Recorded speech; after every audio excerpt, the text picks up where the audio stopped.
very low-tech operation. One day. Yeah.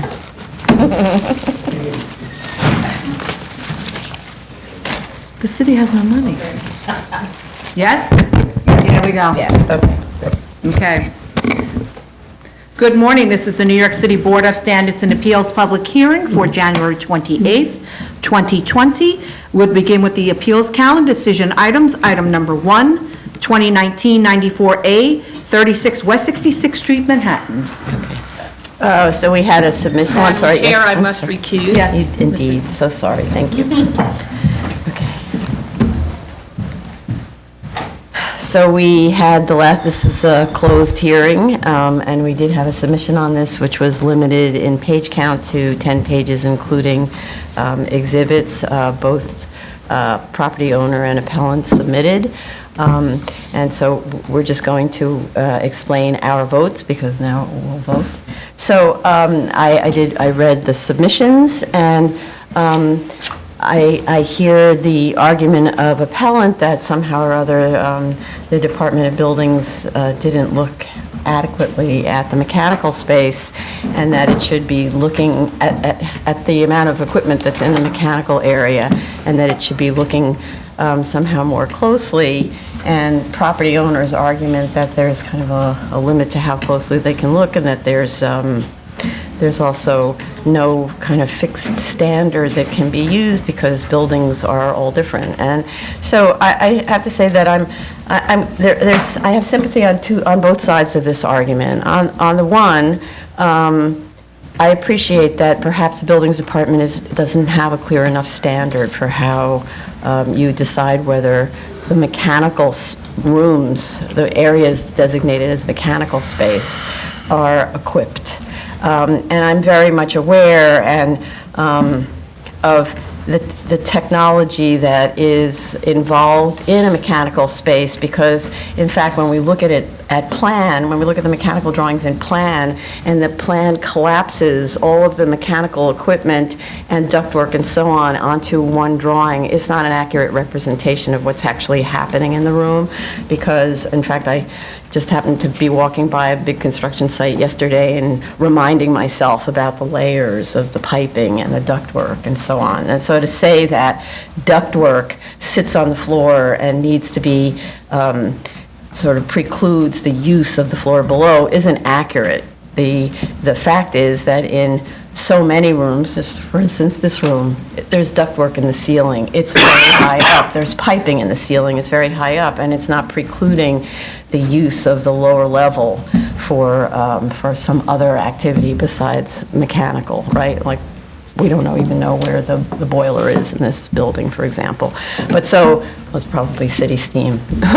So but at the same time, when I look at the drawings that were provided, I see a lot of floor-based mechanical equipment. And as I said at the last hearing, I actually looked at a lot of what that equipment was, and that it sits on the floor, it sits on pads, there needs to be clearance for it. And so I would say that though the Department of Buildings, and this was a part that's a little bit confusing, the Department of Buildings has a mechanical engineer who looks at the drawings, but I don't know, but I'm assuming the mechanical engineer at the DOB is looking at the drawings for different reasons. They're not looking at the drawings for zoning reasons.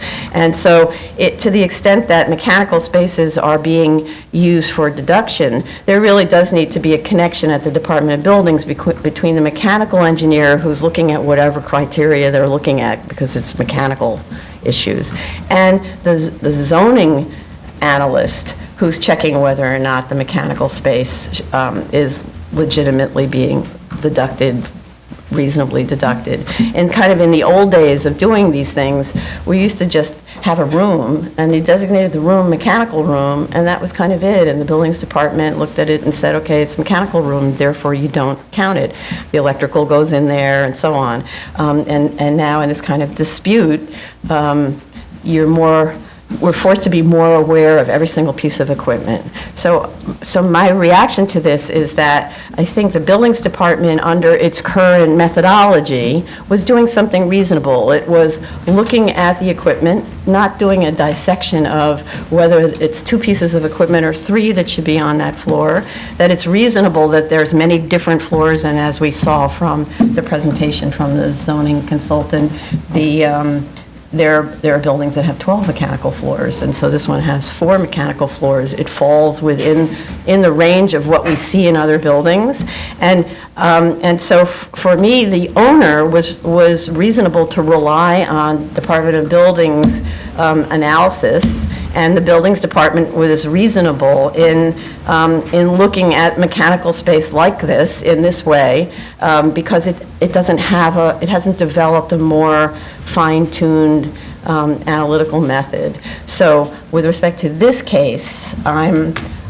okay with what was represented as mechanical space occupied by mechanical equipment, but I'm aware that the Buildings Department really does need to improve its analytical method going forward. It needs to tie in whatever its mechanical engineers are looking at in terms of following code and so on, which is probably what they're looking at, is it meeting the mechanical codes, and tie that into the zoning department, the zoning desk that's analyzing whether the building complies with zoning, and that there isn't an extreme of underutilized space in that situation that kind of, as is suspected here, is just being used to increase the height of the building with non-floor area.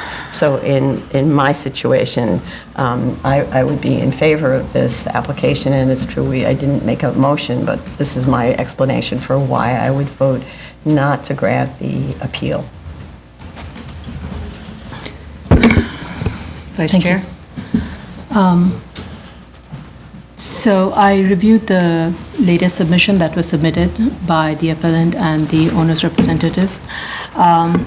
In the documents provided and that were presented at the last hearing, a lot of emphasis was put on the 2013 draft bulletin of DOB.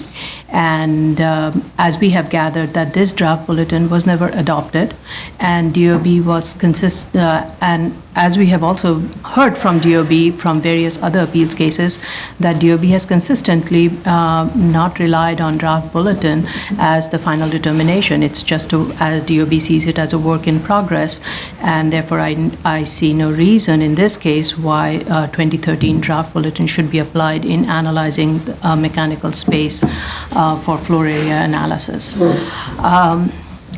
As we have heard and as we know, each building has different needs in terms of mechanical space.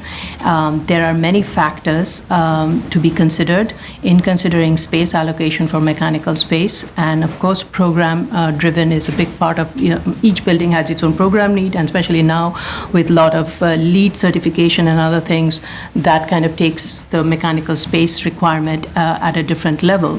So simply looking at a footprint of a mechanical space and access route is not enough. For one, technology is changing, and to ensure 24/7 availability of energy and to build in some redundancy, there are a lot of backup equipment that is provided in some instances. And again, as I say this, these are all each building's list of criteria, and it varies from one project to the other. The efficiency, and also the efficiency on mechanical equipment, is another factor with regards to the cost, energy efficiency, sustainability, etc. So what I'm getting at is there are many, many layers to look at in analyzing a need for a space for mechanical, how much mechanical space, and how much mechanical space space around the mechanical equipment should be considered towards as not floor area. So at this rate, should we then question how much even energy is too much for a building to be used? I mean, if we are getting down this road, we are really going down questioning someone's right to how much energy one should be using. So I think we have to be careful in how we regiment the mechanical space. DOB, I understand, has a draft bulletin. They need to improve upon it. What the developer's engineer has provided and how DOB has reviewed it and the various building analysis that's been provided, what I see is there's a consistency in terms of how DOB had reviewed the Sky View and how it has reviewed this. Sorry, thank you, Sky House. So DOB has applied a consistent method in analyzing the use of the mechanical space in this case as it has done in other cases. So I'm going to use that as a consistency until DOB comes up, or should DOB come up with a more another program requirement. So based on that, and as you mentioned, the analysis also showed that there are typical buildings, most of the buildings that are being built today have mechanical spaces in the range, floors ranging 3 to 4. Some, we know other office spaces even have more. So it varies, and I think in this case, this particular project falls within the range of similar buildings that we are seeing built over the last few years. And I would say that I would agree with you and not recommend a revocation.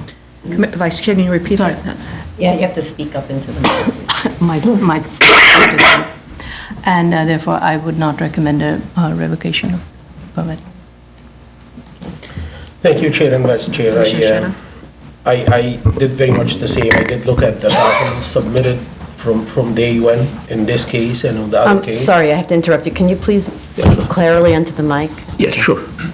I did look at all the submissions that were obtained by the BSA since the initiation of these two cases, the one that was closed back in September, and this current case. And I just want to make it clear that when we closed and voted on the previous portion of this whole case, it was my understanding that the issue of the utilization of the mechanical floor area was raised in the initial submission. I did look at the initial statement of facts by Land Westmark, and it clearly indicates the issue of utilizing the mechanical space, and it talks about whether this mechanical space is appropriate to how much equipment is used. So I just want to make this crystal clear and put it in the record.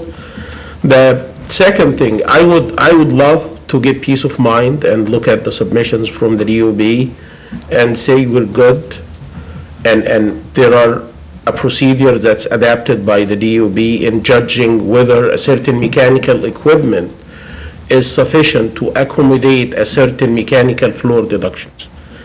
Unfortunately, in this case, that wasn't the case. We did ask the DOB to give us analysis comparing this building to similarly situated buildings. We did ask for explanations on the procedure of how the mechanical deduction is looked at. I didn't get that. Probably other commissioners did, but I didn't get that. When we asked the DOB during the last hearing about the procedure they follow to judge whether a mechanical floor deduction is appropriate or not based on the equipment shown on the plans, that the feedback I understood and I got was it's based on the building code. Again, I want to clarify, this building code is to say whether an elbow is sit right, whether a valve is sit right, whether the diameter of a pipe. It's not to judge whether a mechanical floor deduction or space is made right or not. And let me use the submission from Mr. Luigi Russo, who is a partner actually in one of the most reputable architects in the city. And he is, by the way, he's the architect of record as I understand of this project. He indicated that he goes to the DOB since 2002, I guess, and he reviews buildings and mechanical floor deductions, and he said the concern of the DOB never being how much mechanical floor deduction is going to be decided upon, and whether the mechanical floor space that's assigned to the equipment shown on the plans is suitable or not. He said usually the DOB look at not the preservation of the mechanical floor space, they look at the code requirements. And this case is not about the building code requirements. This case about the zoning resolution. If it was about the building code, it should have not been here. It should have been at the DOB. But because it's here because of the zoning resolution, I believe the first concern for the DOB on a case like this is to look at how much mechanical space is utilized, is claimed as floor deductions. And I didn't get any answer with respect to that. So for me now, it sounds like there is no procedure in place that could be utilized. This is one thing. The other thing, the consequence of this is, I believe, unfairness of the process. If let's say I have a small building, 2-story or 3-story building, and I'm going to the DOB, I have a room, a bedroom or something, and I'm claiming that, you know what, I'm gonna put AC unit in here, and this entire room is mechanical space. DOB would say, no, you can't do that. It's not.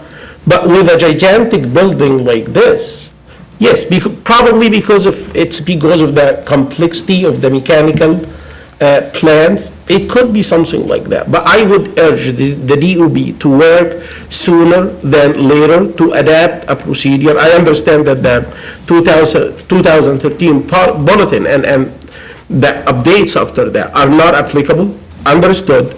But if these two bulletins are not applicable, what is applicable then? What is the methodology that's been in place and utilized? The other thing is when I started thinking about this, I said let's listen to the testimony from both the mechanical engineers, the one that brought by the owner and the other one. And when the mechanical engineer brought by the appellant started explaining the case, I was listening, and I got it. I believe that the mechanical floor area that's assigned to the mechanical equipment is kind of exaggerated. And when he laid out the equipment, I actually was tending to believe in what he's saying. But I said, let me listen to the other engineer. Let's wait and listen to the other engineer. I want to make this clear because last hearing, probably I seemed like I'm throwing reasons for people to adapt. That wasn't the case, and I explain myself in a minute.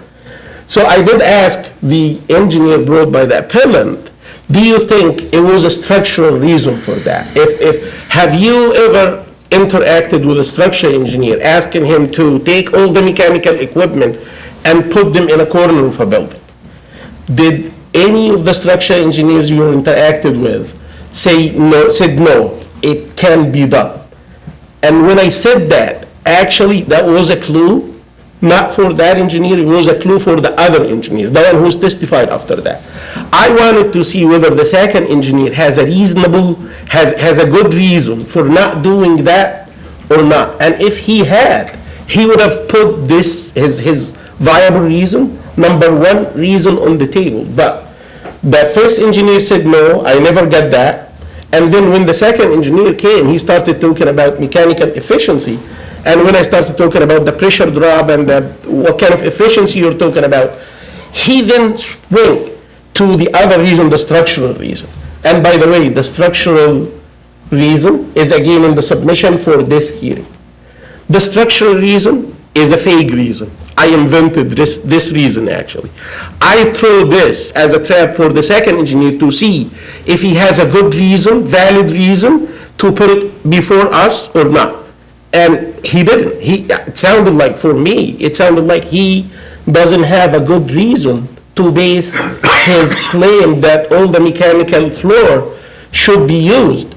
And the only reason he put in front of me during my interaction with him was, yeah, we interacted with the structural engineer, and he said, no, it's not doable. For this kind of building, I know what kind of foundation used for this building, by the way. I'm familiar with the quality of the structural engineering that's done on this project. I know the structural engineer. I did work with him on a project that's probably 1.5 taller than this current project. I know he's a very talented structural engineer. And even it doesn't need a talented structural engineer to gather all the mechanical equipment, put them in a corner of a building, and come up with an economic, if cost-effective structural design for the building. So the structural reason for me is not acceptable. It's not true. And digging for a reason for why the DOB should accept all these mechanical deductions, I couldn't find, and therefore, I'm with the appeal, and I believe if I don't vote no, if I don't support this appeal, I believe we're gonna see cases in the near future similar to this, and since I'm not willing to get that kind of debate that continues for 4 hearings and 5 hearings, I believe DOB should immediately start moving forward, coming up with a procedure to put it in place, and start looking at the mechanical floor deduction issue. Commissioner, are you in favor or against the appeal? I am in favor of the appeal. Commissioner Commissioner, Shibata? and please turn the mic to you so you speak loud into it, loudly. The question before us is whether or not the floor area of the floors in question are legitimately counted as space used for mechanical equipment and therefore do not count towards floor area. It is in this vein the board is tasked with determining the meaning of the word used, and see Applebaum v. Dutch, where the Court of Appeals held that it is reasonable for the BSA to construe a term in light of both its own experience and the stated purpose of the resolution.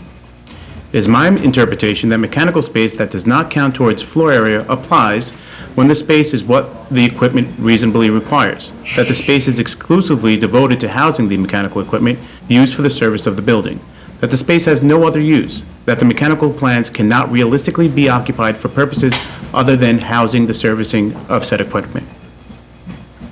And we know that to be DOP's position. If the DOB was presented with plans for a one-family home that included an entire floor being deducted because mechanical equipment is placed in the center or corner of a floor, they would, and they do use the appropriate amount of diligence to determine whether that is an appropriate deduction. The evidence presented along with the statements of the DOB, which do not mirror the statements made in Sky House, do not lead me to believe that this was done here. Further, pursuant to the testimony before the board, along with statements made from experts on the board, it is clear to me that much of the mechanical deductions are without merit.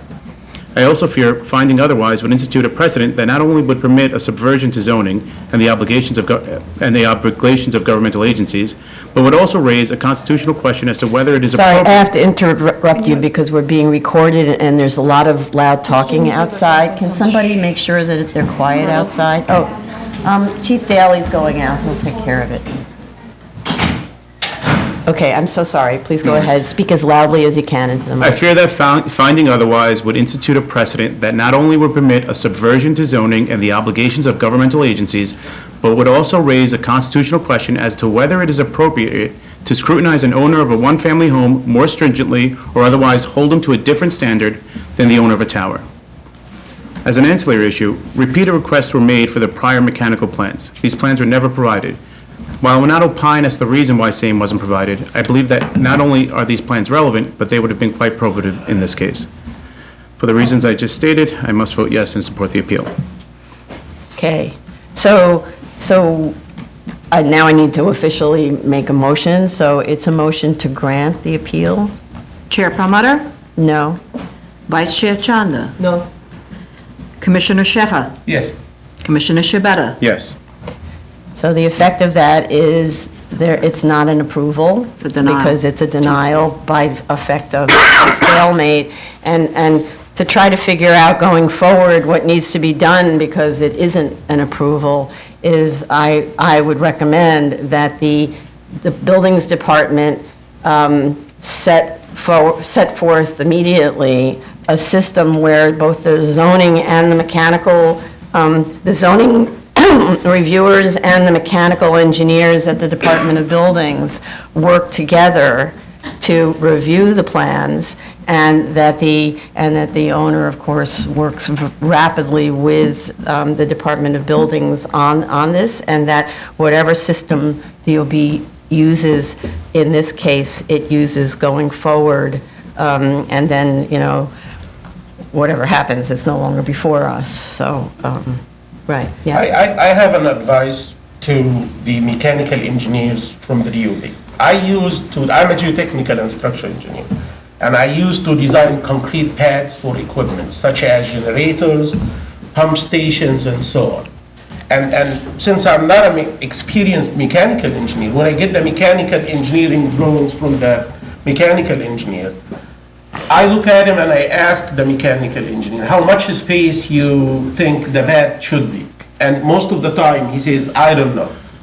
And then what I used to do is call the manufacturer of the equipment for which I'm designing this concrete pad or this housing, and ask the manufacturer how much clearance you believe that we need around this equipment. And then I start putting that clearance around the equipment and dimensioning my concrete pad based on that, giving myself some cushion. I believe if this is done by the engineers from the DOB, it could be step 0, looking for how much space is suitable. This is one thing. But even with this, I believe a mechanical engineer could be in favor of something, and the same mechanical engineer or another mechanical engineer could be opposing to it. So I believe DOB needs immediately to put some sort of, it could be an issue, it could be a peer reviewer inside the DOB, it could be somebody who knows, but it's not possible to think of drawings coming to the DOB, and if I feel like I'm in good mood today, okay, I let it go. And if I feel I'm not in bad mood, no, I don't like that. It should be a standards. We're looking at engineering drawings. It should be a quantification for that, please. And the other thing is, we have another case before us where we got sections through the mechanical space, which was really, really informative. And I don't know whether the DOB looks at sections, but when you're looking at the sections, you see exactly the heights of the ductwork, the heights of the piping, all of that. And the argument in this case that the piping needs to be low, that's something that they would be looking at from the code perspective, because that's the technical aspect of it. And then there's the zoning guy who's going to be looking at it and determining whether it's legitimately deductible space. But it's really, this is for DOB and the owners to work out, but otherwise we'll end up having an appeal of an appeal of an appeal, and I hope not to see that. Okay, Okay. all righty. We're going to pause for a couple of seconds so that we can clear the room. Yes, okay. Yeah. Thank you, everyone, for coming. We appreciate your attendance. Okay, back on the record.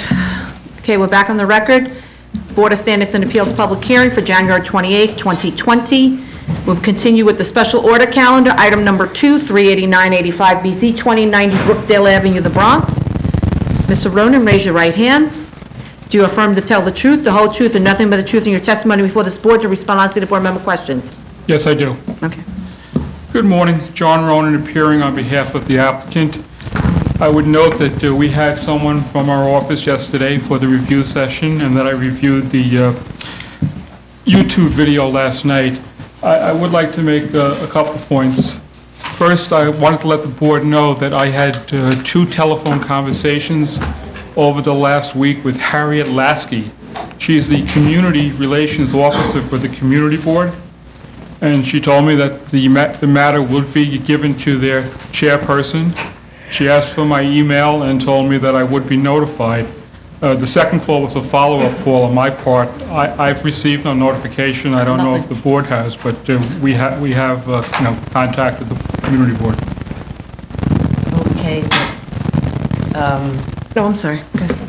This was filed a very long time ago, right? So I'm not, I understand that you hadn't gotten community board review, but they had 60 days and it's. Yes, I didn't want to, state that affirmatively. I know the board is concerned about it, so I wanted to be sure that they did have an opportunity to review it, but they have not gotten back. I also asked if it would not be too much trouble if they would draft a letter and send it directly to yourself. I want to first of all say, I really appreciate you reaching out to the community board and engaging them and trying to have a hearing. We have some time here because at the last hearing we had said that that you need to improve the asphalt and pave the paint the parking stripe those areas. So I think you have some time, so while that is going on and until that is done, we will not vote. I think that's what we had said, unless you want to Okay, change, that's fine it's with me. okay. All right. I don't quite understand this. We're not having a community board hearing, right? No, we are not, but I'm saying in terms of timing, if they vote during that time period, that's fine, but I don't think we should Well, they be would, waiting for the. No, No, no, I- no, we're not waiting for them. If they want to we're submit not a waiting. letter Right, in the interim before we finish this up, that's. and like, that's- as I said last time, everything that's taken place at this board, they've been copied on. Right. So, Right. The other thing I wanted to mention is, as I went through the review session last night, it became apparent to me that there's a misunderstanding that exists between myself and the board. So let me explain what that is. When the issue was raised with regard to the lighting levels, that was, first came up in the review session on January 13th. When I appeared here on January 14th, it was my expectation that what we were going to do was go through my letter of December 17th with all the items listed on that letter, and also I was seeking some clarification on the new lighting levels, and that we were going to set one date for having all of that complied with. That's not actually what took place on the 14th. I was asked if I could, return that afternoon with a drawing revising the proposed conditions and providing a detail of the planting area. I explained that the way the situation is set up in the office with the various draftspeople, it's not something I could do, but I could have something back within a week. So what we did was we set the date for today, the 28th. So my understanding when I left the board on the 14th was that the only thing that was coming in now was my new set of drawings, Yes. not a lighting level. Okay, Thank you. So what I'd like to do at this point, I understand, let me just give the board a little information. There was a conference call that took place this morning at 9 o'clock among myself, Daniel Ash, PE, who's the professional engineer, who's the project manager for this location in our office, and various principals in Global. So they understand that all of the work has to be done before this matter gets out of hearing. Yes. So what they would like to do, if we can, is two things. Number one, to set a compliance date for all of the work that's set out in that letter of December 17th. That letter can actually read as a scope. And the second thing would be, they're a little uncertain as to what the board is looking for with regard to the new lumen levels. So if we can look at the drawing together, if you can show me what needs to be done there, that work could be done as well, because what's going to take place is if we need to make modifications to the canopy, for instance, maybe to put shields on or to switch out the fixtures to achieve the level that the board wants, that's something that we're going to have to work with the contractor on. So if I could kind of focus in on what numbers the board is looking for, we can get that resolved as well. And all of that could be done within the same time frame, so that when we come back, all of the work would be done. I think the issue is one side of the property is opposite the windows of the residents, right? The That's side where correct. you're planting, right? Brady. Brady, right.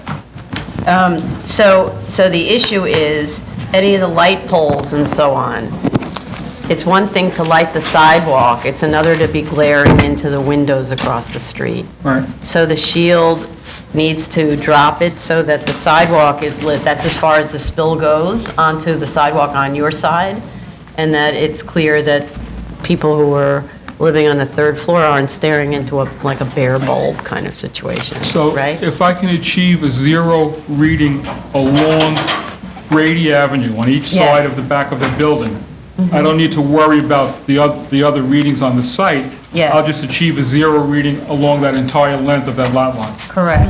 And when you say zero reading, so the spill normally is measured at the sidewalk level, but I'm concerned also at the level of the lamp itself on the poles, right? So it could end up being directed down, but still bleed out and then it's visible, or it's annoying, actually, to people in the apartments across, right? So, You're in talking- other words, the shield has to be a solid shield Right. that directs the light down to the sidewalk and doesn't bleed past, so it's shining into people's windows. All right, so we're talking about this, the lighting fixture then is on White Plains Road where it intersects with Brady Avenue?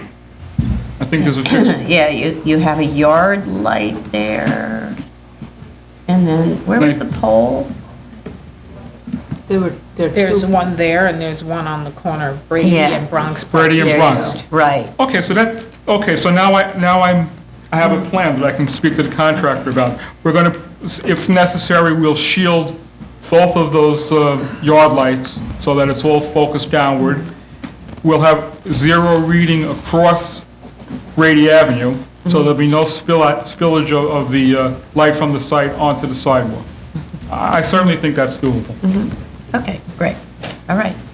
So, and I think everything else was fine. We have the drawings for the landscaping. Right, what Okay. we're doing is probably, so the board knows our thinking, is now that we know that that detail is acceptable, we'll probably coordinate that work with the contractor so that we break the asphalt for the planting beds. At the same time, we're doing some of the repair work. There's a lot of repair work that needs to be done for new asphalting on the site. Great. They came up with a proposal for me this morning, and I'll run it by you. They feel that they could have everything done by the middle of June. That sounds right. Okay, that's fine. Are there any speakers on this item? Okay. That would be perfect. That makes sense also in terms of planting, timing, pouring, bad weather, blah, blah. Right. Okay. So submission date, June 10th, June 7th? 10th, 10. for a continued hearing, June 30th. Thank you very much. Thank you very much. Item number 3, 42929BZ, 4801 Kings Highway, Brooklyn. Good morning, Brian Cacciaselli for the applicant. Raise your right hand. Do you affirm to tell the truth, the whole truth, and nothing but the truth in your testimony before this board, and to respond honestly to board member questions? I do. And when you're finished, please come inside. Thank you. Good morning, Madam Chair, members of the board. We've had an opportunity to review the executive session comments regarding regarding some operational concerns at the site. But before I get started, I want to thank the board for the review on our short submission. We appreciate the effort. If it pleases the board, I'll just jump right into the two issues that I identified in the executive session. The first being the scheduling of deliveries. So deliveries to that location are monitored through an electronic system that both the operator and the fuel company monitor. When the fuel levels get low at that site, a delivery is scheduled. There are no rogue deliveries to that location, and deliveries are typically done in the early hours of the morning due to traffic concerns and to ease the pedestrian and traffic circulation issues on that site. Can you explain how the delivery system works? Sure. So there's an electronic monitoring system at that location that shows the levels of fuel in the tanks. When the levels get low, both the operator and the supply company get notified. Dispatch confirms the level of the load, the timing of the load, and when that load will be delivered, and the operator is notified of that. It's all automatic. Okay, but it's all automatic, but I think as Commissioner Otley Brown mentioned, it's probably not the only delivery that the fuel providers are making that day. So, Sure. right? Not necessarily, are they emptying out the tank into this site and it's the only one and then it returns to base? Correct. So what happens is the tanks at typical locations take a full delivery load from the trucker, from the tanker. So the tanker fills up at a terminal, makes a destination-specific drop-off, and then goes back to the terminal, refills, and goes to another location. So they actually empty their tanks? Correct. Okay. So in terms of when they're scheduling to meet to arrive, is it is it a window between the hours of, 6 a.m. and 9 a.m., or is it, we'll be there at 8? No, it's much more certain than that. It's typical an ETA time, and then you have frequent updates from dispatch of where the trucker is. It's monitored through GPS typically, so you have real-time tracking. Yeah, you'll notice that at a gas station that they'll close some pumps directly in front of it prior to that truck coming. So I would believe that they have some sort of signaling method to let them know they're near. Correct. So all information is apparent and clear to the operator and the dispatcher and the fuel delivery driver. So then, if DOT is concerned about how this tanker accesses the site, what happens? Like, So the second issue is the flagger issue. So New York State DOT has a flagger certification course. So with conversations confirmed by DOT, we will at least have one employee at that location at all times that has that flagger certification. It's the same thing as having, a food preparer certification or FDNY certification. Each employee has to have one, or at least one employee at that location has to have one. So when the deliveries are coordinated, we will have the flagger out there with the appropriate certification, assisting the fuel delivery truck into the location and out when they're done. Do you do that with any of your other sites? I don't know. So how do you know that works? Go ahead. Council, are all the pumps closed upon delivery? No, not all the pumps are closed, or I don't anticipate the pumps being closed, I should say. The ones to the furthest towards 4801 Kings Highway have no interference, but I assume the two closest to Avenue H and 4801 Kings Highway would be closed, and the drive-through lane from 12 p.m. to 6 a.m. would be closed as well. How many fuel attendants are at the location? Typically, you have two. Two. Per shift. Per shift. Sorry? 2 per shift. 2 per shift. So it's not a one-man operation. So DOT was concerned about the ability of the tanker to make the turns, obviously, right? Could you come up with a better solution than relying only on a flagger? Because, you're saying you're providing a flagger that's certified, but there's no way to know that that's going to be a continuous operation, right? You have a suggestion for how you might improve the maneuverability of the truck? I'm not sure I understand the concern of the board.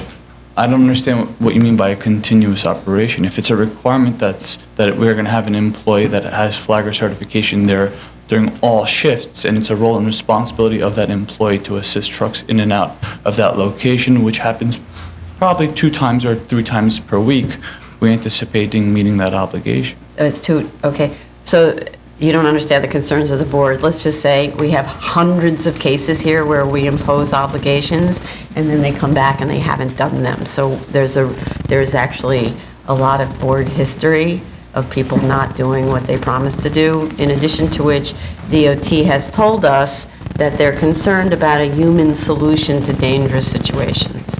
So I'm suggesting perhaps there's a physical, like an architectural solution to this situation that hasn't been proposed. Well, Because it has to do with the turning radius of the truck, and maybe it's where the curb cuts are located or something. sure, I understand. Well, as the board is aware, we've been back and forth with DOT for this for a number of months. I think we've explored almost every single option out there, and this was the solution that DOT came up with that best suited the needs of the location. We had, I think, at least 6 different versions of site plans going back and forth with the curb cuts, and this was the one that was decided on with DOT's approval.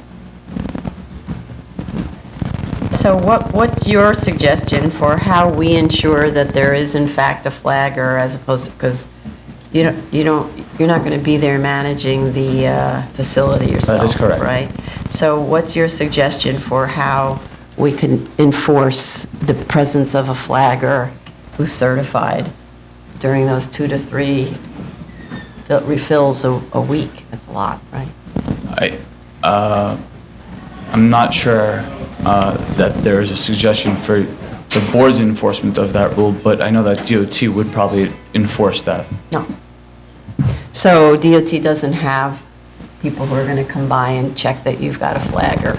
And so I'm looking again at, you're an attorney, right? I am. Yeah, so an attorney coming up with an idea for how to make sure that their client complies with the terms of both the terms of the grant and DOT's concerns. So would you like us to submit the certification of the employees to the board? No, so understanding my concern, right? My concern is that, okay, you'll start off being a good student and get that certification for the first couple of months. Then that employee quits or moves on or whatever, and then no one follows up with the next flagger. We could ask for a cycle of submissions as if it was a compliance, a cycle of submissions. But we don't do that. We're not the compliance department for DOT flaggers. So there needs to be something, and I'm going to give you time to think about it, something for, that commits the owner to having on site at all times a certified flagger who is trained, so hopefully the certification is actual training, trained to escort or direct the trucks as they arrive and depart from the site. And that's working with your client to figure out a way to give us and DOT comfort that they will abide by the terms of the grant. So on top of DOT's recommendation that there's a flagger at the site and BAC's approval of the of that requirement in the approval of the amendment application, you're seeking an additional certification from An assurance that can be relied upon and, let's say, invoked by the city of New York, by the community board, something like that, so that they can know that this is continuing. Do you have an idea? Yeah, I believe if they're gonna submit the certification of the flagger to the DOT, my understanding is that certification expires every certain time. So when they submit this to the DOT, they can like get us proof that they have submitted this and DOT is. But we're not the monitors of this. This is the point. Until our department, our compliance department enlarges in scope by 10 staff members, we don't have anything that can follow up on this. So instead, it has to be an obligation that the owner, let's just say, is a little frightening. Could they potentially conspicuously post a notice requiring that there be a certified flagger on site at all times, potentially with the license? That way, employees on site would be sort of, and maybe members of the public as well, would be on notice that this is an expectation, and then if it's sort of like a certificate of occupancy or elevator. Well, I would say maybe you do something like that working with the community board, because the only people who are going to pay attention to this are the community board or a local community association, something like that, right? I think that this is probably, to be honest, a conversation that shouldn't even be taking place here, but the real question is whether or not this DOT imposed condition is a condition that has teeth in it. Right. Or whether it's just a condition in name only, and that's why you're seeing the debate here. Sure. Because we could say, yeah, sounds good, put a flagger in, but there's no way for us to implement that. We can't monitor it, we can't control it, and we have no teeth, basically, until you come back, like everybody else who's out of compliance, and when you do come back, it'll be like, oops, my bad, our flagger quit, and we never replaced them. All right, going forward, we'll get a new flagger. That's not very helpful. So you're kind of caught in the middle of this debate, but the debate probably needs to happen elsewhere, which is when we're given recommendations to state conditions, it has to be a condition that has teeth in it, has to be a condition that can be monitored and is implementable. Yeah, I agree with it, and we're going to reach out to DOT. I don't know whether we were able to reach them. reached out, I didn't get to speak to the person who wrote the letter, Matt Lorenz, though. okay. I only spoke to the head of the seeker, and she said this is a condition that is given in other types of applications. But we don't know about what they do to make sure anyone's, In the past, they've also said that they don't have an enforcement. Is it possible that we have one of the conditions is that they, every 3 months, they have to submit to the community board their employees and who's employed there and who has a certificate? And if that way the community board would be monitoring, if they have an issue with it, they can bring it to the BSA. well, so what I want to suggest, because I agree that we can't invent a solution here. DOD presents us with this problem without solving it themselves. And so the reason that I'm suggesting to council here is you have a big client. The client has to be responsible for the safety of the public. And 100%. DOT is imposing this restriction, which is obviously quite a weak restriction. And so therefore, maybe that's an oxymoron because a restriction's supposed to be strong, right? That you work out something that gives us comfort, and maybe you're working in tandem with a local community group or something, and there's a memorandum of understanding or something like that that you create, and in the meantime, we'll continue discussions with DOT. But the other thing I want to suggest is that, I can see the tight turn. It's kind of impressive that a truck can do that. I'm always very impressed that tankers can make these kinds of turns, right? But perhaps it's not the best solution, and that perhaps if DOT was encouraging you to do something different, and there was let's say, resistance, that you should reconsider your resistance, because that's usually what happens, we see. There are 10 solutions, DOT really prefers the other one, and then it relents and tells you that the only way you can use this one is if you have a flagger. Well, Right. they were pretty stern with their decision in this site plan, so we didn't have any resistance with them on that. Okay, well, because I don't really understand why it's this huge loop like this. Like, why can't they be coming in from a, oh, I see, yeah. There's no curb cut there on that corner? No, yeah, I know, so, but maybe that's the problem, is the curb cut's in the wrong place. So DOT was pretty stern on the closure of the Avenue H curb cut. And they made 4801 one large curb cut. And to prevent the delivery truck from traveling down a residential street, we preferred that they enter on that slight little corner of Avenue H in East 48th to make that turn, and that way they could exit the station on a commercial street. Okay, so you heard us. I don't really think we need to go through this anymore. You and your client needs to come up with a solution that is either implementing and making enforceable DOT's requirement for the flagger, or an architectural solution that DOT can find acceptable, because otherwise, for us, it's just kind of a hollow condition, Have your friend stand out there and wave a flag. I mean, really. I'm sorry. We've seen too much of this. Okay. All right. Are there any speakers on this application? Okay. Thank you. You need to stay here. We have to give you a date when you come back. Yeah, let's say a month for them to work this stuff out. Yeah. It should be sometime in April, I would say. April? Because Yeah. it needs to go to DOT. Yes. Yeah.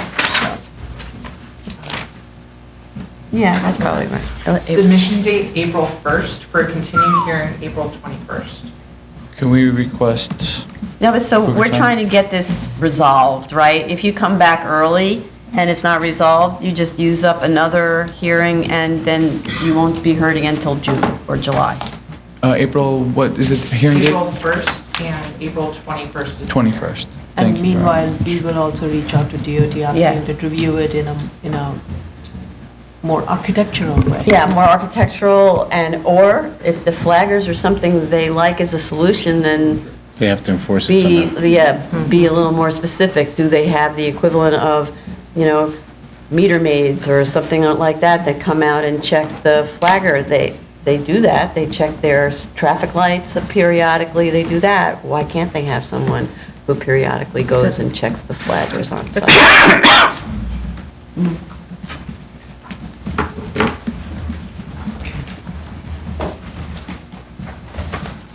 Item number 4, 41850BZ, 7369 217th Street, 7336 Springville Boulevard, 21902 74th Avenue, 7310 220th Street, Queens. Raise your right hand. Right hand, Eric Goydell, for Goldstein, Alström, Lanes, and Goydell, PC. Do you affirm to tell the truth, the whole truth, and nothing but the truth in your testimony before this board to respond honestly to board member questions? I do, thank you. Good morning, Chair, good morning, Commissioners. My name is Eric Goydell. I'm here for the compliance conference. And at the review session yesterday, Commissioner Chanda, I think, laid it out pretty well with respect to the fact that we are now at a point where we can get some plantings done in the buffer zone. We had a little bump in the road with regard to a contractor, a landscape company which we hired that lasted about 7-8 months with us. We had replaced the previous company, which might have had some responsibility for some of the things that were going on or not going on in the buffer zone. And we entered into a contract with Landmark Landscaping Management, and which will provide general maintenance and gardening on approximately 53 acres of property. We have received a proposal, which we accepted about a week ago, for about $20,000 worth of plantings in the buffer zone, which was accepted by the board. Ms. Matias had contacted us on Friday with some specific questions, whether the proposal had been accepted, which it has, and whether the apartment corporation had set aside funds or had available funds to perform the work, which they do. The work would probably start sometime in the spring. We had also previously submitted a fencing proposal, which obviously we did not want to proceed with. It's kind of putting the cart before the horse. In this case, it would be putting the fence before the trees. And we didn't want to do that. So following on to the work which will be performed in the buffer zone, then that fencing would be installed. As Commissioner Chanda mentioned, obviously, although you're lamenting about your enforcement ability, your ability to go out and see compliance, we would respectfully, based upon what we submitted, we respectfully ask if we could just be allowed to do the work. And there are people on 77th Avenue that will be more than happy to give you a phone call if we have not performed the work. So I'd say that your situation is one where we realize that your community is paying attention. Yes, they are. And so we for that prior application, if only there was a community group that kind of would pay attention, then it would make everybody's life easier. We'd be happy to share them with you and send them away. So are there speakers? Thank you very much. I also appreciate very much that you've been so responsive. The new board has been very responsive to our requests. I'll let them know that. Okay, thank you. So are there any speakers on this one? No, and that's. This is Windsor Oaks. No one from the. Windsor Oaks? What? I'm saying Windsor Oaks. Windsor That's what it's Oaks, called. right. So that actually speaks for miles, because we used to have a lot of people here on these hearings. So then I would like to make a motion to close. Chair Promoter? Aye. Vice Chair Chanda? Aye. Commissioner Otley Brown? Aye. Commissioner Sheta? Aye. Commissioner Shabeta? Aye. And a motion to, what are we doing with this? It's a compliance hearing, so Closing the close the compliance hearing. And thank you very much Thank for you very your much. cooperation. Thank you, everybody. Chair Thank you. Promoter? Aye. Vice Chair Chanda? Aye. Commissioner Otley Brown? Aye. Commissioner Sheta? Aye. Commissioner Shabeta? Aye. Thank you. Thank you. Actually withdrawn. You're withdrawing the complaints here. Item number 5, 75160BZ, 105 New Dorp Lane, Staten Island. Just sign here.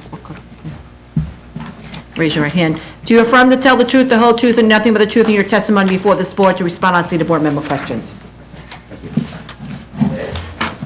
Thank you.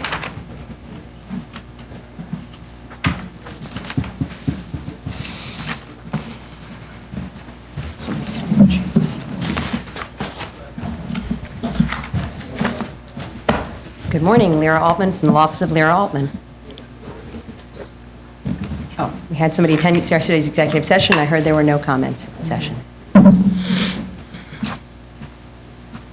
Plan revised, do we have a parking spot? Okay, yeah, the comments didn't result in anybody needing any changes, right? Okay. So are there any speakers on this one, new door plane? No? Okay. So then a motion to close? And we received a letter from the fire department of no objection yesterday. Okay, yeah. Yes. Just want to put that in the record. Motion to close? Chair Promoter, Aye. Vice Chair Chanda, Aye. Commissioner Otley Brown, Aye. Commissioner Sheta, Aye. Commissioner Shabeta. Aye. Were there any conditions that? The condition should be that, it should be according to the plan. No, but any particular conditions? No? I don't think we, Hold on just one second.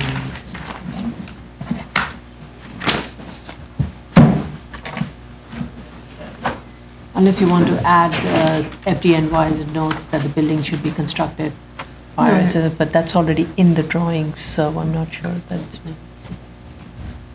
Just want to see if there were any running conditions.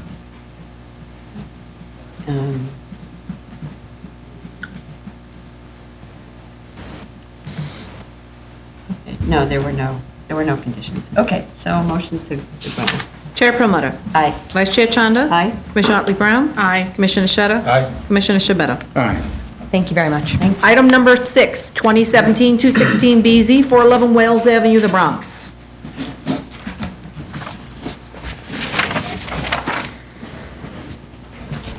Sign. Raise your right hand. Do you affirm to tell the truth, the whole truth, and nothing but the truth in your testimony before this board, and to respond honestly to board member questions? Yes, I do. Please proceed. Good morning, Fan Baton from Sheldon Lobel PC for the applicant. We attended the review session yesterday. I know there was a discussion regarding this project, and I know there might have been an outstanding question regarding the modal splits based on the 2018 application and the current one. 2018 was, and our environmental consultant is currently stuck in traffic, so, and we could respond in writing. Do you want to wait till second call since you went Well- through the trouble of getting the consultant to come? I mean, I just know that the 2018 was based on Brownsville, and this current one was based on actual data from the schools, so. And I could clarify that in writing, but unfortunately, I found out yesterday that DOT still has not issued a letter yet. Yeah, they haven't issued a letter, and they did say one of their comments is that they need a conference call to further explain the assumptions in the tech memo, Okay. unless that changes and they understand. So their letter is asking for additional information. Once we get it. Most likely. It's Yeah. going to, yeah.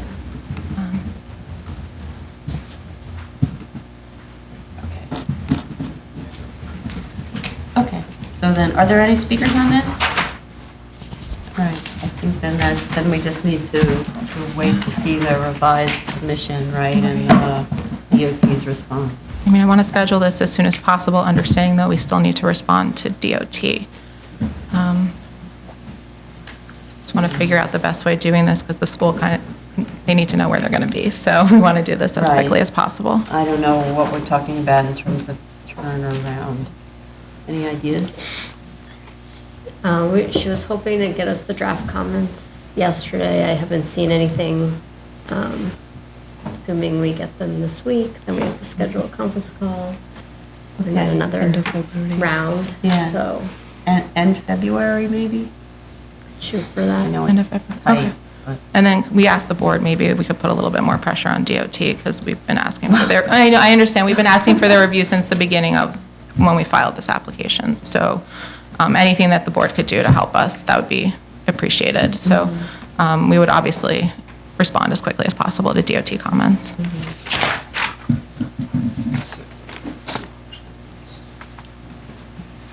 I had informed them. No, I know.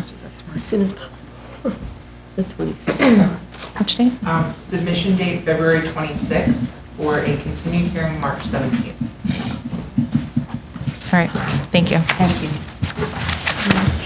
March 17th. New cases, item number 7, 40682BZ, 2411 86th Street, Brooklyn.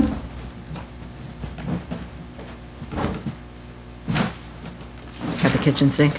Raise your right hand. Do you affirm to tell the truth, the whole truth, and nothing but the truth, nothing but the truth in your testimony before this board, and respond honestly to board member questions? A submission was made last night. Did the board see it? This morning, I'm sorry, this morning. Elise Fullader from Eric Palatnik, PC. I have my submission, so one moment. Oh, 317. 26. Just voted. Thanks.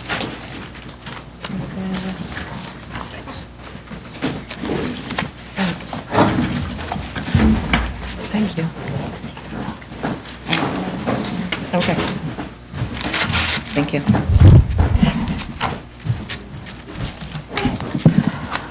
It's mostly just photographs, and then I corrected the hours of operation in the statement of facts.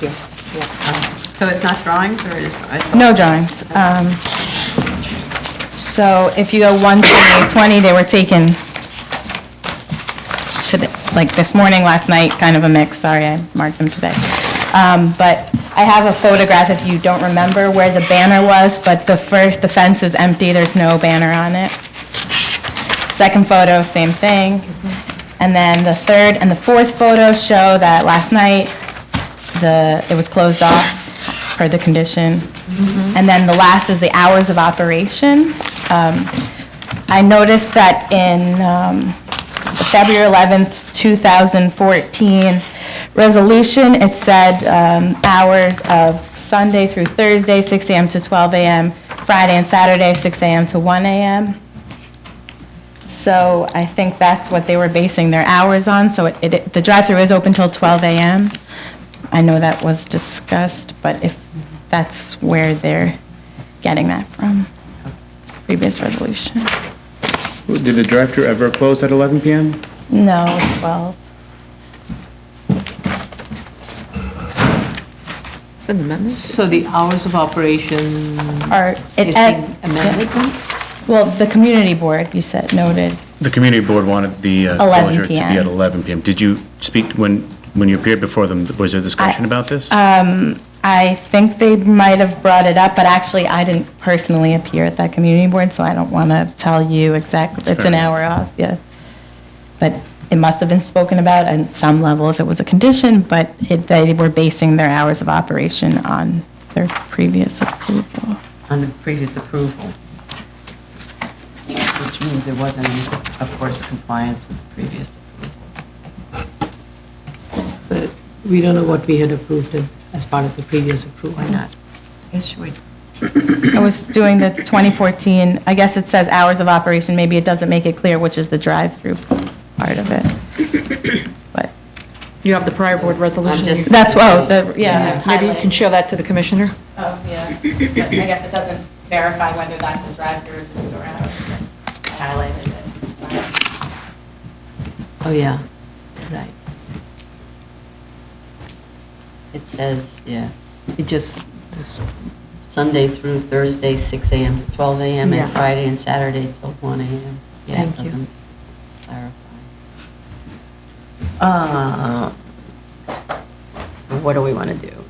Right now, they're open till 12 on the drive-through, till midnight. And the community board is asking till 11. And I It's spoke not- to them about the differences. And they said? They said, obviously, they want to be open the extra hour, but if you have to do it, do what you have to do, because. Right.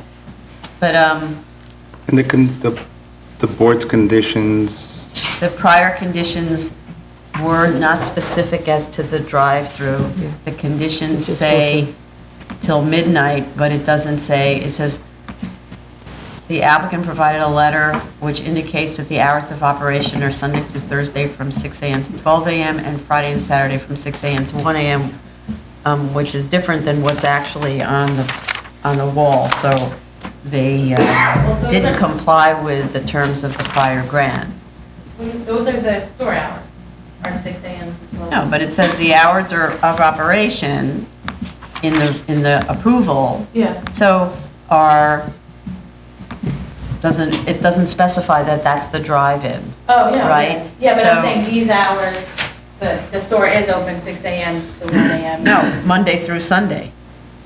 It says on the approval, 6 a.m. to 12 a.m. Oh, okay. Sunday through Thursday, Yeah, I don't know. and Friday and Saturday till Oh, 1 okay. a.m. I see, it's an hour. So this is not, doesn't comply with the approval either. Except that this is a special permit for the drive-through, and the McDonald's in and of itself is as of right. So I Right. would assume that if the resolution is mentioning hours, it's probably referring to the drive-through hours and not the restaurant hours. So then it's actually open less than that. Yeah, then it's actually open less because it's till 12 every night. All right. Okay, I don't have an opinion on this, and the community board didn't give us an explanation for why the 11 p.m. Like, if we had an immediate neighbor that we're concerned about, that is an issue.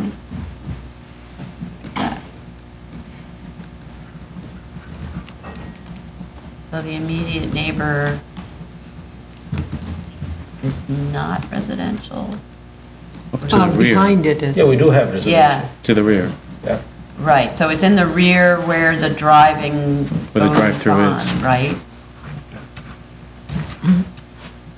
I mean, personally, if it were me, I would want it to stop at 11, but that's, if I were living in one of those houses, and the idea that those lights are coming by every single night till midnight, and probably a little later, because that's just the reality. I think a few moments ago it was said that the community board just approved the last thing they approved, which is 11 p.m. On their own On their own resolution, as resolution. opposed to what was approved by the board. Which we don't know what the, Well, I think it's reasonable, what Commissioner Otley Brown said, that the scope of the approval here was the drive-through. So the limitation on hours was related to the drive-through, which was much more extreme, 1 a.m. on weekends, right? You know what, most of the time when you go to a McDonald's or White Castle at 11, actually, it doesn't make big difference if you park your car and just go grab whatever you want to buy. When it's so late. Yeah, when it's Yeah. late, it doesn't make too much difference for the person who's looking for a service from McDonald's. But probably, it's possible that the neighbor next door, especially they are very close, they could be impacted by that. Yeah. So I would rather stay on the Earlier. safe side and keep it at 11. I second that. Okay. Okay, then. Did I already ask for speakers on this one? Are there any speakers for this one? Okay. This is 2411 86th Street. No? Okay. So then, I would like to make a motion to close. Chair Promoter, Aye. Vice Chair Chanda, Aye. Commissioner Otley Brown, Aye. Commissioner Shetta, Aye. Commissioner Shabeta. Aye. And a motion to grant on condition that the hours of operation then would be different. So they would be not the shop independent of this. For the drive-in specifically, 6 a.m. to 11 p.m. And we just say that 7 days a week to make that easy.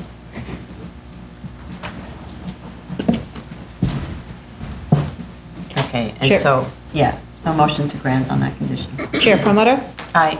Vice Chair Chanda, Aye. Commissioner Otley Brown, Aye. Commissioner Shetta, Aye. Commissioner Shabeta. Aye.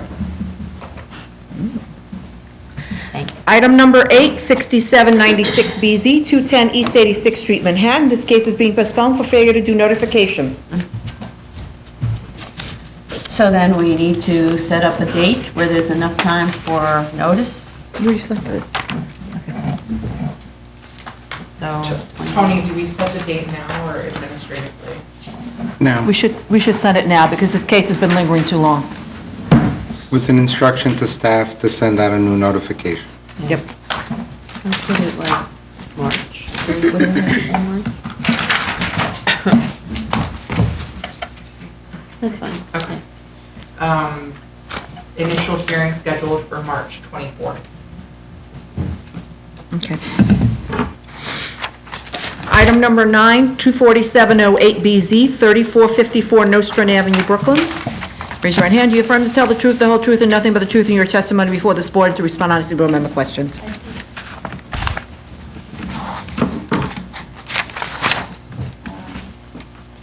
Elise Fullader from Eric Palatnik, PC. I also made a submission this morning. I'm going to hand it out. I'm going to hand out actually only the plans and the drive-through sound level engineering department white paper. The other items were just the submission notice and.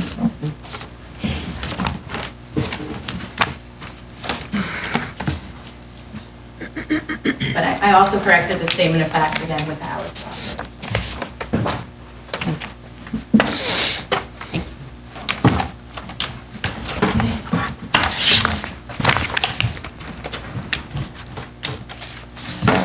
Engineering department white paper, that sounds Yeah. like something. I feel like we've very given this formal. before. It talks about sound levels and the menu board.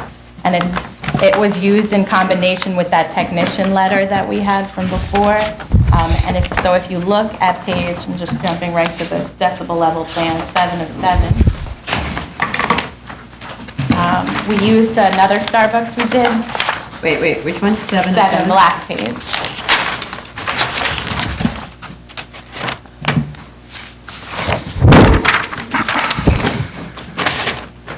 So we used a different Starbucks we did, and we did the schematic section, which shows the distance to the nearest residential window. And then it also has the, I don't know what the technical word is for the way the sound emanates, the blob that you see around it. And the 40.2 dBA at the nearest residential window was taken from that technical report because we had been to your board in 2018 with a similar or the same footprint. Wait, so I'm just trying to understand what's going on. The building line, the sound, the menu board. It says trash in between the menu, okay. And then between the menu board is 24 feet to the adjacent brick wall. I'm confused. Where's the sound barrier? The sound. Oh, it's 24 feet to the sound barrier. Yeah. Something's confusing. Where's the window of the residential? They didn't draw, they draw like a So they little drew line. it in elevation, that's what I don't understand. It should be in sections. You see the sound barrier in elevation, in section. Yeah. But you don't see adjacent one-story building, 24 feet to the sound barrier. Where's the sound? So the sound barrier is just that low part that's represented by those horizontal lines? Yeah, the sound barrier is, yeah, this dark line and this. No. So let's just, the building on lot 13, it's a full lot building, right? That's a commercial building? Yeah. Okay. And I don't understand the drawing, sorry. I'm trying to find the residential window, and the way that this is I think they were just delineated, yeah. it makes it look like the residential window is in front of us as opposed to the side. It's an elevation of the residential building as opposed to a section through it. yeah, I don't even think this section is correct. If I am looking at this, it's a view towards the drive-through. The building is not on the drive-through, it's to the side of it. So it's a little confusing. Yeah. Maybe this, how they drew the schematic. Oh, I see, so it's section AA. It's your like. Yeah, it's this diagonal It's looking section. this No, way. it's a diagonal section. Why would they do it like that? Yeah. So what they're saying is, okay, maybe what they're actually saying is, it's too bad the person who did the drawing isn't here. I'm sorry. The menu board is actually catty-cornered, and it projects against the adjacent one-story building, which is the commercial building. Right. And the residential building is over there. So basically, it's claiming that there is no direct sort of area of influence relative to the residential building. They're claiming that in section. But in plan, the contour line shows that it extends over, the sound extends over I don't the think residential. I think it's saying that it's like, it just stops, I guess, at our property. I think he was trying to use, I told him to use as much as he could in the amount of time he had, and he had the 40.2 dBA technical report that was done for the menu board. He had that, So just- this drive-through sound level department, and then I gave him a sample of another Starbucks we did, so. it was that. I mean, in this situation, instead of just having a section going AA, you should have had a section that is a BB section that goes to the residential property, right? The shortest path for the Yeah, sound wave to because go. the AA section has the menu board facing the commercial building. Yeah, so the menu board is it's commercial and the corner of it. Right, but the sound spill diagram shows that it goes to the residential property line, and the section should be showing that it's blocked by the sound barrier. I believe what he's doing, Place the he's going speaker. perpendicular to the menu board. Well, there are two boards, right? Yeah, but they are more or less That's the don't, that's what she adjacent and said. parallel to each other. Yeah, see, but one's actually facing this way. The other one is that way. Okay, our counsel Vine, Chase Vine, he said, Yeah, but this one can go. he to the points us residential. to the guidelines that you gave us about where to put these drive-throughs, or the menu boards, and it says, don't face the speaker post towards busy streets. This increases the ambient noise level. Don't place the speaker post on a curve in the lane. Curves force vehicles to be further away from the post, which results in higher outbound level requirements and makes it difficult for order takers to hear the customers, which means they turn the sound up. That was, I just added that little parenthetical, right? Can we move the menu board to be on the other side of that turn, on that other side of that curve? Facing the commercial? Starbucks usually has specific layouts, and this What do you mean they have specific? there's like approved corporate layouts. That's great. That's what I've dealt with Starbucks. Probably has something to do with the timing. How much time between your ordering and you getting to the window The allows them distance to. to the yeah, delivery window. To process your order. Right. I mean, this was like this on our last approval, so that's why, I don't know why it was like that, but that's where it was. First one's the menu, board speaker, and the second thing is what? I don't know. But like, for instance, if they move the menu board speaker, wait a second, the section's being taken not through the speaker. It's being taken through that other thing. See, the arrow says menu board speaker, 84 dBA. Yeah. But the section's taken through the other thing. So the speaker's a little bit further down the curve. I can ask them to clarify this. So the question is like, why couldn't they move? Well, I don't know about move. Yeah, But I don't think you can put the menu board first and then the speaker. No, It has to be otherwise, the other way. yeah, otherwise we need to know, well, everyone knows what they want already. anyhow. But still, you're looking at the menu board and you're taking the call. I do want to point out that this was approved a year ago, and it did have a technical report with the Right. 40.2, and this was an Okay. attempt in the last minute to give you what you wanted. Okay, so what we're always concerned about is that the decibel levels are low at the residential property. And so another way of dealing with it is, of course, an actual reading on the residential property. But, I think, can I just say, on this one, location of the menu board, it's really facing the corner of the property. And the corner of the property, on one side, we have the commercial building that, that seems from the photos, it's at least 20 foot, it has a 20-foot high wall. And then the only portion of the corner wall that shares any property with any residential is a small section of the That's in the zone of influence, kind the of, zone yeah. of influence, and that's along the rear yard. Right. So my recommendation would just put much dense buffer. Yeah, There is enough land along that area, so just provide dense buffer and that should take care of it because a good part of it is going to be blocked by by the commercial building. And whatever little remains, it's really not facing a good part.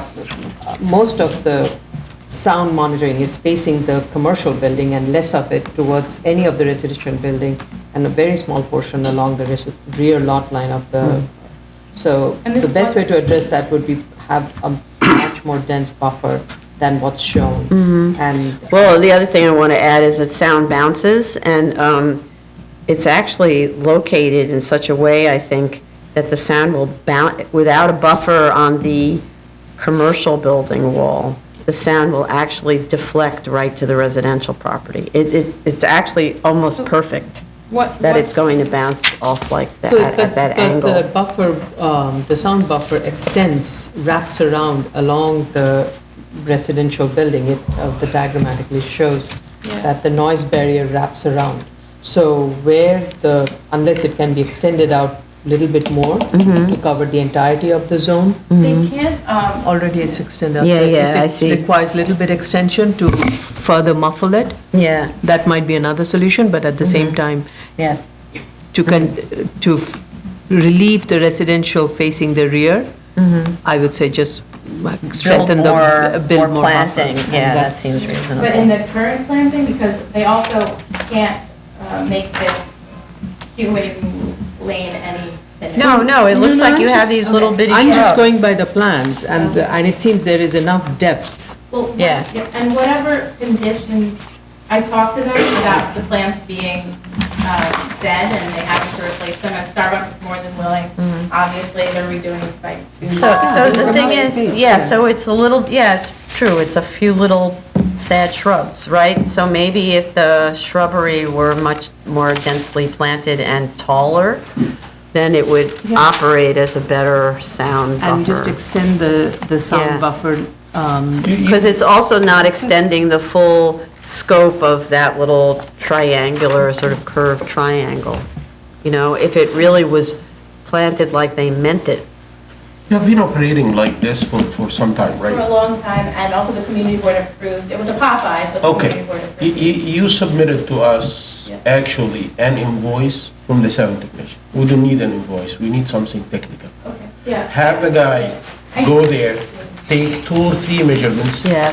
on the residential, give us a plan Yeah. So- showing where did he take, let me finish. Where did he take the readings? And what were the values for these readings? And if he believes that these values are acceptable, we'll look at him, and if they are satisfactory, we'll take him. If not, without coming back to us, think about the solution.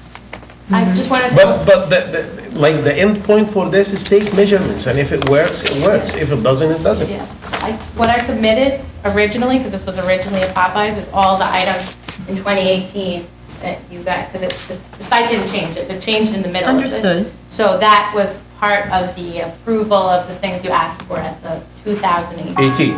hearing. Oh, okay. Right. It's 2020 now, and. And I want to say, we learn a lot with each of these things, right? So. I'm just giving the reason that that's Yeah. what he's looking at. Understood. But I think that, I mean, that's obviously the most direct solution, but I also think the recommendation for beefing up the planting there is really good because looks sort of sad in the photograph, and also it doesn't extend the full scope of that area, and once those shrubs really get to be, if they're planted bigger than, those look like they're planted at 4 feet, instead plant them taller, and then you get some real shrubs that are But going if to we do have the work. the sound barrier in place and it's taller than the shrubs, I believe it's gonna do the job, right? Every bit helps, I I don't don't know. think they have like a big deal there. If you look at the menu board, it's like facing that way. Yeah, it's diagonal. And 45 degree of that influence zone is the commercial building. Yes. This is not a concern. Right. If you look at the other half, if you look at the building at that corner, it's sit back probably 20 feet. Then it comes the corner of the other, if you look at Google image, it comes the corner of the adjacent building, And this is where actually you want to take a measurements, because this is the closest zone of a residential to the menu board. So if they take two readings there, and they come back and say the readings are okay, I'm okay with it, without adding anything. But if they find that the readings are kind of high, then they need to either, I believe the only solution would be then, is to put additional sound barrier on top. And But by the way, that's take the the thing. readings at the top of the. No, but so this is the point. If there's sound above, they're not allowed to have higher than a 6-foot fence.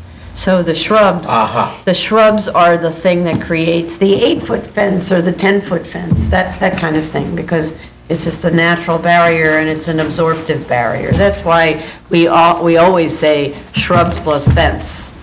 If you look, the shrubs are here. Right. If you have an issue here, the shrubs that are here are not gonna do nothing for this. So my Right. point is, if they have an issue here with the readings, the only way to think of it, if it's possible, make the fence higher. If it's not, just twist. Then they have to move the orientation of menu board, By yeah. adding shrubs, the shrubs are kind of like low, and I don't think this zone is the most critical one for sound propagation. Right. Here, that could be the issue. If you look at this building, you see how it's set back like 20 feet, so I don't think the sound is gonna impact this. When I talk about sound impact, I don't always only talk about being inside the building, the house. I talk about sitting in the backyard and I hear them say, "I'd like a double latte, please," right? So for me, that's part of the disturbance of living my life in my backyard or on the second floor or whatever it is. So it's both an open window condition, because when you do these sound level readings, they're always looking at it as a closed window condition, which is not fair, right? Okay. I open my windows, so I shouldn't know how many lattes you want. I Yeah, don't see how we can mitigate this if they have an issue. Well, but with so that's the sound thing barrier. yeah. Well, but so that's the thing, you can mitigate it by turning the menu board a Yeah, little bit yeah. away, that kind of thing. So the Yeah. readings should make it Yeah. clear that that the sound is not going over the fence, right? Okay.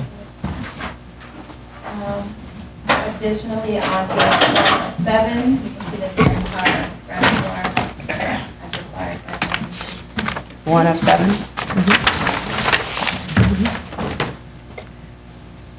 Yeah. that was previously. And then they had a lighting plan on the second to last page. 67.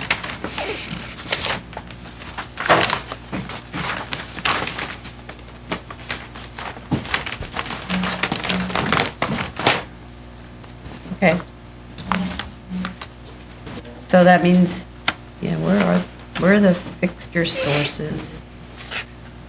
It says the L1, Okay, where the L1, L2 is, that's the fixture location? What page is the lighting, I'm sorry? 6 of 7.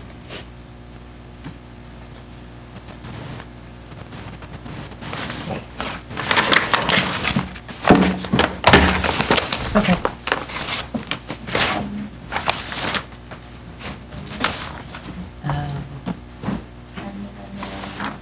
the hours of operation is like to be, because it's, so in January 31st, the Popeyes lease is over, so that, as you noticed, they're out. Starbucks is taking over after February. And they'd like their hours of operation to be 5:30 to 11 p.m. 5:30 a.m. Yeah, to 11. And I corrected that in the statement of facts. And They want the hours of the drive-through to be 11 p.m.? They'd like both the store and the drive-through. Oh, okay. Yeah. They have to find a way to, Say, what'd we'd you have to say? find a way to really make sure that that sound's attenuated then on the residential side. Yeah. 5:30 is, like, I just started waking up that time now, I'm sorry, you have to speak up, I didn't hear that. It was a joke. It was a joke. Yeah. The joke is on the record, so you need to speak Not if you can't hear me. But, I guess they want to get those early morning Yeah. risers Right. for their coffee. Well, the 5:30 I get, it's the 11 p.m. insomniacs, that's the... I'm not sure about the lighting. Is this based on measurements or? Yeah, they said that they had these measurements already and they had them.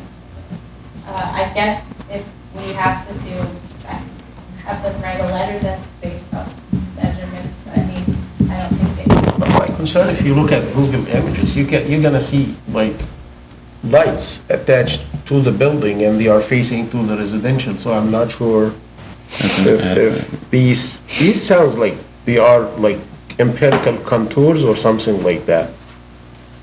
But I'm not sure if they are based on measurements.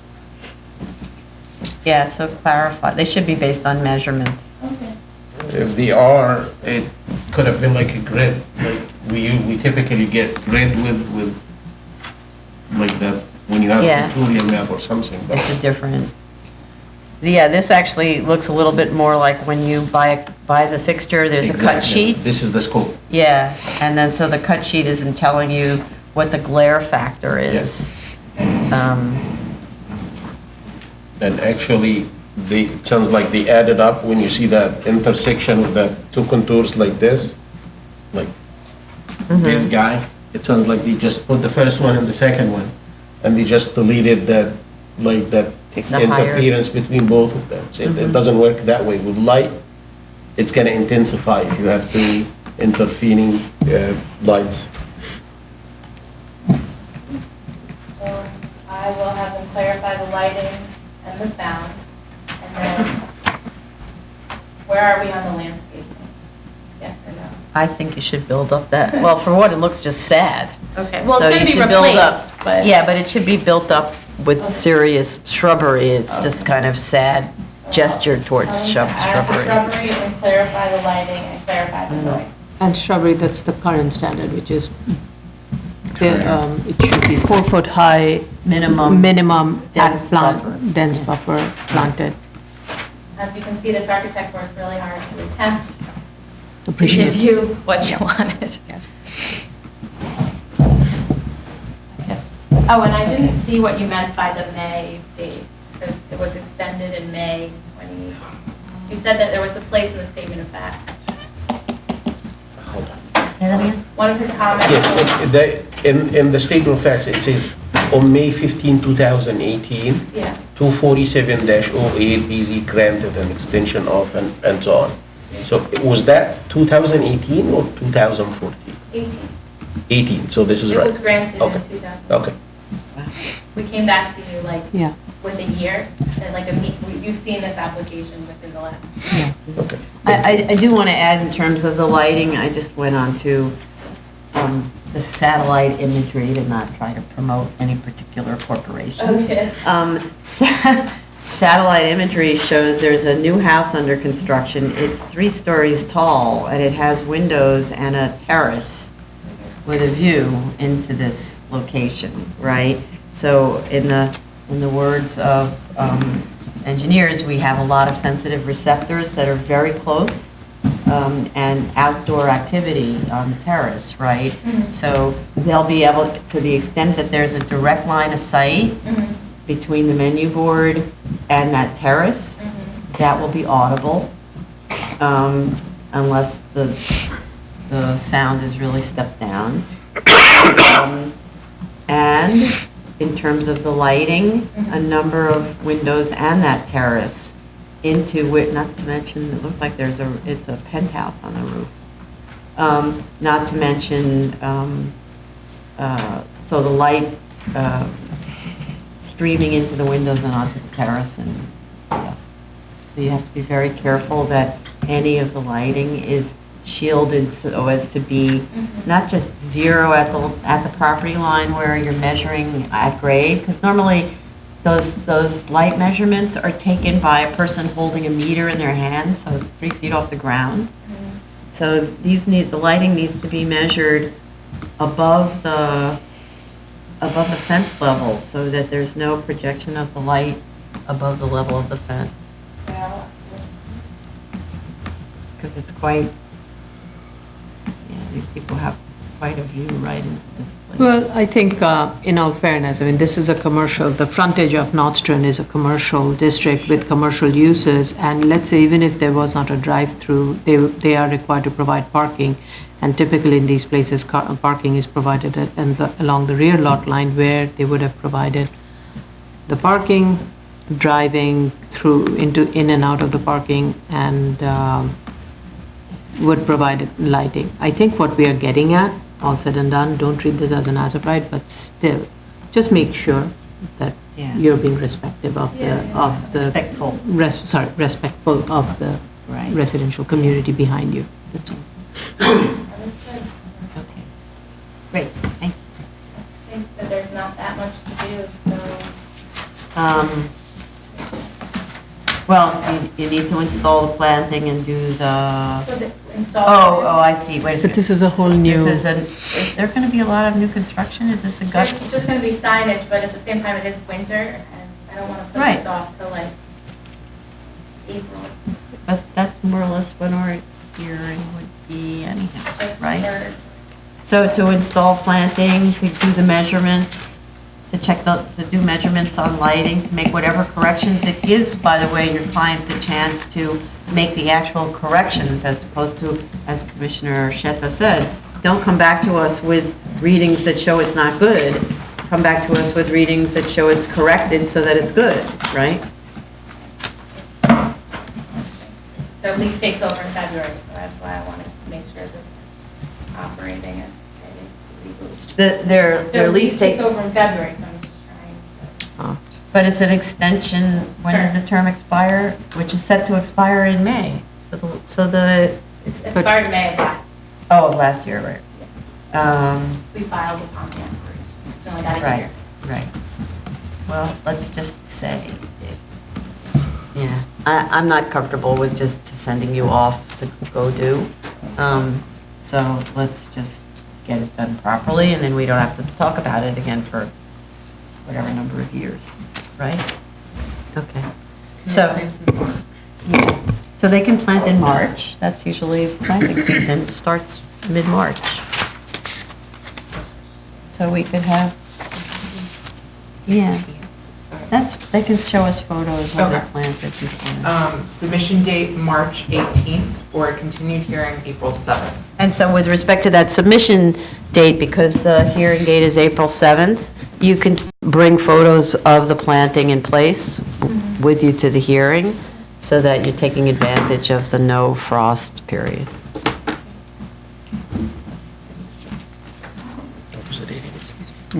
We have April Okay. 7th here. and March What'd you say? submission. The date.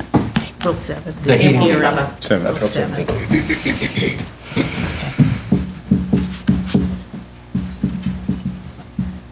Good. Appeals calendar, continued hearing, item number 10, 2018-102A, 241 Grand Street, Brooklyn. There's a request for an adjournment. Good morning, Faye Baton from Sheldon Lobel, PC for the applicant. I was informed to request a 2 to 3 month adjournment because they were still waiting for DOB FOIL We request. heard that number 3. 2 to 3 months. Yeah, we heard the number Oh, 3. 3-month adjournment. They're waiting on some DOB FOIL request. Okay. Submission date, April 22nd, for a continued hearing, May 12th. Okay, thank you. Item number 11, 2018-151A, 6-05, 129th Street, Queens. Okay.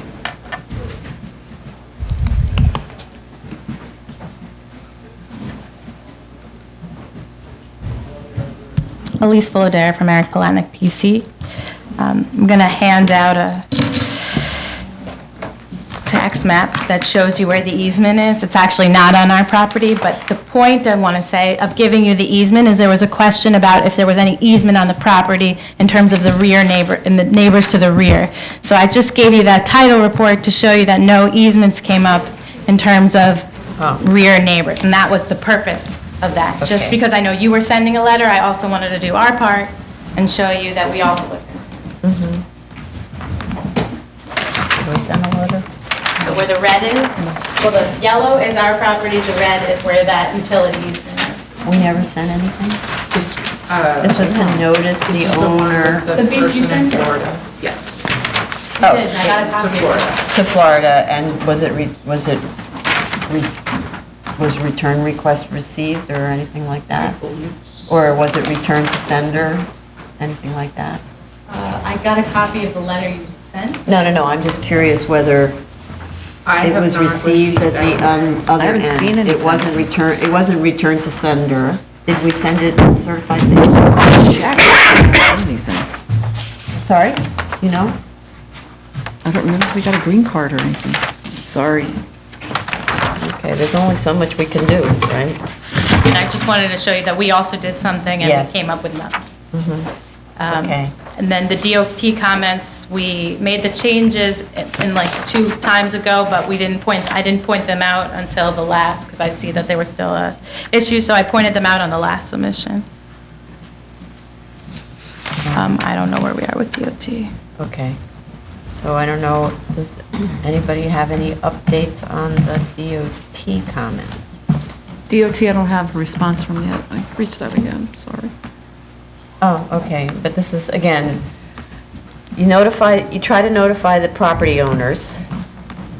So I just want I want the resolution to show that we directed the applicant to notify the owners of those apparently landlocked properties, and we sent by whatever method of mail, a letter to the owners at the address that's on the record. And you know, we can only do so much, and I don't want to hold up the application more. We've done our level best to address this. So, are there any speakers on this one? What we were waiting for from DOT was to ask them, are they okay with us sort of landlocking this lot, right? But also there was, no, right? There was a revision to the plan. They asked Yes. for 3 or 4 different revisions to the plans, which we made. Which we sent over to them. I don't have a response yet. Okay, yeah, I see. Their January 9th letter. Oh, this is the January 9th DOT Letter, right. Oh, And then okay. We submitted it, but I don't have anything yet. Okay, Sorry. all right. And I think as the applicant had stated, the revision to the plan, while it may not meet all of DOT's recommendations, the primary change, the place where the plan does not respond to DOT's comment is the curb cut issue. DOT had recommended one large curb cut on 129th Street that would act as an egress and ingress to the site, whereas the neighbors were very vocal about it. They did not want one large curb cut abutting their property. They preferred 2 sets of curb cut, one for exit and one for entry, and that was vocalized at the community board and the neighbors, and that's how the plan was revised and reflected the community board and the neighbors' concerns. Okay. I think that's the plan. Yeah, we spoke with the neighbors Yeah. multiple times about the curb cuts, because that was one of their largest concerns. Okay, so how about this? Other than that, there's no other open issues with DOT, right? Not that It's I'm only aware the of. curb cut question, that's the questions, they kept talking about the curb cut, right? Hmm. And there's already a 5-foot sidewalk in front of the property? Yes. Yes. The revised plan shows there's a 5-foot, DOT wanted a continuity of the sidewalk along 129th, which has been revised, and I think the builder's pavement plan also has been Has been revised to revised, reflect that, right. and that it be 5 foot wide. Easier for And that also has been provided. Okay, so I would say then, maybe the only open issue is, because DOT ultimately is the one who gives you the permit for the curb cut, right? Yeah. So maybe we could do something like a conditional approval that the applicant works with DOT on the curb cut, and then that way you could explain to DOT that the neighbors are really upset about the wide curb cut, and maybe there's another solution or a compromise or something, but we don't want to be here forever because of the curb cut, right? So we have Is that- speakers. Yeah, he's the... Sorry, did you want to speak? Do you want to speak? I missed the beginning. No, so if you want to come up and maybe, Say your name. at least you want to fill Just it in. state your name, please. Sure. I I guess the project is still a 10-unit residential building, so that's, and then we were just speaking about the curb cuts and how you, what you guys recommended for the 2 different curb cuts, remember with the gates? Right. DOT asked for something different, but we kept what you guys recommended. Okay. And now we're working on figuring out, which way to go, but she's saying to not hold it up, that we work it out with you guys and DOT on a conditional. Is that correct? Good morning. Robert Gonzalez. That's my name. The question I had from, I wasn't here, unfortunately, at the previous meeting in November, but I understand there was a question as to the landlocked status, and if that was addressed with Community Board 7, as well as anybody else. I called the community board yesterday, and they didn't have an answer for me. They didn't get back to me as of right now. I left them my phone number, and Sorry, what is it that you addressed with Community Board 7? they said that was holding it up, what was holding up last time was the landlocked status, that Yes. if they build there, would landlock the other properties behind it. Yes. And they were supposed to address that with the community board as well as those land Sorry, owners. they who? The developers. I think he just wants to know what we said in the beginning of the hearing was that they sent out a letter to the landlocked Landowners? properties in the back who haven't responded. And we also did a title report search, and it came up with no access agreements or easements on this property. I see. So the thing is, because we made an effort to contact the property owners. We don't know whether, as far as we know, we didn't get a return of the letter, so as far as we know, it was received. Apparently the owners, the address for those owners is Florida, so, right? So. I saw that. So I just want to say that we've made all the attempts we can to contact them, and there's a limit to how far we can go with this. So I don't think that the easement issue, in terms of the neighbors and landlocking, is an issue anymore. Okay, and what about the DEP issue? I remember in July, they were awaiting a response from the DEP about the drainage and the, We got a plan approval a while back from DEP. Wait, so it says, no, you got, I thought there was a condition of amending the drainage plan. That's what DEP wants you to do, right? I thought we did that a long time ago for DEP. There's three letters in there, look at the, I don't have the file in front of me, sorry. We have sign off. My running condition is amend the drainage plan. We have DEP sign off that says on condition of the amendment of the drainage plan. That's what my notes say. Otherwise, I have to find the DEP letter. We find the DEP letter? Based on the above, no objections, but what does it say? The amended drainage plan for the sewerage district number blah, blah, blah, shows a 10-inch diameter sanitary sewer and a 12-inch diameter storm sewer. The engineer has submitted a request to amend the drainage plan. DEP's drainage and modeling found that plans and information submitted by the applicant is sufficient to amend the drainage plan. So, whatever that is, so it's that still working out things, but DEP will accept an amended drainage plan. That's what I understand. It's a strangely worded letter. Right. Okay. okay, Okay. got it. Okay, thank you. All right, thank you. Okay, are there any speakers on this? All right, then, I would like to make a motion to close this then. Chair Palmetto? Aye.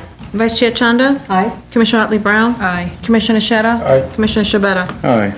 And again, just a reminder to our council to make sure the record clearly shows we attempted to notify the owners of the adjoining properties and in what specific ways.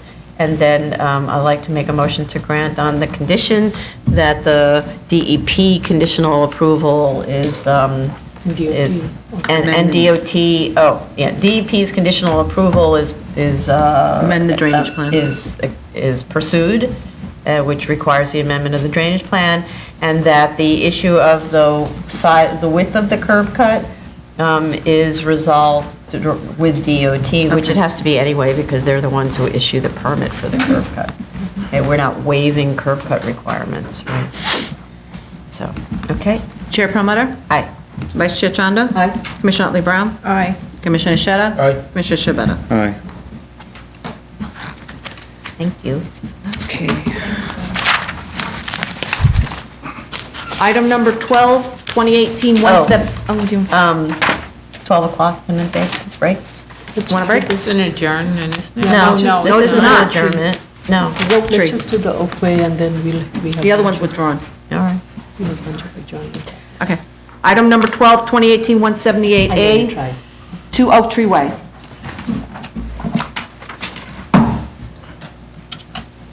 No, you don't have to be sworn in. Yeah.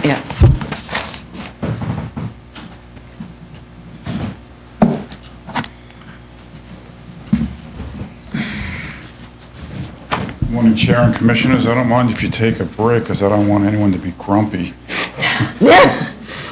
Are you implying that? No.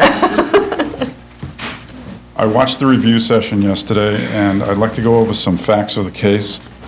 The fire department has approved the revised plans and submitted it to Submit BSA this morning. Yes. So all of the drawings match each other in terms of the width of the curb cut.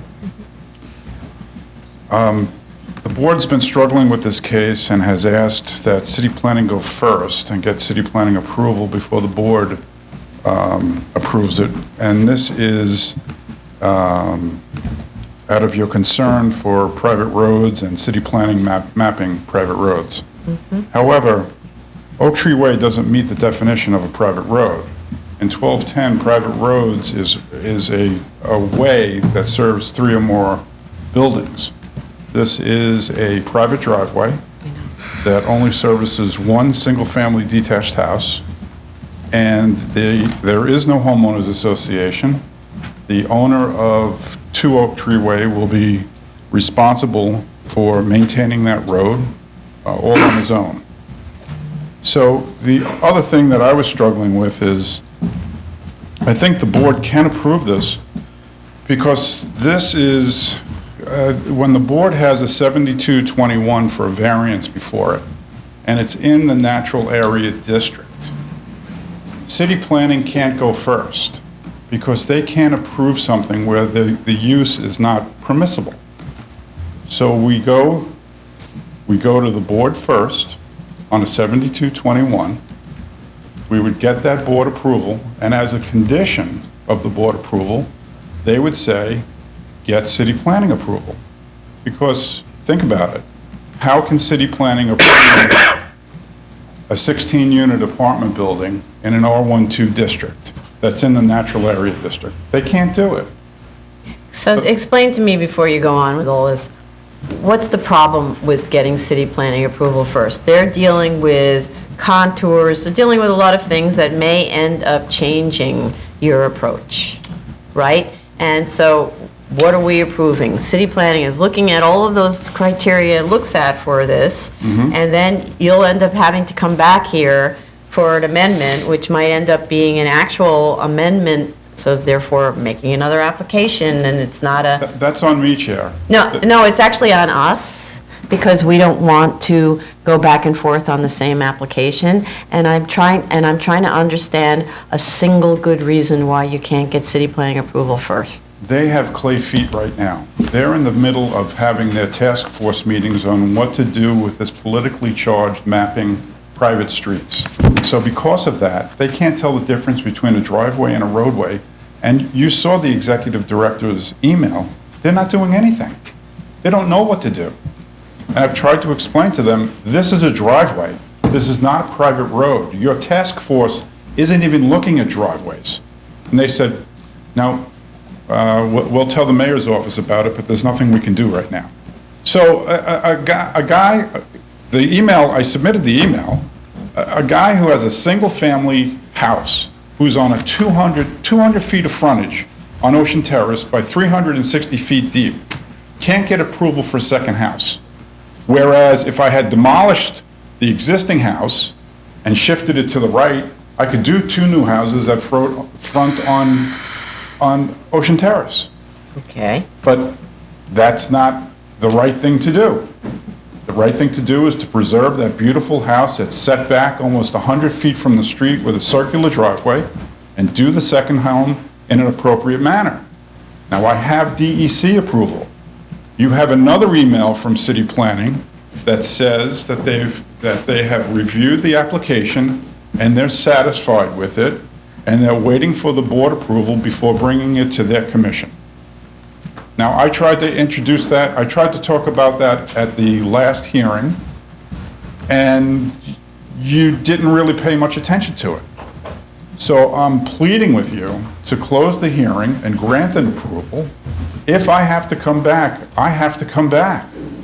My client has to pay for it again. If you look at the configuration of the roadway, you can see, well, look at the configuration of the driveway. We've already shifted it to the right because city planning wanted those trees on the left to be preserved.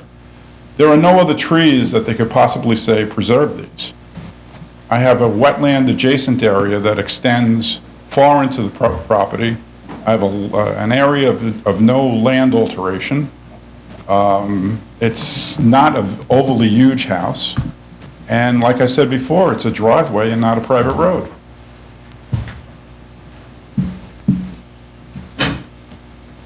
So I just have to say, you're right. You are between the struggle about all of these GCL waivers, right? That's been going on for a number of years, right? And we're very close to resolving the situation. No, we are very close to resolving the situation. In fact, what I understand is resolution is imminent.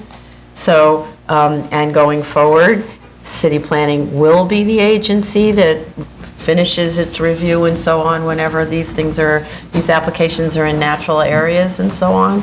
So I don't feel comfortable with upsetting what the process has been to get us to this point of resolution with city planning and the whole subject of these roads, not private. For us, it doesn't matter whether you call it a private road or not. These are these GCL 36 waivers. And the sequencing of things really does need to be that we know what city planning wants from you, wants from the application, so that what we're looking at is the final product. But what city planning is struggling with now is private roads. They're not addressing driveways. That's not going to be in any They're struggling with all the subjects that have to do, that affect us, the GCL waivers. So whether you call it private roads or not, they're struggling also with the subjects that affect all the GCL 36 waivers. But it's a driveway. It's not a private, by definition, it's a driveway. We don't. They're not going to address driveways. No, that's not the case. Okay, I'm sorry, I don't feel comfortable about upsetting the whole thing that we've been working with on them for years, actually. And now it's come down to weeks, and I think that in a matter of weeks, this will be resolved, and then we'll be able to move forward. Well, let me ask you this, because I do have some 7221 cases that are pending to be filed.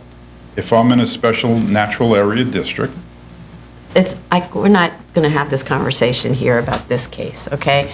This is a GCL 36 case. That's what we're talking, or 35, that's what we're talking about. 36. So that's what we're talking about, and I don't feel comfortable resetting the approval process for this. So maybe we can put this, give it a couple of months?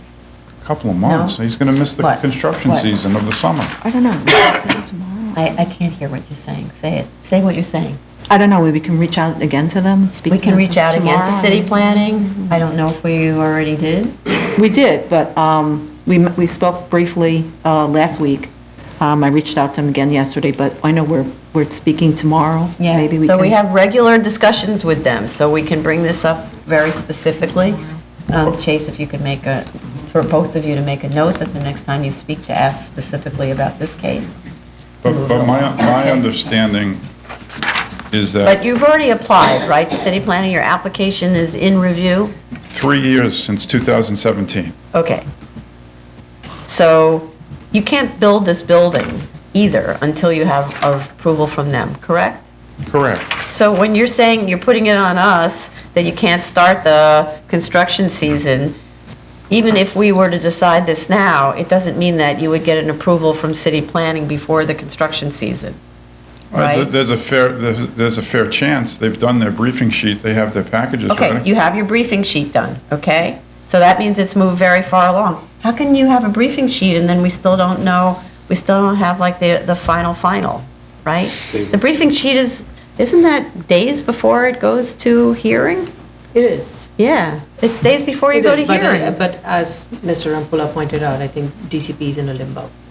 No, they don't need to be in a limbo, so that's the point, is a call from us where we say, please move ahead with your hearing on this, right? We'll talk to them. We'll talk to them tomorrow. Yeah, it's not like you're so far away, I didn't realize you're in briefing sheet stage, that's, From my understanding, the meeting that's set for this week is only with the director of the Staten Island office on this specific case and is not addressing the larger issue of what city planning is doing we about will mapping speak to streets. them, okay? Please, we will speak to them. All right. But Chair, I don't want to keep going on about if we this. were on the opposite end of this is the third hearing on this.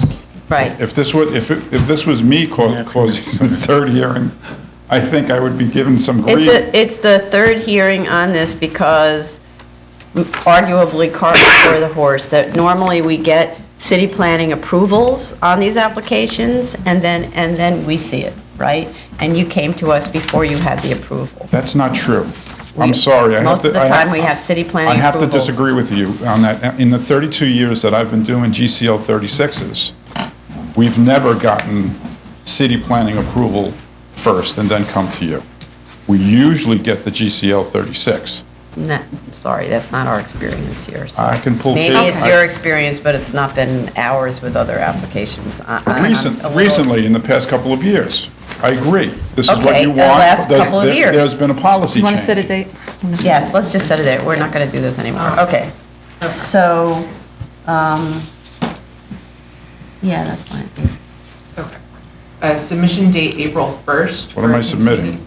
Well, you're not, so, but, or unless city planning asks you, you're going to submit to us the approved city planning decision, determination, right? It could be on the day of the hearing. It could be on the day of the hearing, but we always give a submission date, so you could just bring it in. right? April 21st.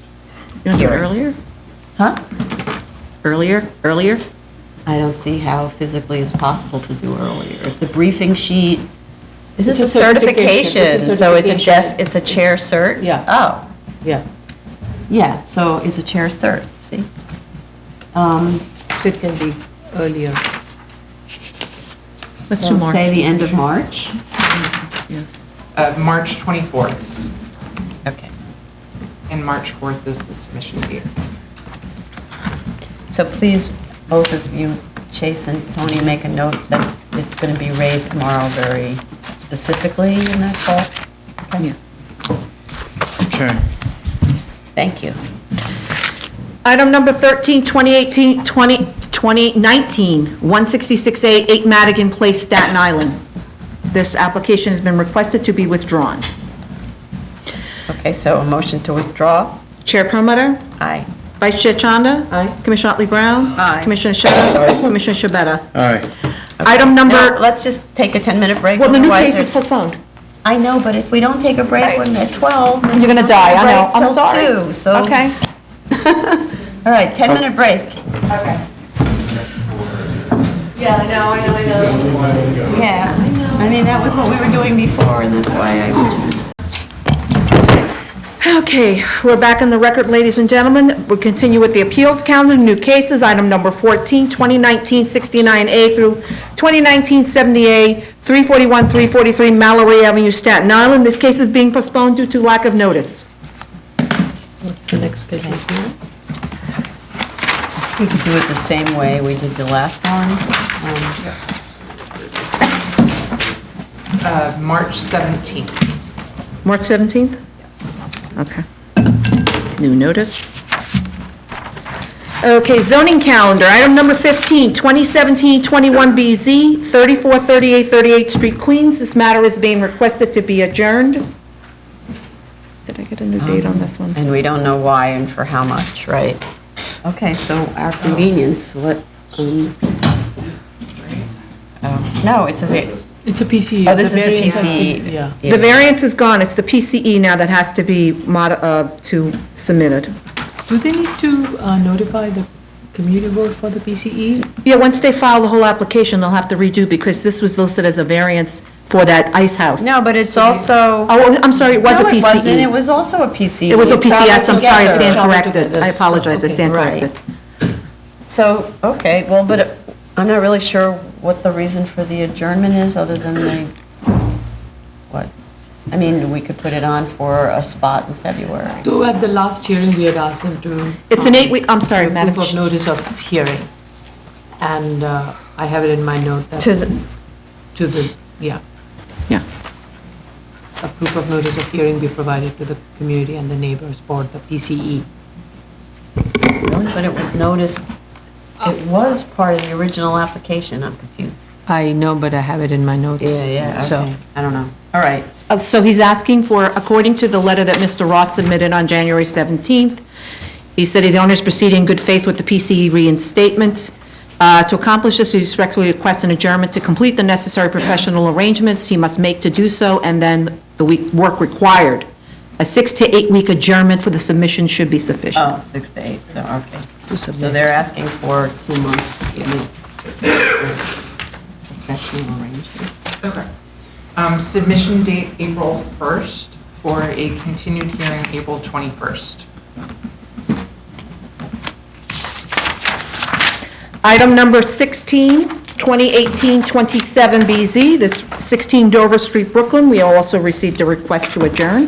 Now we would like to request to withdraw. Oh, wow, okay. Okay. All right, do we need to have? Yes, we do. anything in writing? Without prejudice, sorry. Do we have to have anything in writing, or we just can go ahead? No, it's on the record. Sufficient based on the common law vested rights, or the statutory that traveled with the common law vested rights where they got up to the podium and requested withdrawal. Okay. So, Okay, as long as you're comfortable. So do you want to vote on that? Yeah, so a motion to withdraw. Chair Perlmutter? Aye. Vice Chair Chanda? Aye. Commissioner Otley Brown? Aye. Commissioner Shetta? Aye. Commissioner Shabeta? Aye. This application's been Yeah, withdrawn. but I just Without want to add, prejudice. it's a legalization, so this is, we need to notify Department of Building. Yes, a letter would go out to Department of Buildings, Yes. so you're aware of that. Yeah, but what I wanted to say was it was weird because it got a C of O post those. That was part of the conversation, is it got a C of O post those. That was it was a really weird case. Remember, it had a variance in the 80s. Then it got a C of O post that construction. You haven't been sworn in, so we need to swear you in So in order to I have this would say conversation. we've withdrawn this application, so now you need to speak to council or to, in other words, the application was to legalize something, otherwise you wouldn't be here, according to what I understand. So, and so us notifying DOB, if you can explain to DOB why you shouldn't be subject then to any more violation or whatever, then, Let's speak to Carlo and yeah, then council. fine. That Okay. confuses me because we only did that on your recommendation. You haven't been sworn in, Ms. Yeah, so we Driscoll closed Dare. the hearing, we're Okay, talking sorry. about Dover Street, right? Okay, sorry, I want to respond to what you just Okay. Hearing is closed. So, okay, so we're talking about Dover Street, so now, and we closed and we voted to withdraw at your request, right? So, I would say follow up with Okay. Carlo and, council, and, because my understanding is we have to notify DOB, right? When it's a legalization, yes, Yeah. indeedy. Yes, Just noting it's a withdrawal without prejudice. yes. Okay. Item number 17, 2018-137BZ, 25177 Jericho Turnpike, Queens. We also have a request for adjournment.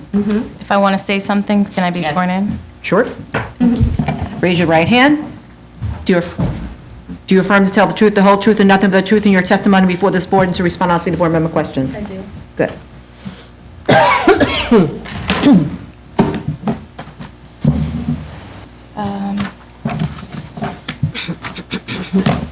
Okay, so this, the only thing I wanted to say is about the DOT comments. The most challenging comment in the most recent DOT is that, comments is that they say, would recommend that pedestrian activated gates not be added where markings and stop controls will suffice, whereas previously the BSA commissioners seemed clear that they would prefer to add a gate and stop controls. So recommendations of the board and the DOT comments seem, Are not in agreement. yeah. But So we just, you asked to adjourn this, we didn't review anything, so. we're just looking for guidance on how to move forward. Sorry, what did you just say? I don't think the DOP comments and the DOT comments. DOT comments were not added into the SharePoint. Right, so Okay. we didn't see anything to review. Okay. We didn't review anything. So if you're still having concerns about the, let's say, lack of coordination somehow between our concerns and DOT concerns, that should be something that you actually discussed with Tracy, I think. Okay. And maybe Yeah, I'm we can- aware of it. Yeah. Okay. Yeah. It's kind of interesting, I would say, just going back to the Kings Highway, the Flagger thing. Yeah, in terms of the maneuverability and the flaggers. Right, yeah. so there the DOT asks that flagger be installed, be provided. Here, DOT does not believe any of these other devices are necessary. It's just, I did see the plan, that, because I had a brief conversation with Tracy. I did circulate the comments. And Oh, the plan. you did, I'm sorry, so, okay. My apologies. So, based on that, DOT seems to be wanting people to rely more on just using the striped pedestrian walkway as a safety mechanism and not provide any additional belts and suspenders that we had asked. Again, I didn't review anything, so I Okay. don't know how to have a conversation about something. I don't have the drawings in front of me. I don't know what it is the conflict is, so this was adjourned. Yeah. So, right? So if we're going to have this discussion, then you need to make your presentation in a submission. And to the extent that it's a conversation with DOT, then reach out to Tracy and maybe you can have a conference call or something. Yeah, with we DOT. just don't want to be in conflict in what you said in the previous hearing. I understand, but so because nothing was submitted and you Okay. chose to adjourn this, then Yep. It's because We don't know also how to we got respond. the FDNY letter of no objection today, so we didn't want to come to you with a half. Was the FDNY no objection for the daycare or was it for the PCE? Because the letter has the PCE number. Not sure. Okay. But we were, I know we had meetings with, It has both? Oh, yeah, Oops, sorry. yeah. So that, we were waiting for that, but we didn't want to give you a half submission, so. right, so really either on days when you want to talk about some little thing, don't Yeah. adjourn, so that we're fully informed about the application during Okay. the conversation. Okay. So did we pick a date? We wanted 4 to 6 weeks, but we want to give you everything, so I guess still 4 to 6 weeks, we'll try to work this out. Okay, but working with Yeah, we- staff yeah. and DOT together to try to coordinate. I do want to point out that we did email and we have had conversations with Tracy, we just also wanted to get your guidance. Right, but what I want to say is when the board recognizes that there's a problem with the site and tries to come up with ideas, we're not traffic engineers, we're, pedestrians and drivers. Okay. And so based on our own experiences, kind of on the ground, literally. Okay. We come up with ideas, but we're not the traffic engineers that DOT is. So we'll just try to explain whatever way we go in a very clear and this is the right way to go kind of way. Okay, so submission date, February 26th, for a continued hearing, March 17th.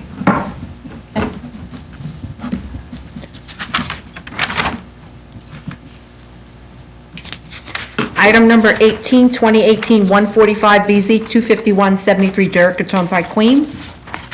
It's also the same adjournment, right? Same date? Okay. February 26th and March 17th. This is a different applicant, I just want to make sure. Okay. Yeah, they just travel together, so. Yeah, I know, just want to make sure. Item number 19, 2018-171BZ, 1 East 70th Street, Manhattan. This matter's also been adjourned. Good afternoon. We're asking for an adjournment on behalf of the applicant to complete the environmental assessment statement. We'd like to... Oh, I have to swear you in, I'm sorry. You do? Well, I'm sorry, he's an adjournment, forget it, sorry. It's an adjournment, no Sorry. swearing in.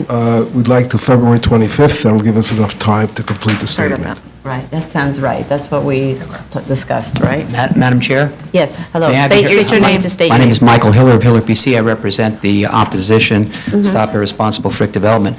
I feel a constraint to bring a matter to the board's attention, which only became... This is an adjourned hearing. I understand that, but I became aware on Friday that additional submissions, several of them, were made by the applicant since the last public hearing, at which we were told that no further submissions would be made. No, sorry, I have not Mr. been Hilliard, copied. I have not I been need to copied on stop, any of I need this. to stop you right there. This, as I explained, though you're opposition, you are not the applicant. The submissions that are made by the applicant are environmental review, and environmental review is done by the applicant, not by opposition, okay? You're just not the applicant.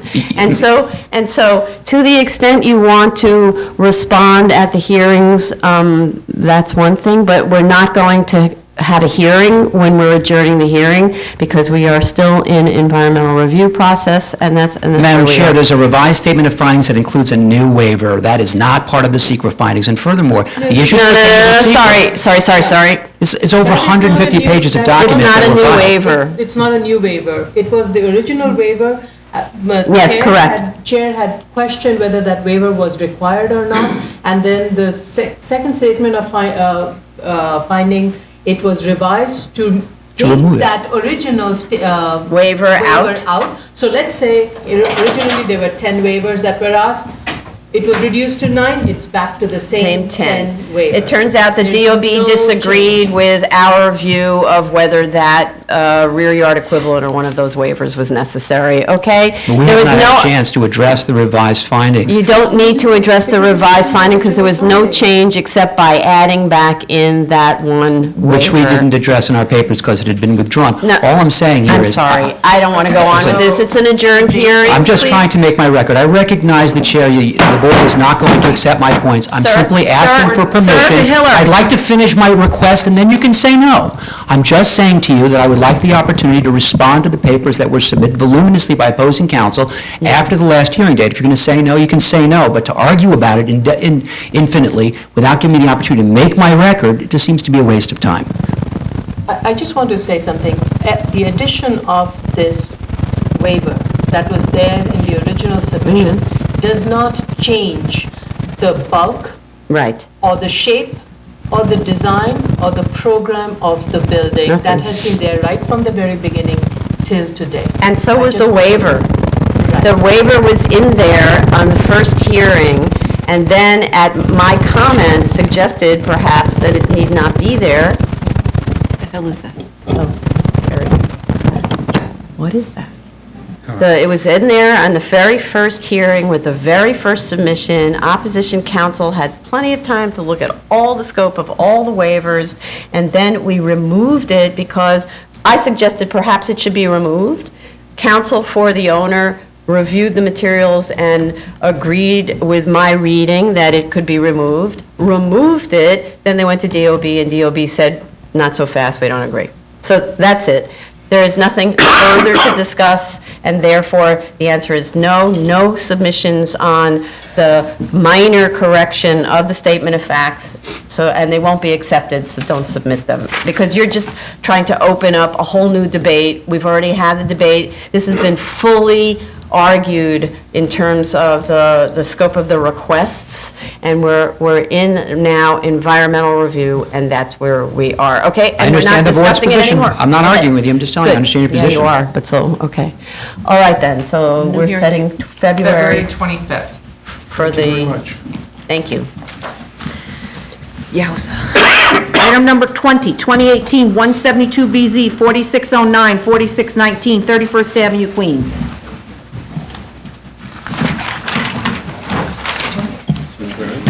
You got to swear in. Is this your team? But no one else is coming up? It was in there originally. Oh, it was in the original? Yes. Yeah, I would rather you swear in now, so this way we don't get confused. Okay. Sorry. So everybody raise your right hand. The team? Okay. So do you affirm to tell the truth, the whole truth, and nothing but the truth in your testimony before this board, and to respond honestly to board member questions? And they have time. Once again, I'm going to do it again because you just walked up. Do you affirm to tell the truth, the whole truth, and nothing but the truth in your testimony before this board, and to respond honestly to board member questions? Okay, proceed. You want to start signing in for somebody, people? You could go, Barack, go. Signing for Barack, too. Good afternoon, Chair, Vice Chair, Commissioners of the Board. Barack Robel here on behalf of Ali Forney Center and the estate of the trustees of the Archdiocese of Long Island in support of the request for a variance to facilitate a 21-unit supportive housing development. Since the last hearing on October 3rd, Magnuson Architecture and Planning has revised the layout of the building. One, to develop over the shared ingress and egress access easement for the vehicles in the alleyway. We did review with Title, and Title believes, based on their assessment, that as long as we provide them some access, we can construct over that plane. And we've also reoriented the units towards the rear of the building, or the side of the building, depending on which way you look at it, to be 12 feet 4 inches away from the side lot line that intersects with 47th Street.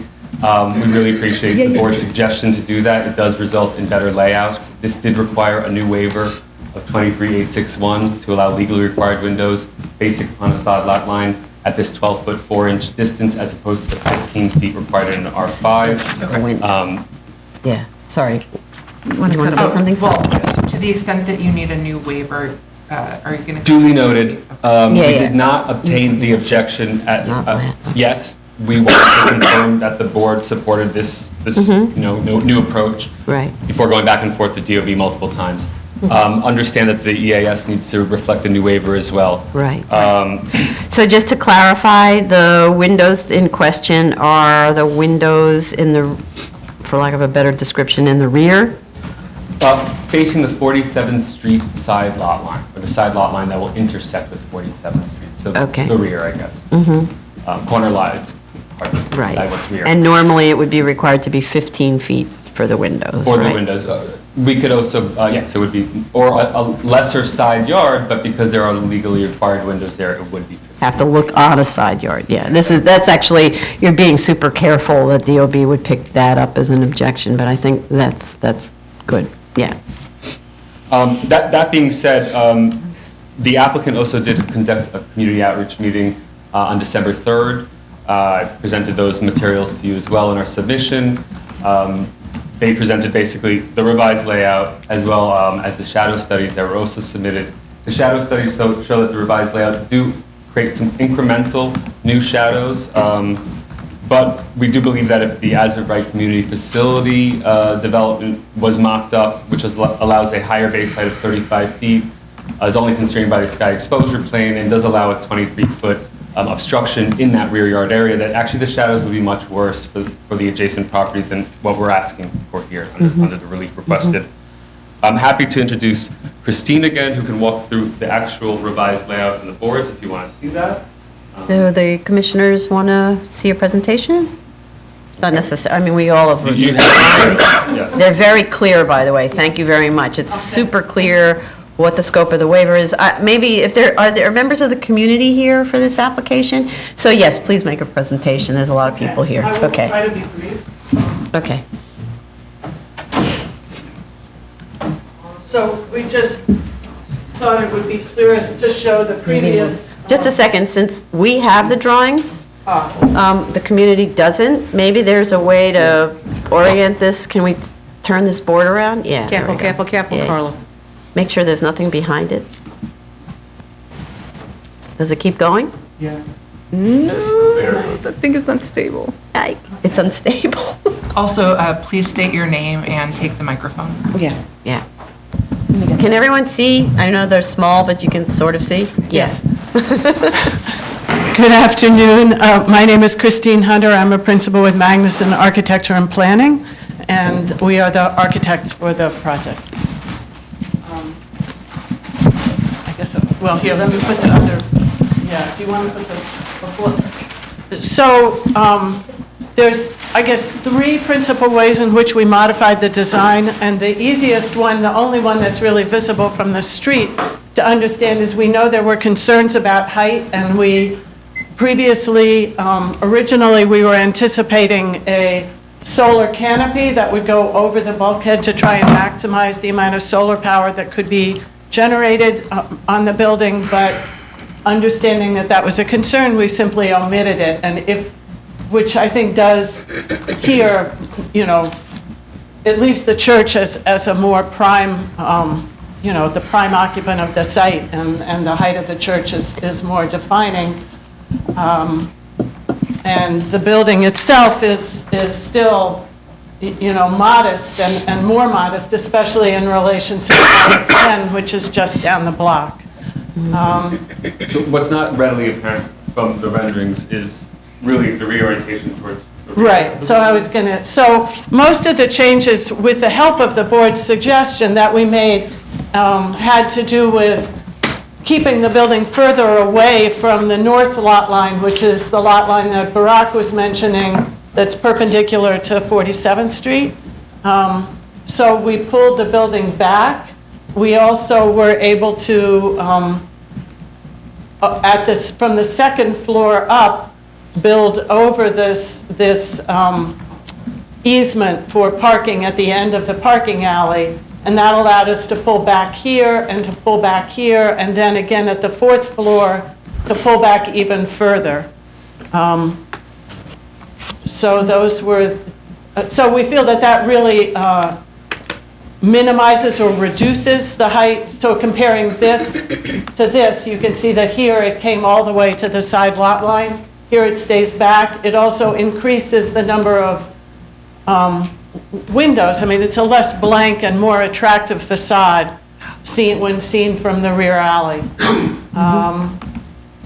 So more of the bulk is at the rear now than was before, is that accurate? Well, less of the bulk is at the rear. Oh, and okay. more of it is centered, In the I would middle, say. okay, yeah, fair, okay. And in fact, it does also improve the layout of the units. I think that's primarily it. Okay. Any questions? Are there any comments, questions from the board? No? Okay. So then, let me just see.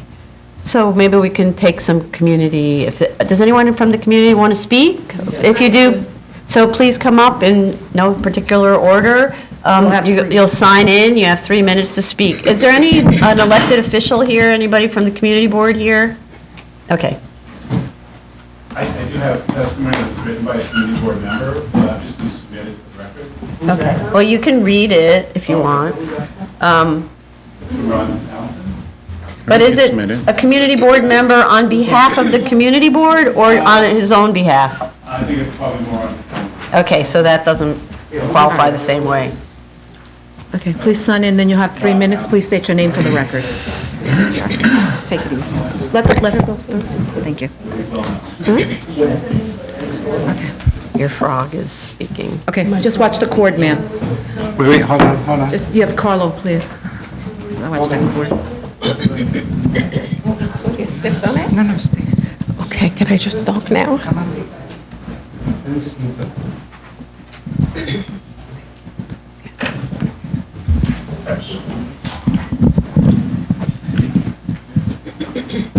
All right, my name is Awatef Solomon. No, it's for the applicant. This is for the 1390 neighbor. 47th Street. I have question and I would like the board to explain it to me.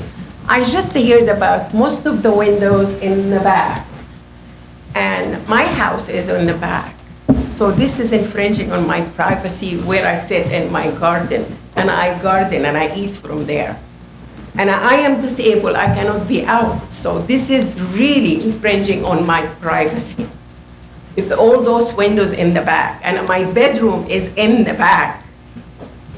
So that is my concern. For somebody, senior citizen in my age, I would like you to look at that point and explain it to me.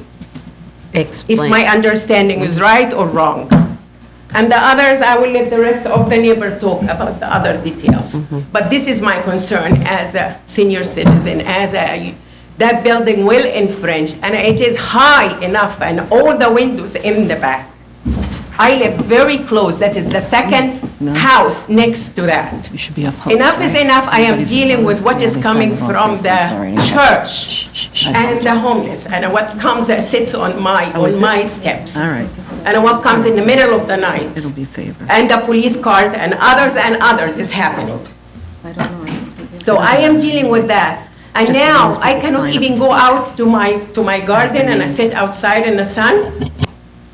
I need you to explain to me, please. Thank you very much for listening and being kind. Thank you.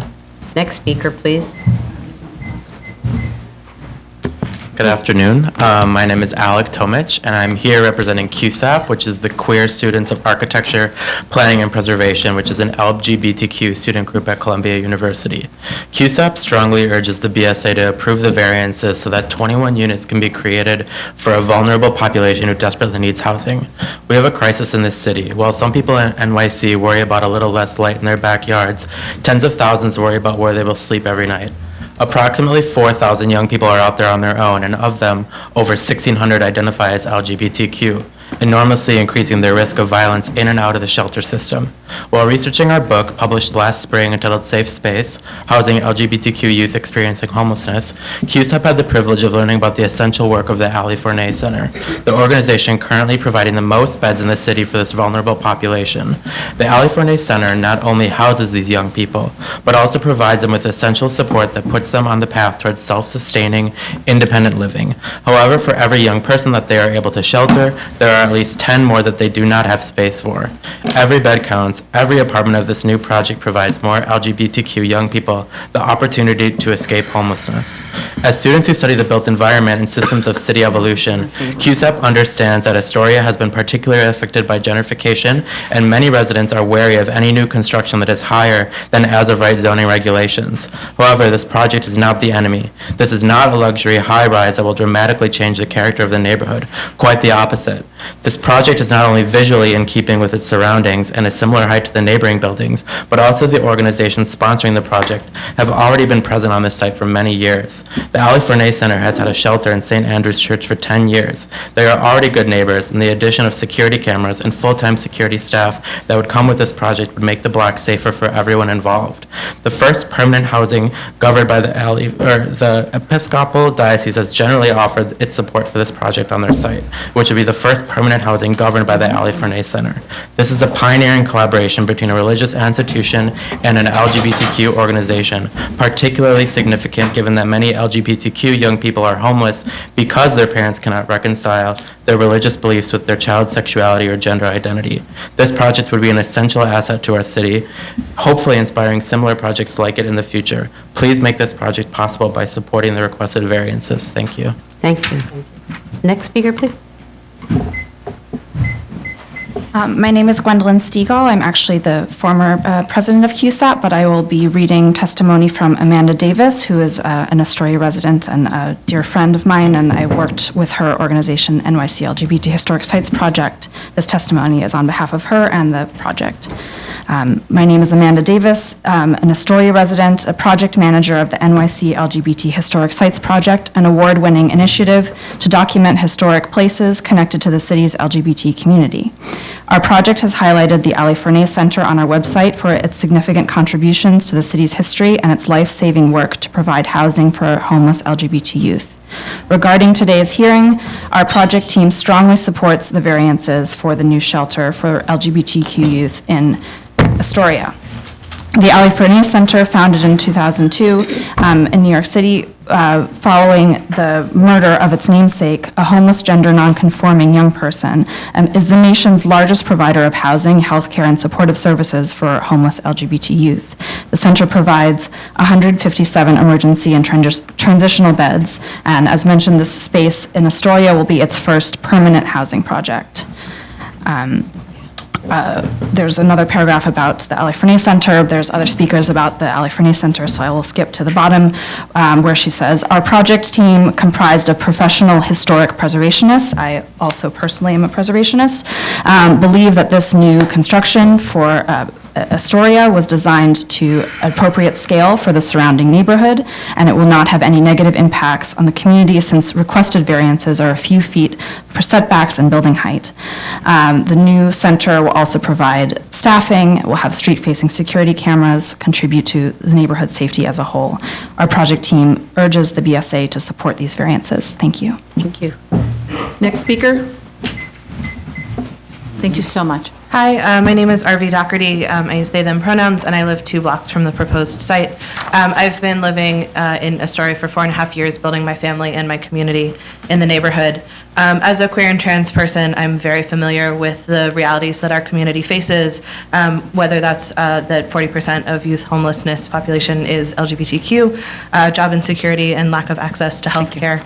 The Ali Forney Center, as you've heard, plays a vital role in serving the needs of our community, and I hope that we can all agree on the merit of this project and the necessity of it.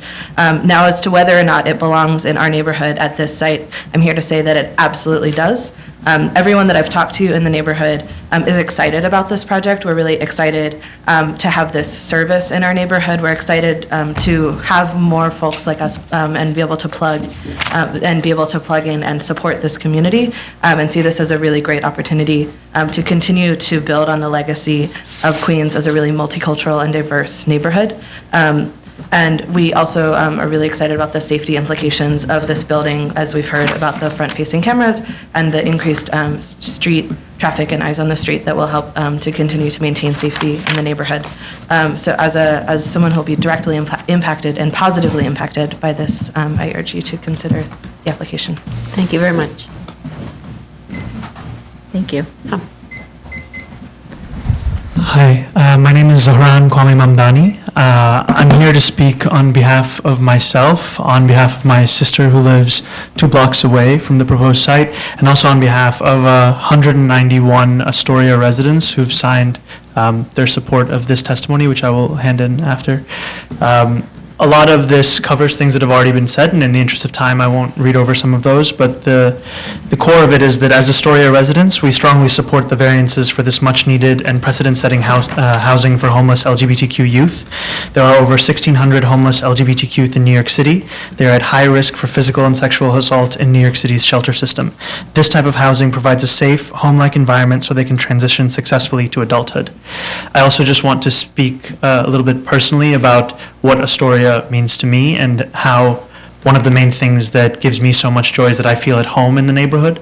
As a Muslim, as a South Asian, it is a place, one of few places in this city where I do not feel like my belonging is in question every single day. And I believe that as someone who has experienced that, it is incumbent upon myself and those who are like who have gone through similar experiences to support LGBTQ youth in getting that same feeling of belonging and getting the same support that will allow them to transition into a life of adulthood where they can forget about surviving simply and start to think about thriving as a member of the society. So I'll just hand this over, and I thank you for your time. Thank you very much. Thank you. Next speaker? Thank you so much. Hello, my name is Elizabeth O'Connor. I've been a neighbor of St. Andrew's Church for 22 years now. I live 4 blocks away on 31st Avenue. I have 2 small children, ages 1 and 4. About a year ago, I learned through the grapevine that there might be a new building where the church was on 47th Street. I remember thinking it was par for the course. We live in New York City. There's always a lot of development everywhere. Why not in my neighborhood? Since St. Andrew's seemed to be closed for business for as long as I could remember, other than some small church organizations renting space for their services, it seemed to make sense that something else would go up in its place. That was where my curiosity ended. But in mid-October, I found out that the Ali Forney Center had already been offering services from the church for many years, and I was thrilled, as were many of my neighbors when they learned what the center did at its core. For me, I already knew, because about 14 years ago, I was a social worker who worked with troubled teens, and one of my kids shared with me that he finally came out to his parents, and they kicked him out. He had been staying with friends for a night here or there, but that wasn't sustainable. So long story short, the center gave him a home in every aspect of that word. I'm here to speak for dozens of my neighbors who couldn't be here for obvious reasons when I say that there are so many allies of this supportive housing project. That being said, I watched the entire October hearing of the BSA's website, even though I wasn't here, and heard from my fellow neighbors about their frustrations regarding not having ample notification about the project and hearing, as well as wishing they could have been more involved in the process earlier on, since it does indeed affect their day-to-day lives. I've also heard the architects being very flexible in order to take these grievances into consideration and make edits to their plans.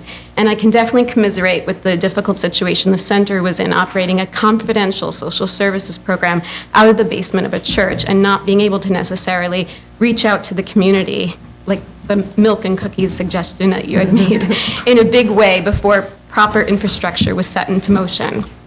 In watching the hearing, I was glad that Alex Roque was able to address so many of the specific concerns neighbors had: parking, loitering, security. It's nice to know that this stretch of 31st Avenue will now have 24/7 security, because it was actually kind of a desolate area at night.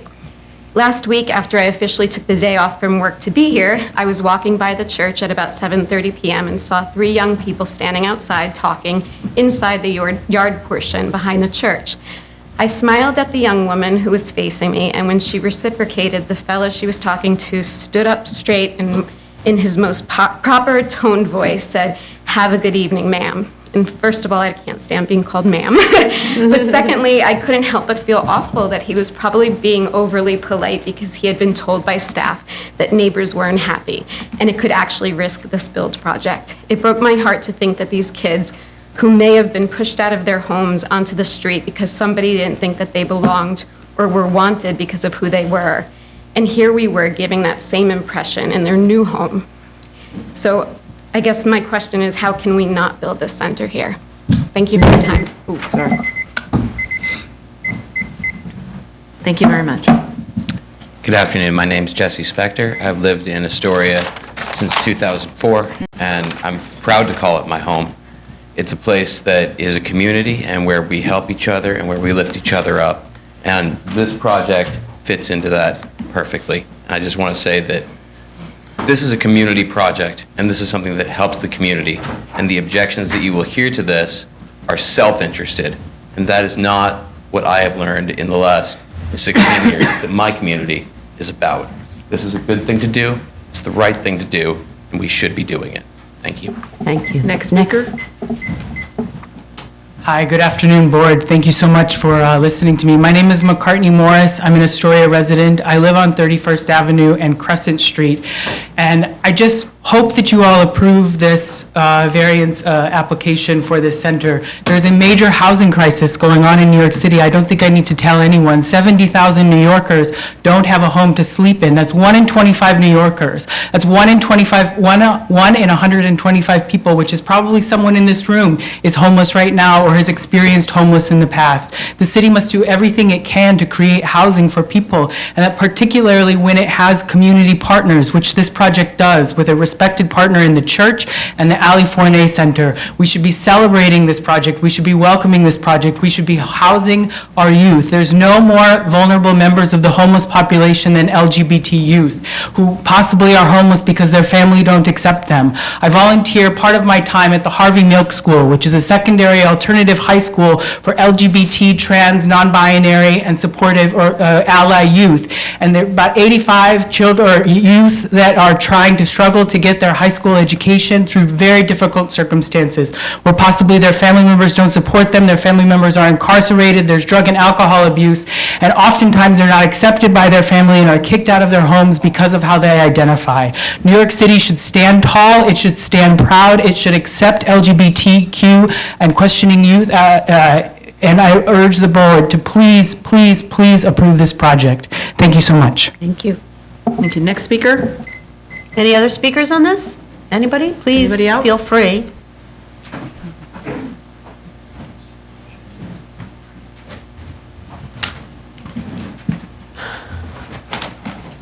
Hi, everyone. My name is Ivy Wang. I'm here on behalf of my sister, Victoria Lu, and myself. My late husband and myself were living in Astoria since 1966. That I do not know if my saying over here carry any weight, because it seems like everything is on the track to build. Our appearance over here is just like for a show, that this is a democratic process. Everybody had a say. Now, and at the last meeting in October here, the organizer of the project had informed us for the first time that this complex was for the LGBT youth that were not accepted by their families.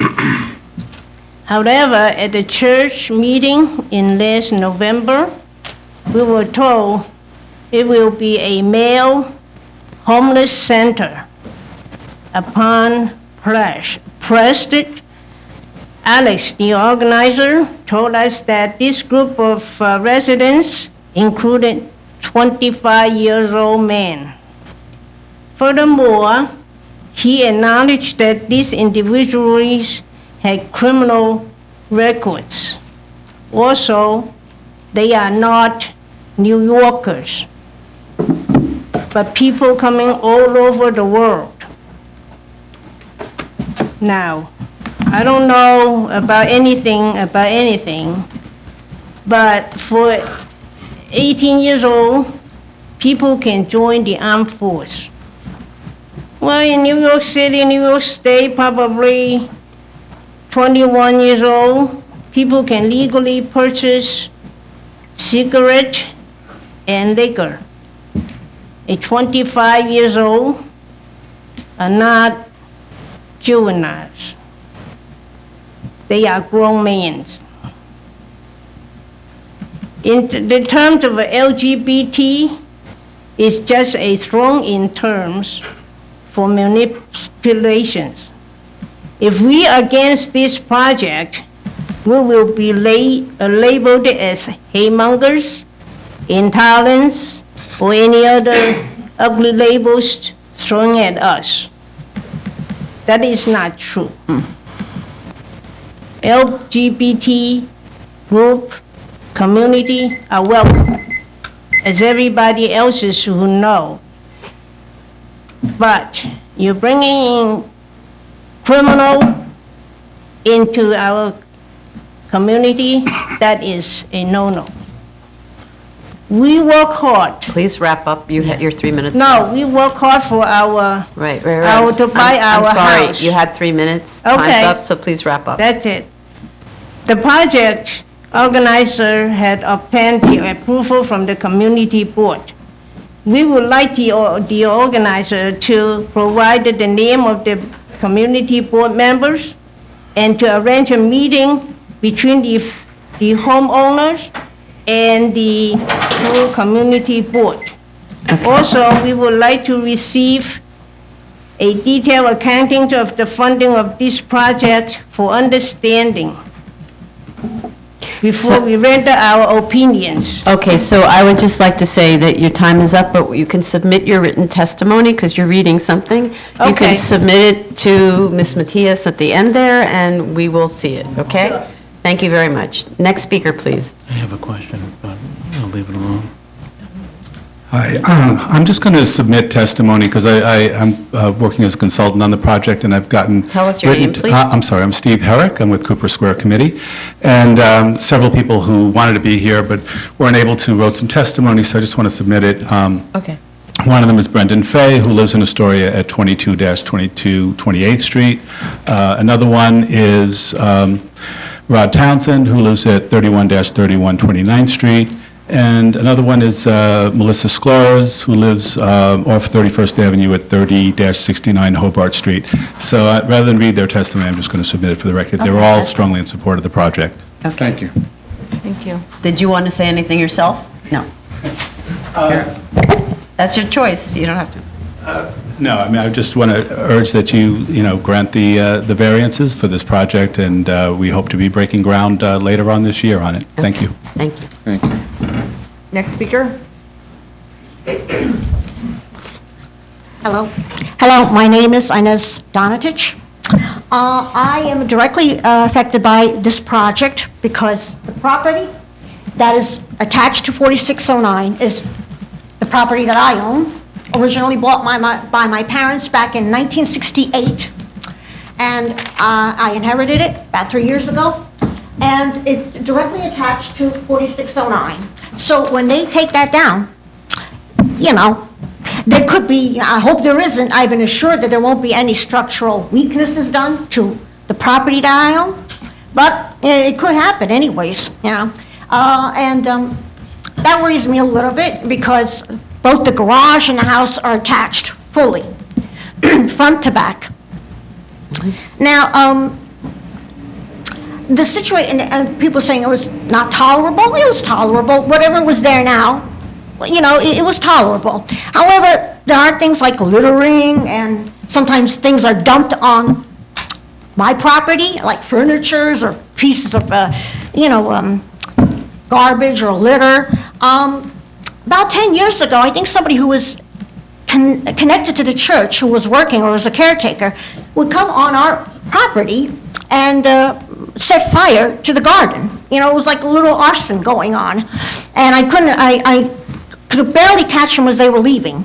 But I know they will say that that has nothing to do with them. But it just shows that when you have this sort of itinerant residents moving in and out, that sometimes people will take risks and or will do things that are more risky because they're not going to be there for long and they'll leave. I see a little more littering around. I see more littering, but with more people coming in, there could be more, more littering, but as well as more trespassing, which occurs occasionally.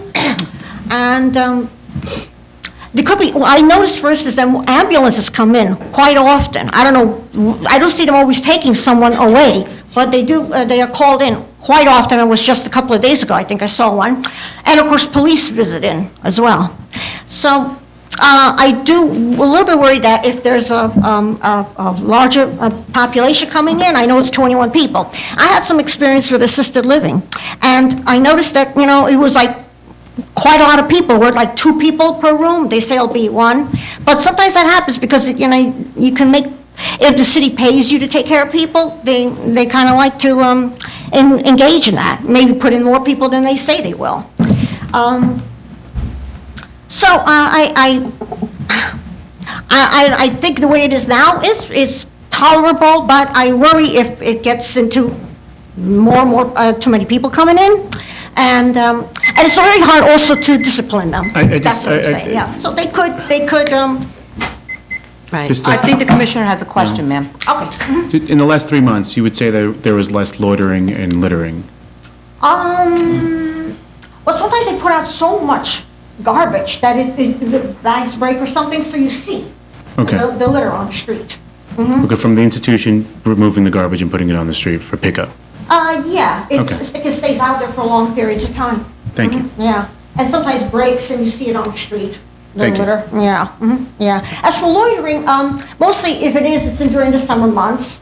But it's, yeah, and it's not all the time, but occasionally you'll see. Like I found empty beer bottles on my staircase, you know, going up into the house. Yeah, yeah. No, I wouldn't like complain about everything. But but sometimes I do get a little concerned, especially with this larger population coming, the very young people also. That's the other thing. So young people are sometimes a little more randy, and they'll pull around a little bit more than older people will. Yeah. I was in assisted living for a while, and middle-aged people, older people, and it was in a residential area, but it really had very little Thank you. Thank you. You responded to my question. I appreciate that. Thank you. Next speaker, please. Good afternoon, I believe so. Right? My name is Robson Faria. I live right at the neighborhood. As many others, we don't believe that they live and they won't be direct affected as us, because I live half a block where the edification is being proposed. We heard here so many people say about LGBT or homeless. We know that the problem exists, and we are very kind of some way solidary to the community as well. But this project is not about that. The reason I against, and many others that signed this, first of all, they had so much time to prepare for this and bring so many nice people here today to speak in their favor, on their behalf, and we did not. I was not even invited for the meetings. I show up there because someone very close got the letter and informed us. The same thing about this hearing today. We didn't know. They made, organized on the website, they know a lot of people, politicians involved, and brought a nice group, a nice crowd to discuss. And we did not. But we only had time on Sunday, after the rainy day, Saturday, to collect some signature, to knock on people's door, to speak with people, some of the owners that were home. And then it was in the evening, nobody really wants to open the door to speak with strangers, or sometimes people that we didn't have time enough to reach out many streets. We only went to 46, part of the 46, and part of the 47th Street. And I got right there, in a few hours, 150 people, 149, 154, which I would like to hand to you. Over to there, yeah. To prove the point that this was not informed to us. So how come that we should be, we don't know details about this project. We don't know details who's going to fund. We don't know how it's being operated. We don't know, for my surprise, I knew there were people living in the basement there of the church. I mean, I cannot put anybody to live in my basement, but unbelievable that the church can have 18 people living there. And what condition is that? I mean, do they deserve something better? Yes, of course they do. And, but all these organizations, they have massive support. They have politicians, they have other people that live far, far away that will tell us that live and own the properties nearby what we have to have. So I ask for your consideration and not to approve this project. Okay, thank you very much. Next speaker, please. My name is Salvatore Messina.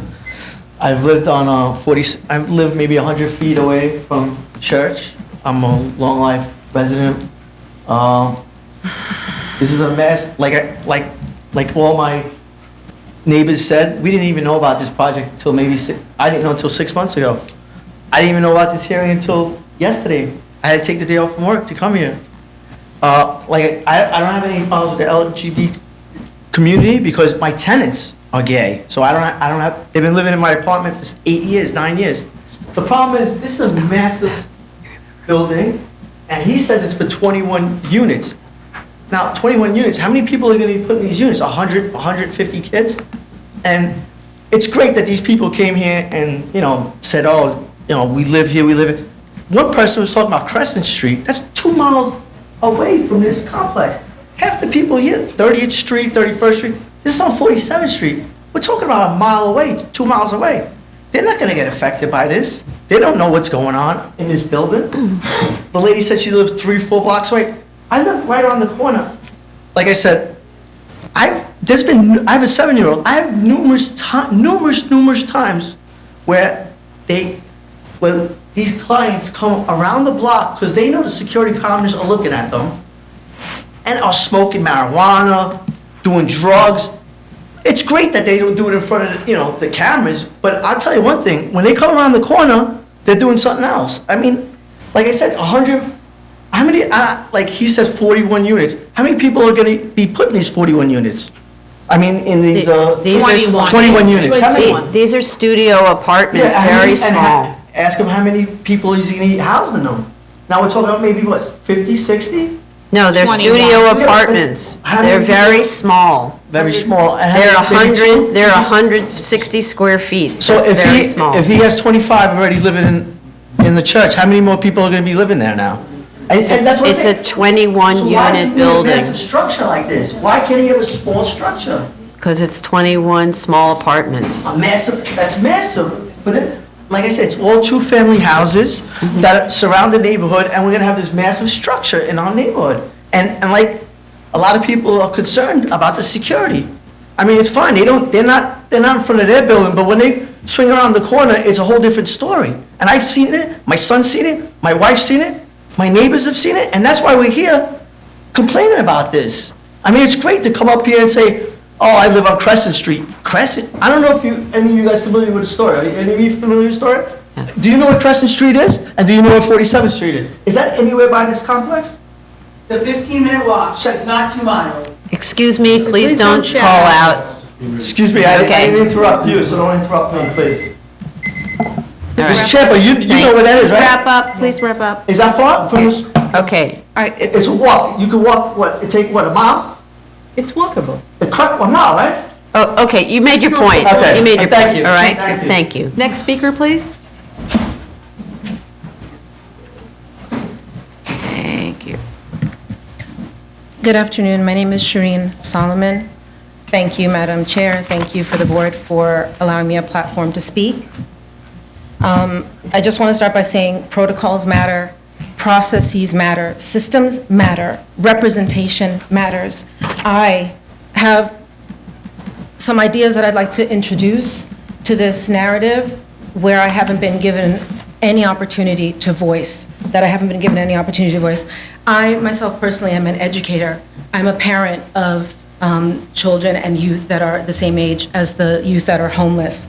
I am a community advocate. I actually personally sit on a board where much of my adult life and my mission has been to support Muslim women and children who are victims of domestic violence. Many of them are homeless. I don't have a lot of privilege or power. I wasn't able to rally any politicians to come be by my side. I wasn't able to rally any other organizations to come to give voice to the community. The situation is very unfortunate because it has pitted two voiceless groups against each other. As I heard you say earlier, ma'am, this situation has layers. The community board meeting where this was initially introduced that boasts 100% vote in favor, we never had any notification. We never had any kind of communication to even give us the chance to know that that community board was being given this presentation by the California organization in the diocese. If I would have known, I'm an incredibly engaged member of the Astoria community, and actually I have the very unfortunate position of being adjacent to the property. I am 2 doors from the property. This directly affects me. In the narrative, we've already been spoken down to, we've already been disrespected. We've been told that if we have the audacity to talk about our personal experience of living adjacent to the property, that we're talking about incremental shadows or that we're being selfish. I don't think any of the people here have considered maybe that there could be missing parts of this story. We, as we said, as some of my neighbors have said, we have dealt with the day-to-day actual reality. If you asked me to sign a petition whether I support LGBTQ youth, the answer is absolutely. I am a mentor and an educator, and I have passionately fought for all social justice for marginalized and oppressed and voiceless people. But if you ask me as the adjacent property owner, I have a very direct experience.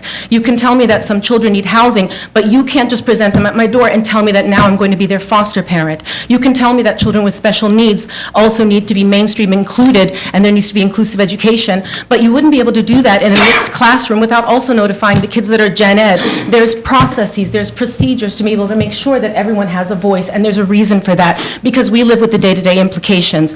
Respectfully, someone who lives 15 minutes away doesn't experience the loitering that I experience on my front steps. Somebody who lives 15 minutes away doesn't experience the direct impact of the shadow over my property, that I have 3 jobs, not one of the big developers, not one of the private high-rise housing that's going up, a woman who is a daughter of immigrants, also a Muslim, a woman, a single mother with 3 jobs. I'm not one of the easy to frame the narrative, Disney, here's Cinderella against the evil stepmother. This is a much more complex and nuanced situation. I've brought you pictures to show you exactly where I live, because I don't even appear in the pictures anymore because my entire property will be blocked out in shadow. The shadow studies that are incremental, it's frivolous and it's very unfair and it's disingenuous to frame the narrative in this way, to make it appear that if we have the audacity to speak out against a very real estate development project that could permanently change the nature of our neighborhood due to the variances and the increased height,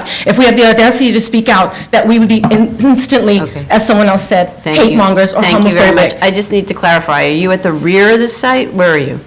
I have pictures, if I could. Just point to where just tell us where you are relative to the church. I'm this little garage back here is Okay, my you're behind- backyard. you're behind, I'm okay. actually, but one of my 3 jobs is that I'm a teaching artist, so my little office faces the backyard. So Okay, actually, see. my computer is here, and I have the window here because I do graphics work, artwork, I'm grading my students' work. So that actually directly impacts my life. I'm not the big developer, I'm not the big enemy. Okay. I'm somebody who supports this youth and this population. Thank you. You and answered my not the question. property. Thank you. Thank you. Thank you for Next hearing me. speaker. Thank you for giving me a platform to speak. No Thank one you. else did. I just want to clarify about notice. When the application is submitted to the Board of Standards and Appeals, within 5 days of that submission, a copy of it must go to the community board, your city council member, the local city planning department, and those agencies, I'm sorry, those agencies are then do whatever it is they do with them. The community board is required to hold, or let's say, is invited to hold a hearing on the application. Ma'am, please sit down. Please sit down. You can submit your materials to her, but you've spoken, all right? So the community board is invited to hold a public hearing on this item, on any item that comes before us, and how they handle their notice is up to them.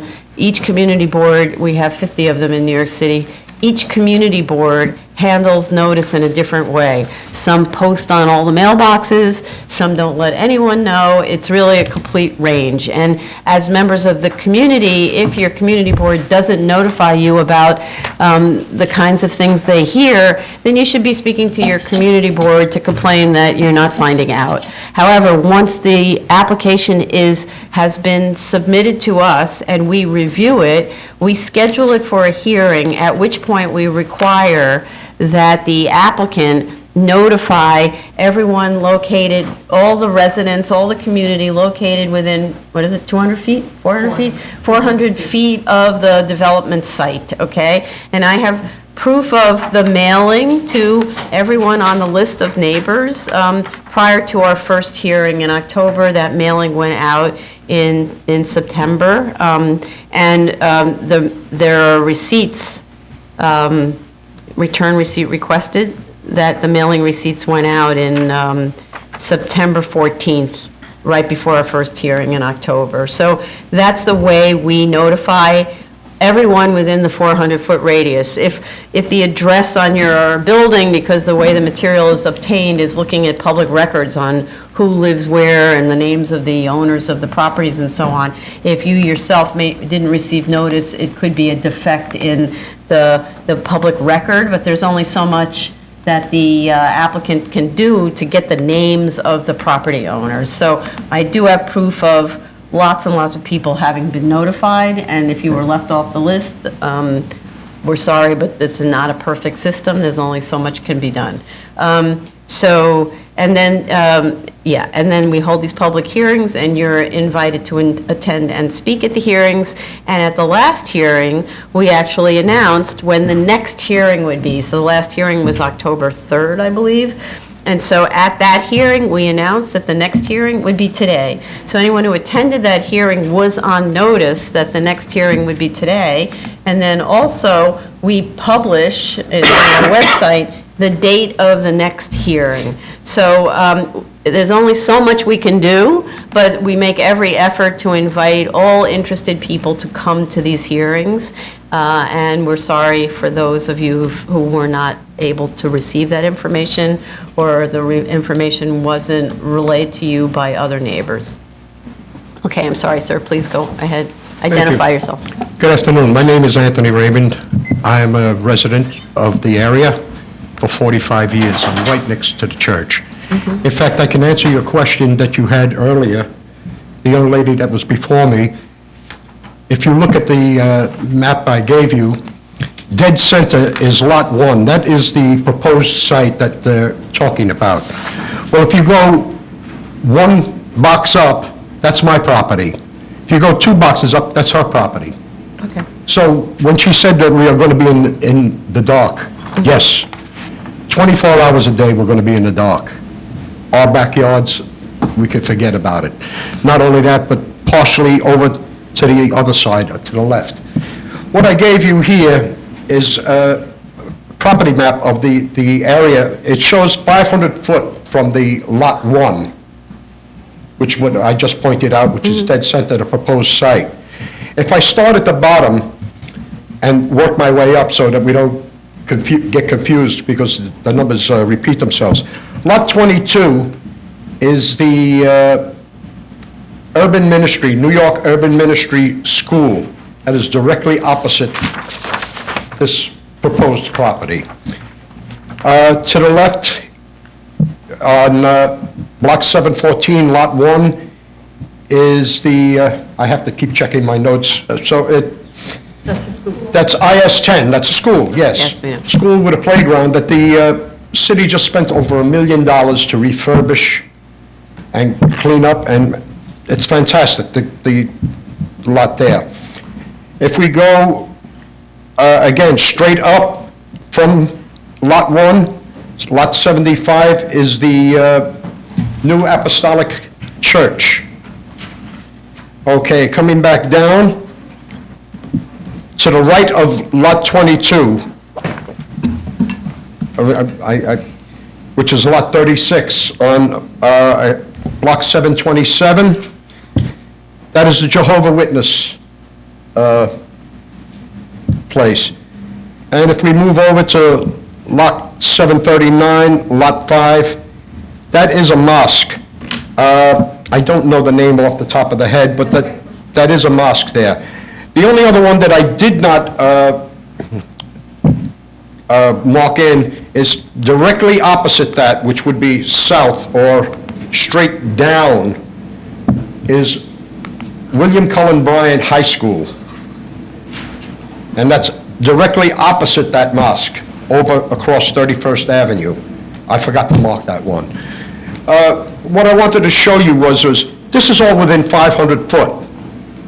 If I go 2 blocks more, I can bring in more schools, more churches. I mean, this is, like I said, a livable community, and it's been that way. I've been a resident there next to the church for 45 years.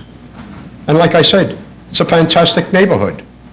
Fantastic neighborhood. But to put in a monster building to house 21 people, a 5-story building in a neighborhood that only has 3 stories at best, it's kind of ridiculous.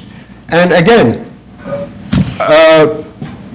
being a resident for such a long period of time in this neighborhood, I can tell you, it is family-oriented. Most of the people that are here today, came today, are my neighbors. They are my neighbors, and we know each other. We see each other. It's good morning, good afternoon, good. But as they've already told you, I don't want to be redundant, but as they've already told you, we're going to have problems with people loitering at night.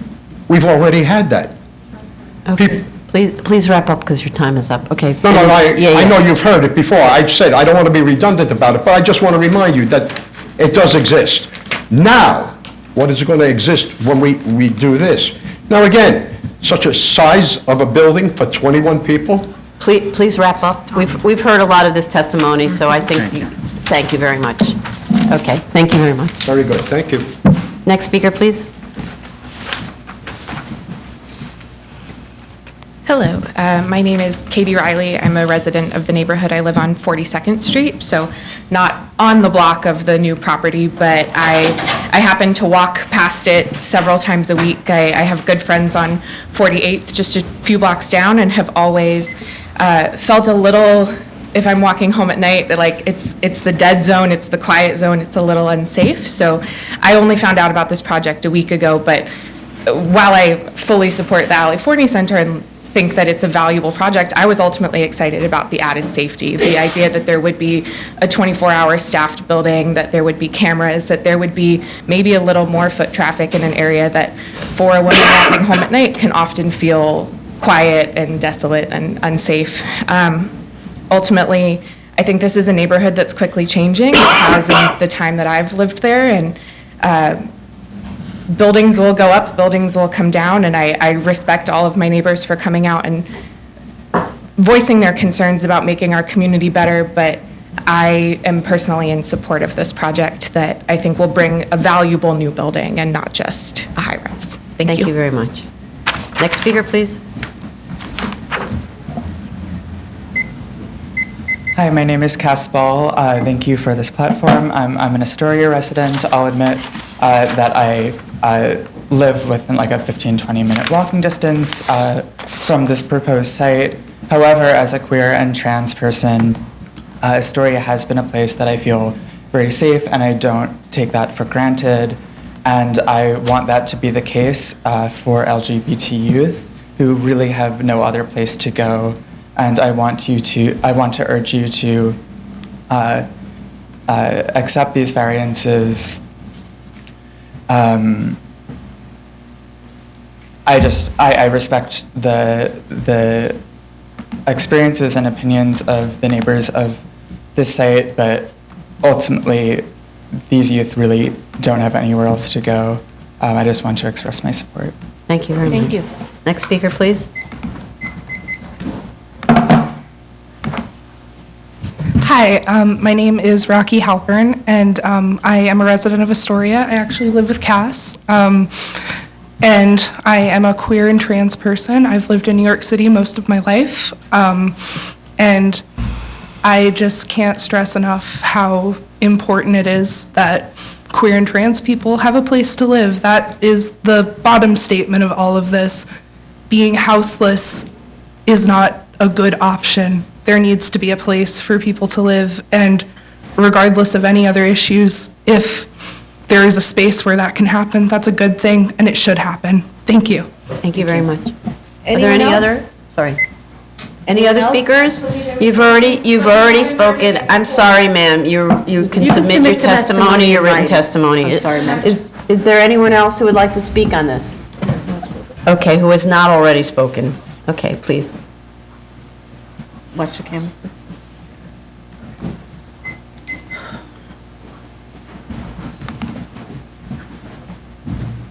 Good afternoon. My name is Carl Siciliano. I'm the founder and the executive director of the Ali Fernay Center. You're an applicant, actually. Yeah. I was going to ask you to come Oh, and okay. speak, okay? So this is not subject to 3 minutes because you're the director of the program, is that correct? And Okay. Madam Chair, I'm sorry. Yeah. Were you sworn in the beginning? Okay, so you're still under oath. Thank you. Yeah, okay. I just want to make a few points. One is, it was incredibly moving to me 10 years ago when the Episcopal Diocese of Long Island invited us to be at their site. They had briefly, the church had run a program prior to us that hadn't gone very well, and they recognized that they needed to have an experienced provider offering services to homeless youth. We've been very happy to be in that site for the last 10 years, and we have had many people from the neighborhood who've been very welcoming to us and very supportive to us. When one is trying to house homeless people, that there's often a lot of concerns and a lot of fears and a lot of lack of welcoming, and overall our experience in Astoria has been a very welcoming one. After being in this relationship for a number of years, it was again very moving to us that the diocese approached us to embark on this partnership to create this new building. Another thing that's extraordinarily important to us as an organization is how we house people. LGBT young people are given the message that they're not worthy of being in their homes and not worthy of being in their families. And that's a very harsh message for a young person to receive. And it's something that they often struggle to overcome for a long period of time. And we really want the model in which we house people to be therapeutic and affirming. And so while many homeless shelters and housing programs are much, much larger in scale than our 21-unit site, which I just want to clarify for everyone, it will only house 21 people. We will not house any more than 21 people on that site. it's part of our mission to offer smaller and home-like environments and to create environments where our young people feel like they're treated with dignity, but also to create environments where, because of the scale and the small size, it doesn't create as many barriers and conflicts with neighbors. I think that when you move a 100-unit site, a 200-unit site into a residential neighborhood, it just creates a kind of opposition that I would hope that a 21-unit site would be less. But that's something that's really important to our organization. It's really important to our mission to house people in neighborhoods, in small home-like environments, and to help them integrate into the neighborhood. So really, those are the 2 points that I wanted to make. And I thank you for listening to our concerns, for listening to the concerns of everyone. I want to say to the neighbors of the project. Please address us, though, when you. Sure. That after the meeting and moving forward, we are very happy to be responding to any concerns about the project, any concerns about our being there currently. I'm here. Our development director, Alex Roque, is here. Our director of operations, Mildred Velez, are here. We're all available to be responding to any concerns that neighbors have. They certainly, everybody has a right to be heard and to have their concerns about our presence valued. So understanding the issue of confidentiality and so on, their neighbors were expressing concerns about the operations today, right? Expressing concerns about loitering, about trash, things like that, right? Can you talk about how the place is currently managed and with respect to that? Sure. So we have a rule that the young people are not allowed to loiter in the vicinity of the program. We have staff that go out periodically to monitor to make sure that young people are not loitering. Teenagers are teenagers. I'm sure that everybody who has ever been the parent of a teenager knows that they don't always do what you ask them to do. We have write-ups if the young people don't follow the rules of our program. They get written up. We don't want to discharge the young people, but if young people repeatedly refuse to follow the rules of our program, they can be discharged from our program and moved to another site. We operate 17 different sites in the city. With garbage, an issue that we've had, frankly, is that, we put our garbage out and then other people put their garbage where our garbage is. Where do you put your garbage out right now? Just on the street?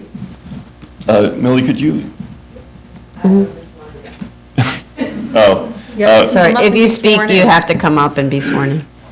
But, Millie oversees our operations, so she would. okay, so that's maybe more relevant. Do you affirm to tell the truth, the whole truth, and nothing but the truth in your testimony before this board and respond honestly to board member questions? Yeah. Please state your name for the record and proceed. Pull that, Carla, the podium thing is going to. Just having sworn that I would say everything accurately, I wouldn't want to say. No, that's the what's. Hi, my name is Mildred Velez. Yes, we put out the garbage. The garbage is put out right on the street. We have been experiencing problems within the past year where there's been illegal dumping happening, and we dealt with that in one of two ways. One was we did a waste management pickup, so we don't only put out the garbage on the days that the city picks up. We also have a private firm that comes and picks up our garbage, so we're having it picked up 4 days a week. And then at the advice of 311, whenever we notice that there's illegal dumping happening, we call 311, and they give us a number. They send someone out also to pick up the garbage. You mean sanitation sends somebody? Yes. Oh. So going forward, since you have a much more sophisticated site, going forward, we need to hear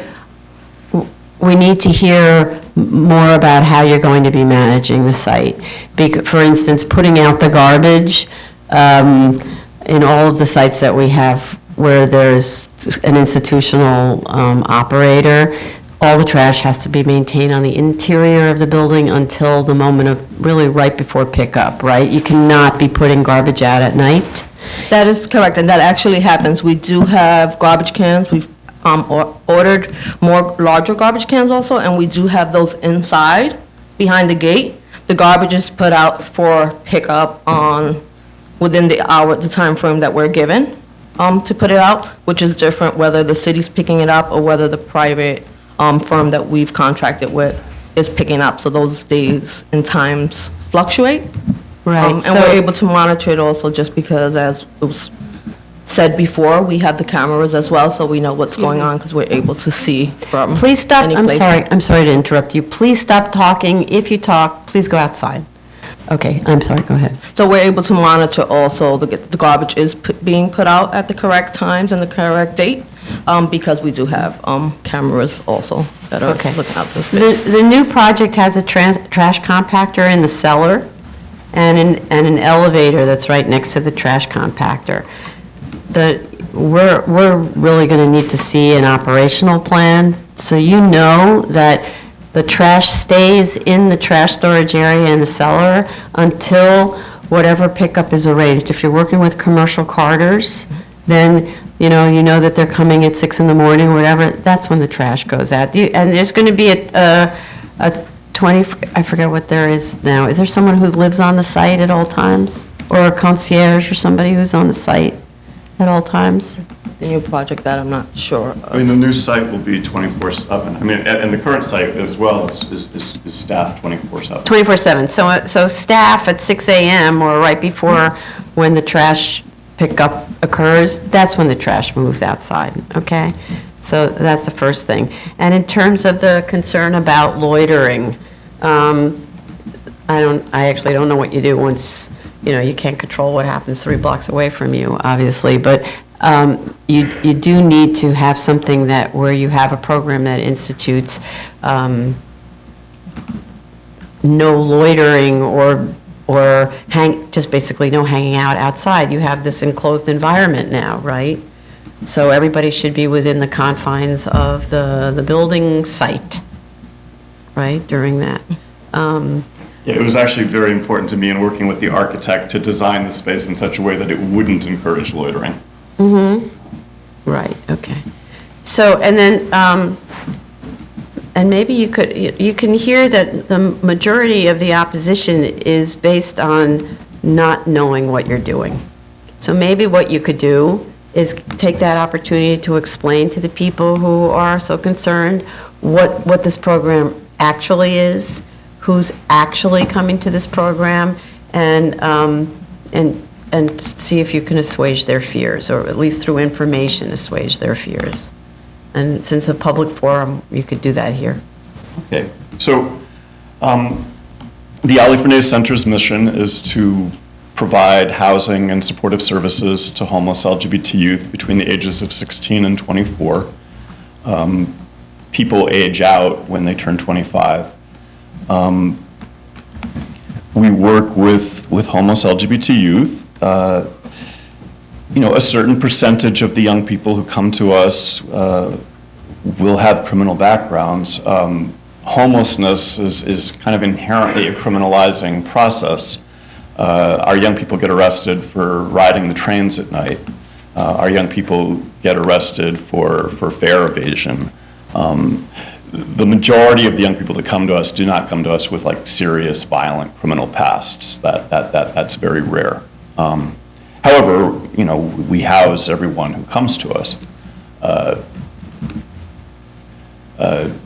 A primary focus of ours is to provide the services and the support and the structure that young people should be getting from their families that our young people don't.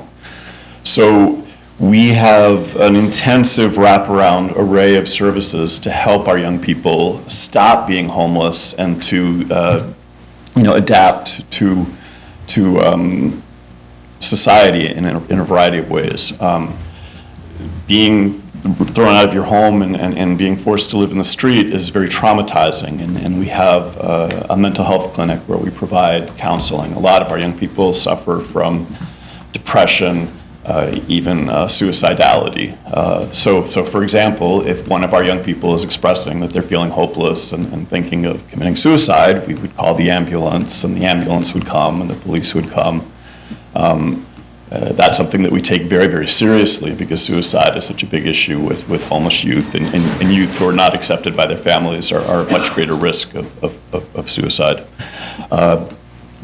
Our young people are, at risk of a significantly higher homelessness and family rejection have been shown to have poor medical outcomes, to promote poor medical outcomes. So we have a mental health clinic and a medical clinic at our drop-in center in Harlem, where young people are able to get free medical care. Something that's incredibly important to us is helping our young people get jobs and education. We really see that those are the two things that are most likely to help our young people not be homeless anymore. So we have an intensive job training and placement program, which we again run out of our drop-in center in Harlem. We've partnered with over 50 organizations around the city, companies that are willing to hire our young people, to give our young people entry-level jobs, to provide our young people with internships. We have something called the LEAP program that's funded by New York State that focuses on doing that, the job placement and the training. We also do a lot of educational assistance with our young people. A lot of them have had their schooling very much disrupted by their experience of homelessness. We provide task training, which is like the new name for what the GED used to be. Oh. And we place many of our young people in college. We have an emergency housing program and a longer-term transitional housing program. In the longer-term transitional housing program, we often average around 75% of the young people enrolling in college. This would be a longer-term program, and so very much our focus with these young people is going to be to help them get jobs and to help them get into school. So a difference between the current site that we have in the building is that it's an emergency shelter. And that's, where the young people first come to us. In the longer term housing, that's when the young people are more likely to have availed themselves of our services for months and are far more likely to be in college or far more likely to be employed. So the young people living in that building are going to be busy in the daytime going to school and going to work, and so won't have the same amount of time even to be loitering. So this is a transitional program? It's going to be like a longer-term supportive housing program. Longer-term supportive. Yeah. Where they might arrive at the age of 16 and stay till 24, or if that seems appropriate, is that? Yes. Yeah, okay.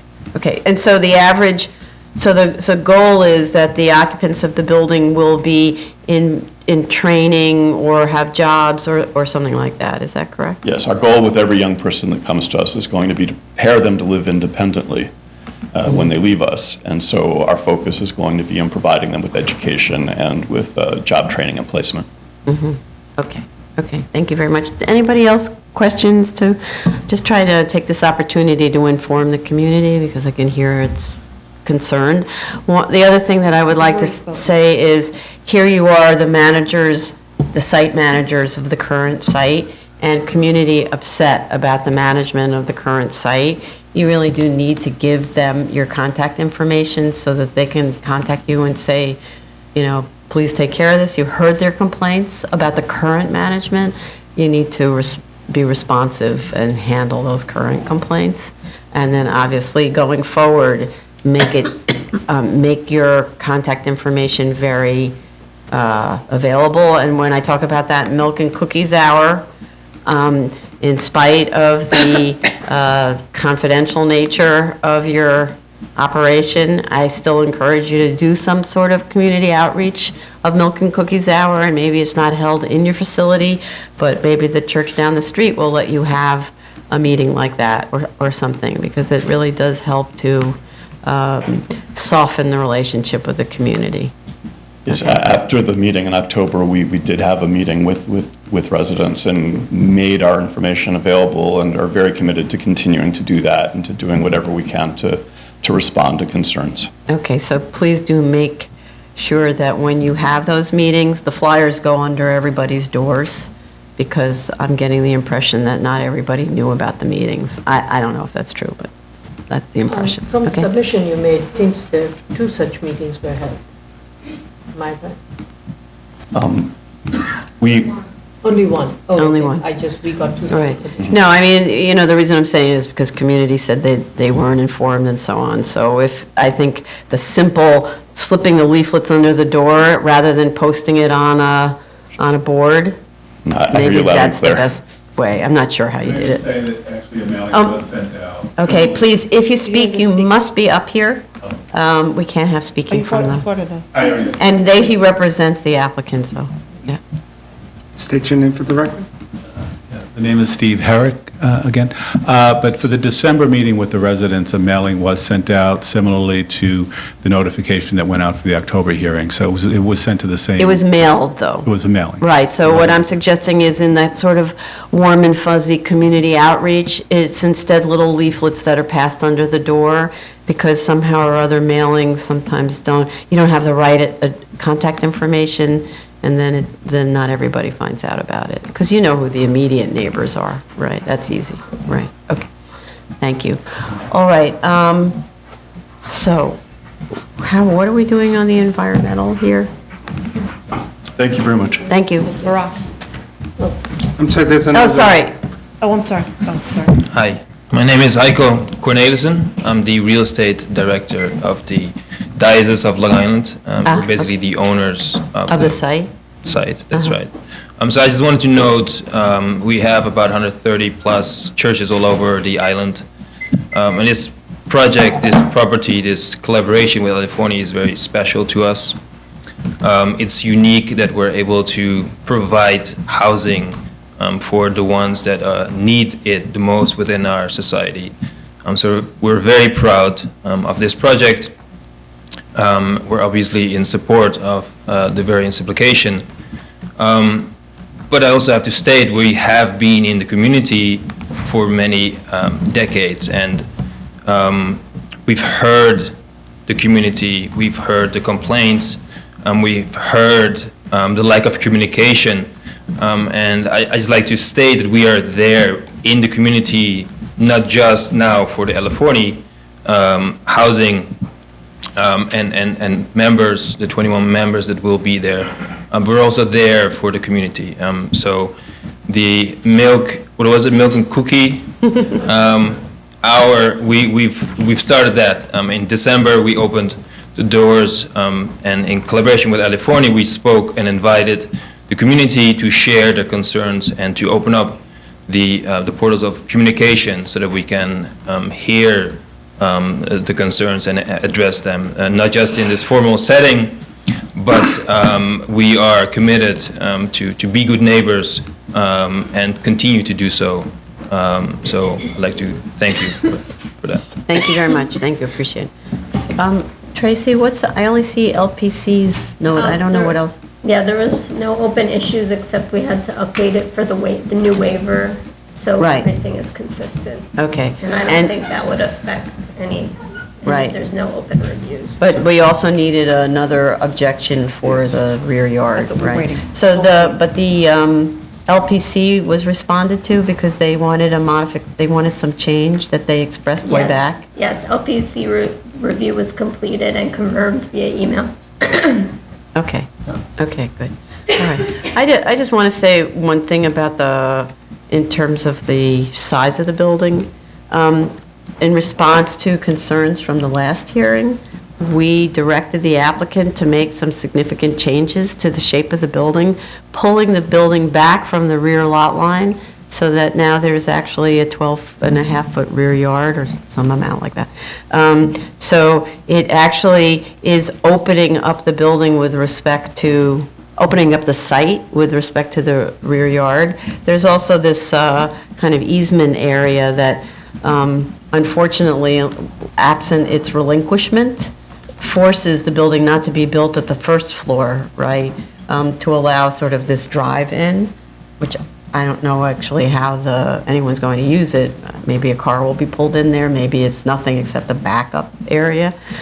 If that easement were let's say the community could agree on relinquishing the easement there, then some of the building could be dropped down into it, and then you'd have a little bit more to build, but that's a legal issue that needs to be worked out among lawyers who represent property owners who might be willing to relinquish that aspect of the easement. But I do think that the building has now been reduced in massing, and it's an extremely attractive building with courtyards and so on. I mean, the siding with the church is, I think, very well done. And, you know, I have to say that in the realm of the scale of the building, if you look around, for one, the school is much bigger. Not to say I like to compare it to schools, because this is not a school, but if you look across the street, it's approximately the same size as the institutional building across the street. And the quality of the architecture that's being proposed, I have to sadly state, is much better than most of the work that we see come before the BSA, and I wish other work that comes before the BSA was of as high quality. So we have open environment, not open, we have an open objection issue. So I don't know, can we close this with the open objection? I don't know. No, we cannot. Okay. No. So, okay.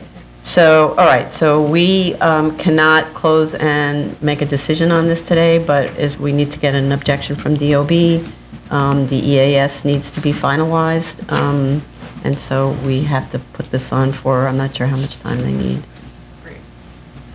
for an objection.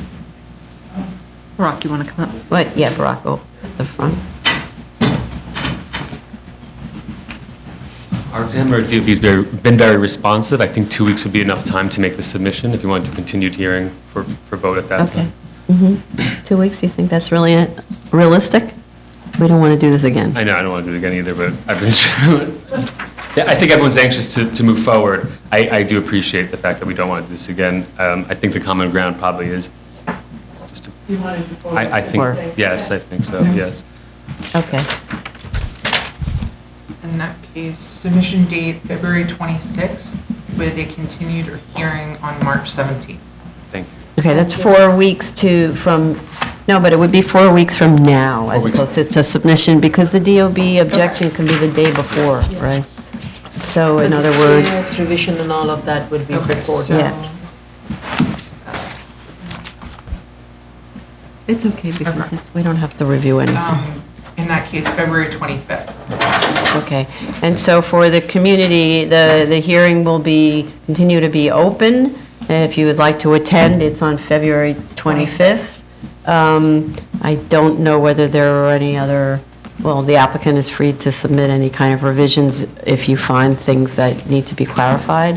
What I would request, though, of the director and operations manager, since we have time, is for them to please submit an operational plan explaining how going forward they're going to ensure that the trash is properly managed and the loitering is eliminated, and to provide contact information for the community. And then, so going forward with the current situation, because obviously that's the situation for the next, until permits begin and so on. And then, once the building is constructed, how the operational plan will work and how the site will be used both by the residents and the managers of the program, to ensure that the residents are not confronted with the types of concerns that you've heard them express today. So please do that in writing, and submit that. Yeah, so the hearing date is on February what, 28th? Yeah, the February 5th. It could be another 2 weeks, so what's the following week? So submit that operational plan by February 12th, okay? February 12th? Okay. Okay. And a copy of it should be submitted to the community board so that the community members can get a copy of it, all right? All right, understood? You got that, right? Okay, thank you. Okay, thank you very much. Thank you, everyone, for coming. We do appreciate your participation and your comments. Item number, No, it's, We're going to take a 30-minute break. It's 2:07. Okay. 30. Jeez, girl.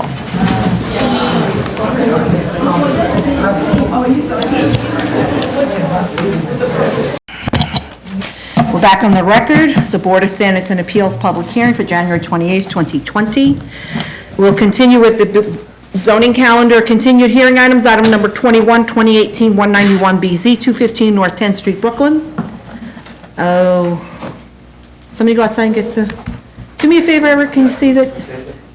It's Ben Stark.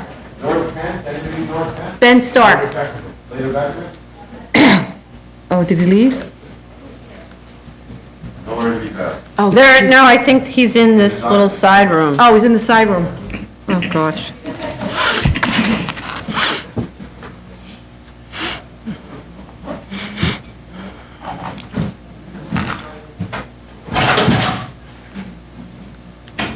Sorry. No, raise your right hand. Go ahead. Go. You can come sign later. Raise your right hand. Do you affirm to tell the truth, the whole truth, and nothing but the... Raise your hand. Keep it up. Do you affirm to tell the truth, the whole truth, and nothing but the truth in your testimony before this board to respond honestly to board member questions? Yes, I do. Thank you. Benjamin Stark for 215 N10 Partners LLC, and from Slater and Beckerman PC. We watched the executive session video from yesterday. We understood that the only remaining issue on this case substantively was or at least with our application materials, was to update the proposed plan to note that the loading and unloading areas inside the garage were to be striped for visual prominence, and that outside the loading and unloading area, there should be signage saying that outside the loading and unloading area, no unauthorized personnel would be permitted. Those changes were incorporated into a revised plan that was submitted into the record earlier this morning. Do you have copies of those plans? We can share right now for everyone to see. We also incorporated this change into the plan that is made part of our valet operation plan. So I'll just, may I approach? Sure. Because, you know, when it's submitted in the morning, we don't see it because we're here, right? So always bring a copy of the plans. Understood. Right. Make sure you put a hard copy tomorrow. So what we did was we used a... If you could bring it over here, bring it over, go. Go and then come back. It doesn't make a difference? No, I haven't seen it. That's the point, right? Okay. So he has to show it to us. This is the sign authorized, no, personnel beyond only. Oh, Mike's. Yeah, that's what I'm saying. Legend, so it's going to be written on the floor, and then there's going to be striping in the loading unloading area, so people know when they look down at the floor that the signage will indicate that they're only authorized personnel permitted. Here's the signage that will then be painted on the floor in those locations. I saw it. I didn't see it. Corresponding where that sign is. This is the sign, and it will go on the floor painted. And also the striping will be painted as well. Okay. And then this was also incorporated just so that it's also in the consistency in the valet operation. Okay. Oh, that's what you meant. Okay. How did you submit it? Did you mail it or? It was submitted digitally. To submit. I forwarded to you guys, forwarded. But it was submitted this morning, so it's Yeah, hard no, for us yeah. to see those during hearings. In fact, borderline. I'm looking right now, but I can't see. It was You have- submitted at 11:13 a.m. On emails, yeah. We also, I see it. Thank you. in the time between the last hearing and today, one of the last substantive issues was the need for a letter of no objection from the fire department. And so in the last 2 months, we've been working quite closely with both John and members of the technical management unit at FDNY, and they've been very responsive and helpful. We've had a number of submissions swapped back and forth, and just a couple days ago, we received notice that a letter of no objection was issued by the fire department to the BSA. So we definitely want to thank John and the rest of TMU. Right. Chief Daley is John, okay. Sorry. I would actually like fire department just to, because our original concerns expressed through the fire department were about the idea of having these lifts overhead where people are walking. And I'm trying to understand, like, a little bit of fire department thinking about making that a possibility, because it's the second application we've seen where that's proposed. Right, and so the manufacturer, John Daly Fire Department, sorry, we have been communicating with manufacturers of these different types of lifts, and especially for 215 North 10th Street, and of course, communicating with the engineers. They have provided us with details that once the lift is up, that it's locked in place. And that they have a fail-safe that, it's locked in place, and that, and it's the only way to unlock it is by a key, that, which is not left in the key lock at all at any time. So the fire department has reviewed the specs for these lifts, and they have accepted them as be able to walk and work under in the event of a fire. So the original concern was only the under, or it was also being on the upper level, like for some reason to be on top? Well, both. Both, okay. So, and now they also provided they are providing sprinkler protection for the cars that are above and also cars below.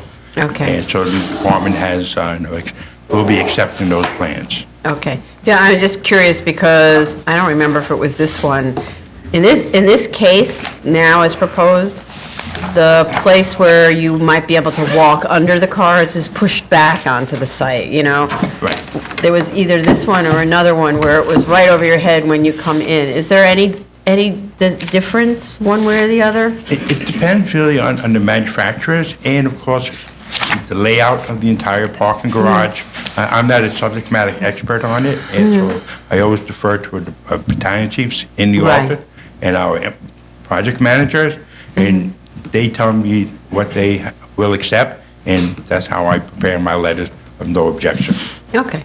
Always Thank you very communicate with much. someone. Appreciate it. All right, thank you. Okay. I'm just looking to see if we had condition. I don't think so. And we clarified the amount of floor area, was that clarified? Yes. To everyone's Because satisfaction? floor area. Okay. All right then. Are there any speakers on this? Right then, I'd like to make a motion to close.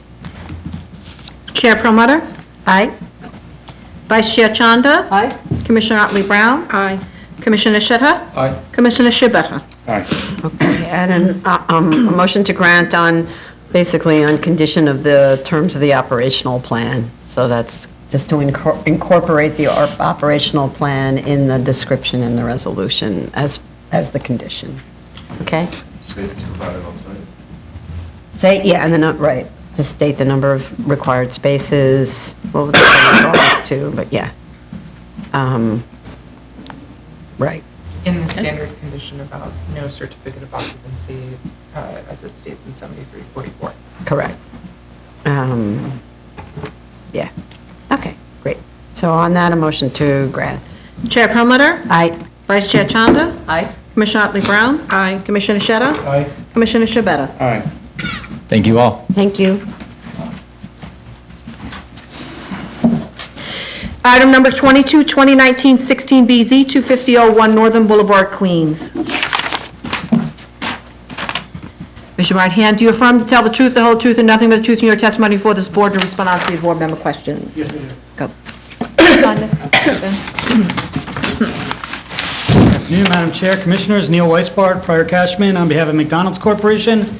I attended a review session yesterday, and I was unaware that a portion of the fence was not repaired, so I've already spoken to project manager on this, and we'll work on that right away. So I provide photos and show the entire fence this time.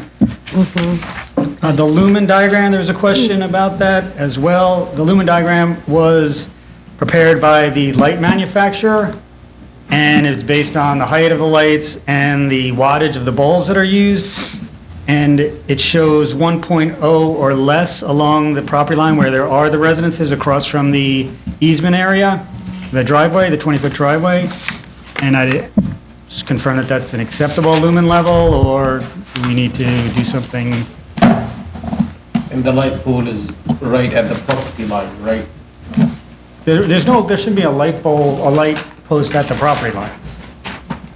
I believe they're inside before that drive-through. Or I can show you, I have it right here, I'm not sure where you were speaking of. These are the light. Yeah, nothing here. Yeah, there's nothing there. Okay. And then there was also a question about that red container. That is a temporary trash container that they can lift up onto the trucks, empty the trash. It's an extra trash enclosure. Why? I believe they have a lot of trash in this location, and there wasn't one dumpster was enough. Then they have a problem with the quantity of pickups, right? So if one trash, it means that they're not getting adequate number of pickups per week. I'm not sure the reason. I can't speak to that. Is there a problem with that? Well, they all have to be stored within the enclosure, otherwise the enclosure serves no purpose. In addition to which, it's perishable goods, or it's food. What happens with food when it sits in the trash? I'm sure Bad stuff. rats come. Yes. So the answer is the pickups have to be more frequent. And if it means every day, it means every day, right? Okay, so we will make sure that's removed. Not just removed, I mean- but the pickups are increased, Well, right? Well, increase so they don't need this Yes. second trash. And if Good. even after that you do need it, then you increase the area of the trash enclosure to accommodate the additional trash Right. dumpster. Okay. But by the way, this is something that's calculated. It shouldn't be, based on observation over a period of years. They know how much trash they produce. They know if in a day they produce more than one dumpster's worth, they need 2 dumpsters. But the idea of holding on to the dumpsters with all that nasty stuff in it for 3 days before a pickup is not an acceptable solution. So they should calculate the trash production, the perishable trash, all the trash, most of which is probably perishable, right? And create a pickup schedule that is responsive to that. Okay. So your submission should include the calculations. Okay? And I believe the final comment was about some cracks in the asphalt. I'm not sure if the board's asking us to repave the entire site, or... You could have somebody evaluate him, look at it, and if he decides that it needs to be resurfaced, you could... Well, they're never going to decide it needs to be resurfaced. We're the ones who say resurface or don't resurface. I don't think it needs like full resurfacing, but I believe it needs some sealant. Sealing, okay, just sealing of the cracks? Okay. So we'll perform that work and provide photos. I believe that were the only comments. I'm looking at my pictures, but I can't see actually a photo. But in Google, there is a light pole on Marathon, I guess. So, did you remove this or it's still there? I'll have to find out. And if it's not in the From the lumen plan, plans, we'll add it. from the plans you just showed, it seems like it's still there. Yeah, is that, I Yeah, believe that's that's the one standby that's supposed post. to- Yeah. Yeah. Yeah, so that is still there, yes. That's close to the property line with 2 lights like that. I believe it's gonna shed some light on the adjacent residential. From across Marathon you're talking about? No, there's an adjacent residential about 5 feet Across from that that easement, that driveway. Yes, right next to the fence that needs repair. Right. You're talking this home here? Yes. Those lumen levels, they show .4, we can confirm that but they're below. No, but so there's 2, this is what I was talking about earlier in 2 other cases. Lumens are usually measured at the ground, or a few feet off 3 feet off the ground, somebody holding a meter. When the lights are high, they both project onto the ground, but there's also a glare element, which is a different thing than lumen spread. There's a glare, and that's perceivable by a person in the adjoining property. That's why we put the shields over the light, so the shield itself is preventing any visibility of the lamp. Okay, understood. So we will add that to that light fixture.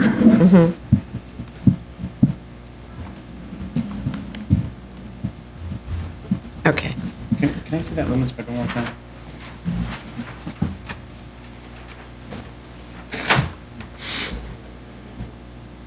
I mean, this driveway is 20 feet. And that light's probably 40 feet from the homes, but I'm sure the shields we can add. Thank you. Okay, are there any speakers on this one? No? So, what I'd recommend for the next hearing, because at the last one we said repair the fence and all that stuff, right? That someone from your office go and verify that everything is done before you submit, so that we don't have yet another inspection and we find out that the work wasn't done, okay? Because it unnecessarily adds to the hearings. Okay. Anything left out, anything anybody adds? Okay, so you know what to do, right? Yes. Trash thing where we need to know what the frequency is, remove that other dumpster or enlarge the enclosure to handle 2, but the frequency of the pickup cannot be more than 1 day. Okay? And of course, repair the rest of the fence. Yes. Okay. Okay, so I don't think I'm going to need a lot of time to have this done. Have all the work done within a month. okay. Fence fixing, asphalt cracks filled, right? Yes. Light pole shield,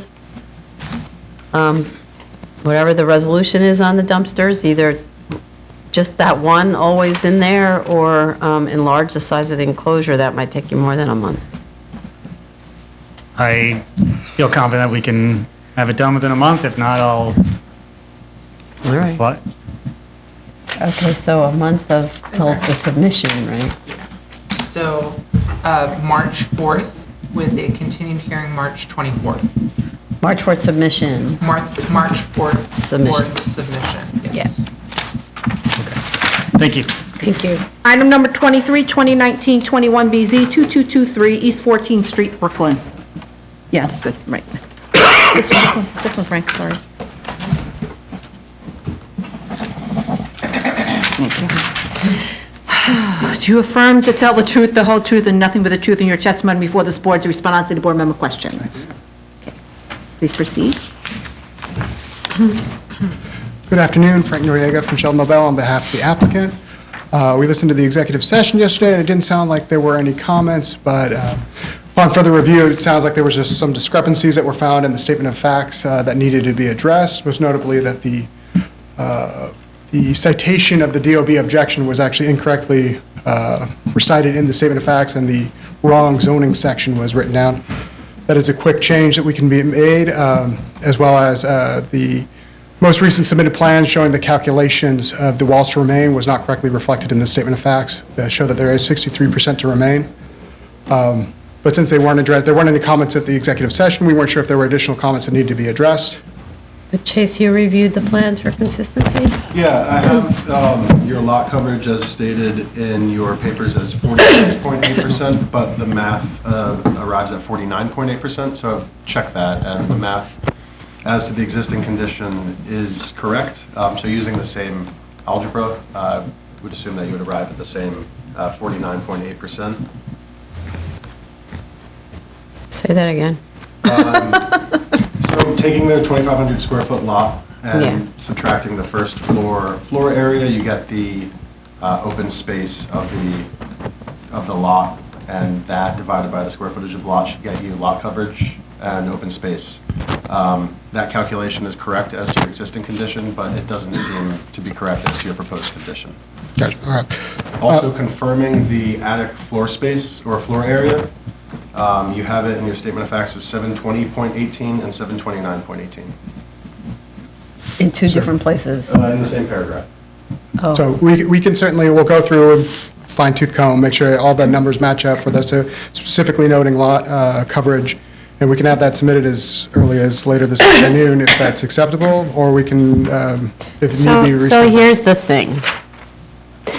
It's not our job to scour through the plans to make sure your plans are accurate. That's your job and the job of your architect, right? Correct.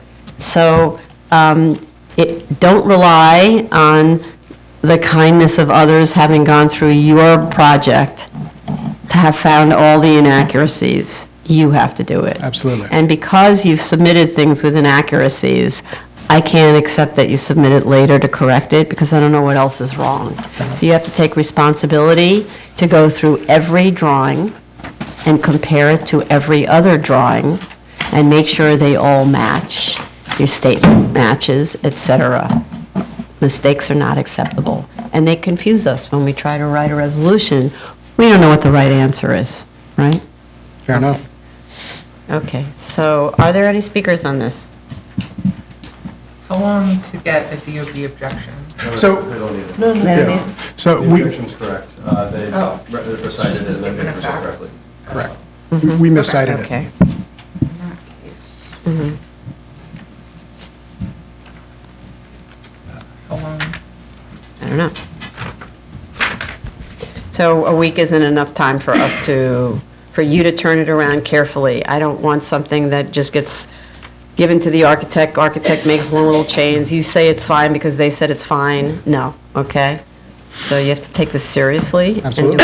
And do a good job. So, yeah, that's fine. I don't, Submission February 26th or a continued hearing March 17th.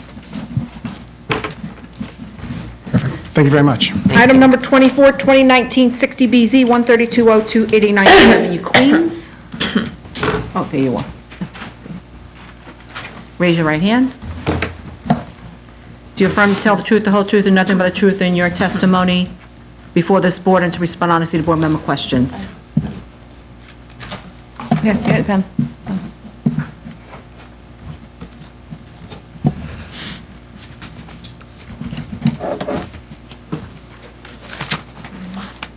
Yeah, no.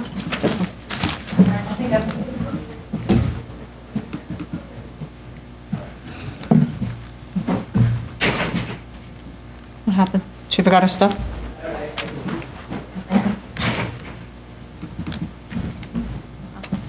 Elise Fullader from Eric Polanic PC, and I'm here with the owner. Ari Walner. So firstly, we thought we clarified the square footage at the last hearing, but we can try again. Oh, then I must not have just taken it down. Could you just run them off to me for each of the buildings? Yeah, so do you want to actually, because you're better than me, Sure. explain what happened? We also submitted, the architect submitted. You have to state your name. Sorry. Hi, this is Ari Wellner, the owner. We submitted in the documentation from the architect as well, the explanation, but effectively what he did was, this was the existing was without the legalization, and the proposed is with the legalization. We're not actually changing the square footage of the building. The building is as is. We're trying to legalize the shed area. So that proposed is post-legalization. We're not actually changing the square footage. So I have these are my notes, okay, that the square footages don't add up to the 28,464 square feet total for all of the buildings. Yeah, I thought we went through it before with each of these. There was like a double.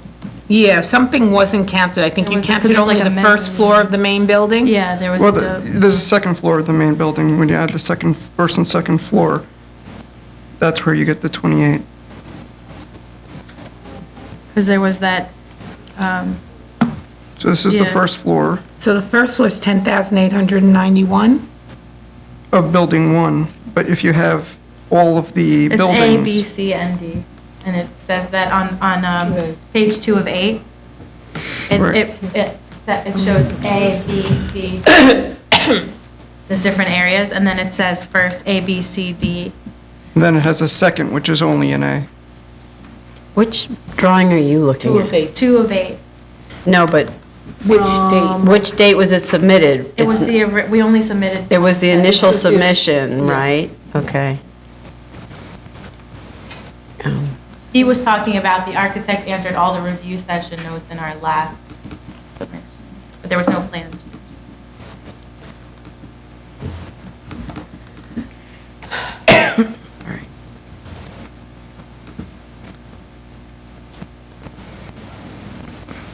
And which page was it? 2 of 8? 2 of 8. 2 of 8.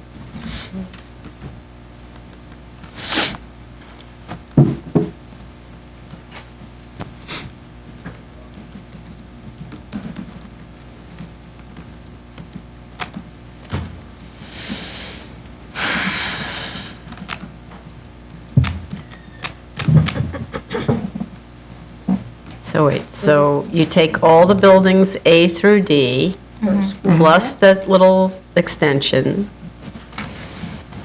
The extension's in the proposed FA. in the A.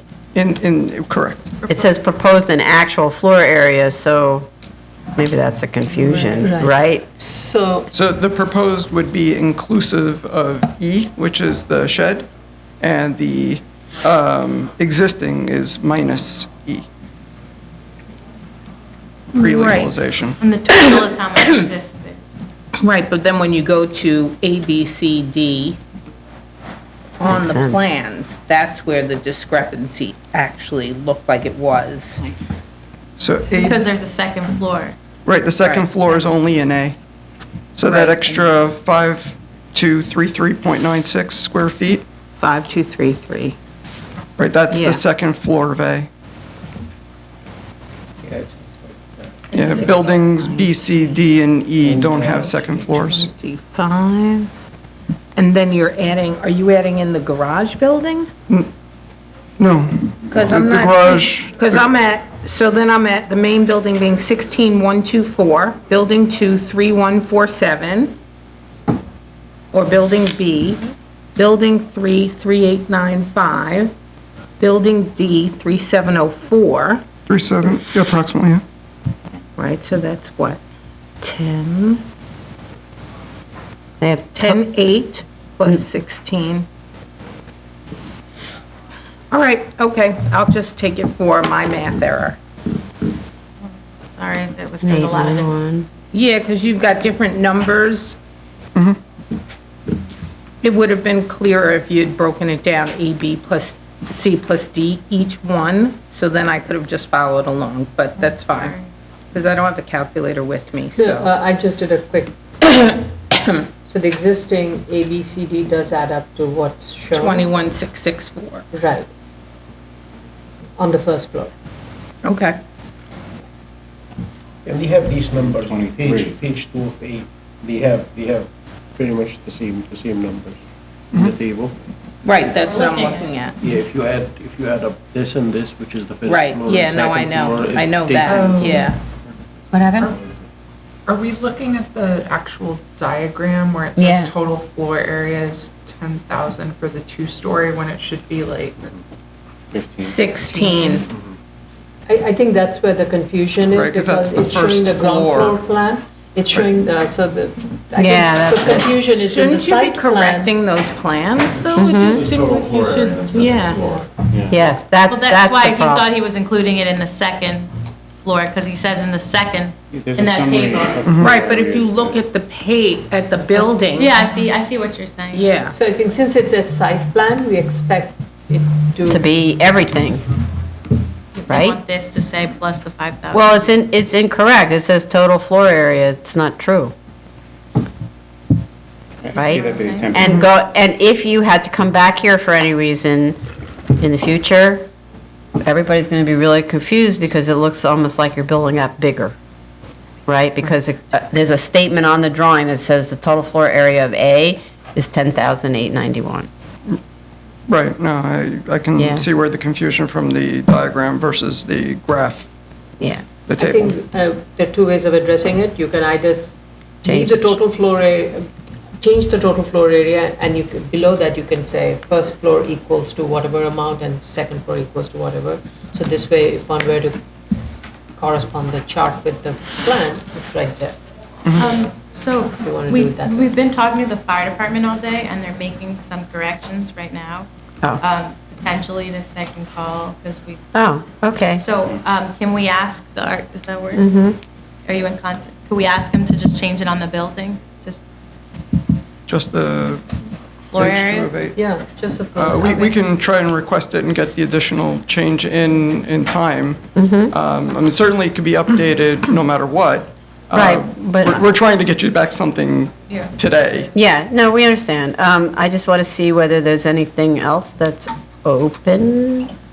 Fire department may want to us about this project? John Daly, Fire Department. I had met with the reps and Elisa earlier today. Now, we do have an outstanding violation order in that the rear exit stair of Building A, when you enter that stairwell on the second floor, come down to the first, you have to pull the two exit doors, which is contrary to the code. So that's what we were discussing earlier. The architect is revising the plan, and the owner is proposing to re-swing one of the doors outward, so when we come down the stairs, the door would swing outward and provide a path of egress to the Yes. rear yard. Mm-hmm. So they're going to change that on the drawings, that's... That's correct, right. Okay. Okay. All right, well, we can try second call, see if that works. Great. Okay.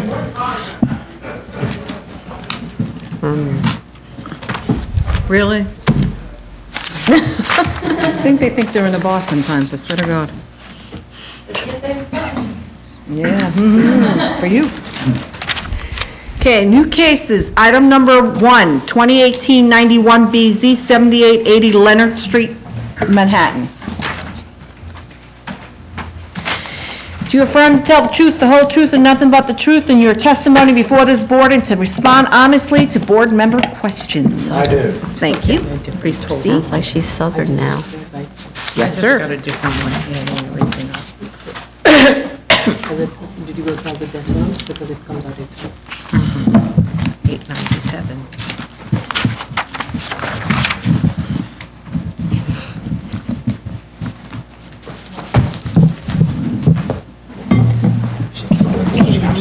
Can you ask to check the math on that case? Because Tara, I'm asking her to check the math, so you don't have to call.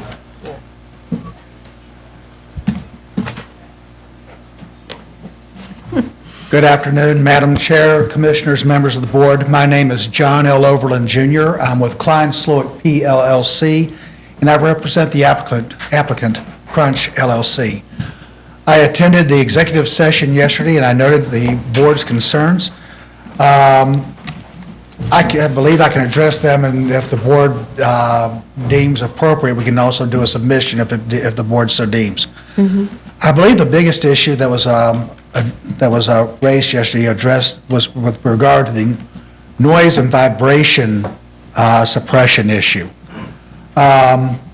I apologize, while the amended notice of comments did not refer to any noise or vibration attenuation, my review of our file was that our response to the notice of comments dated November 29, 2018 does respond, and very briefly, the sound attenuation and vibration measures were that, for example, on the second floor, there was 4-inch lightweight concrete floor installed. In the ceiling on the ground floor, there was a fired sound attenuation blanket installed, as well as double sheetrock. Sorry, where are you looking? I'm sorry, ma'am? You said you responded to it. Where did you respond to it? That was on our November 29th, 2018 notice of comments, ma'am. Your response to the notice of comments, did Yes, you ma'am. show them on the drawings? We did. We sent a copy of the drawings in. We can also... Can you tell us, so for instance, we have a set of drawings Yes, from ma'am. July 17th, 2019? That's the last submission we have? So we're not sure what you're referring. I apologize. I have copies of the board, if you would care to look at Okay, them. that'd be good. even when you respond to a lot of comments about something vital like that, to your project, you should update your statement of facts and submit an updated one. It's, when we review, we look, usually focus on the statement of facts, and if we find the thing there, it's very helpful then That's digging July, for. though. When Oh, I I didn't didn't see do the the hearing minutes of comments, I said it's not This is there. Rory's I did. case. I'm sorry, in the statement of facts. I yeah, yeah. realized that Okay. it's not there. So it's much easier to put everything in one document and make it focus. Very well, and that's my omission. I apologize for that. May I approach? 7th, we go to church, 7th. Yeah. Yeah, I'm here. Where is my Number one is his response? Oh, December. This one? 5? Page 7. 7. So there is a March 7th submission. Oh, December 3rd, 2018 December 3rd. is what she said. No, but we're just looking at a drawing that we happen to have that shows the sections through. The March 7th, 2019 submission has a BSA 7, and it shows This one. the partitions. I need a mouse. I don't know that it really is showing acoustical separation particularly, but it's showing sections through walls. It has a sound blanket on the roof of the mezzanine second floor ceiling. No, the ceiling of the mezzanine. Now, can you open that for me? Yeah. I guess that's what you mean by the attenuation? Yes, ma'am. Okay. You see that, Commissioner Sheta? This one is sucking. It's BSA 7? Yeah, I'm looking at it. Yeah, okay. No, you know what? Now, there's also I have hand-numbered the page numbers. There's a hand-numbered page 6 where that describes in detail the measures that were installed. Oh, okay, so I that's apologize for BSA that. 0. That's BSA 0. So that's the first page.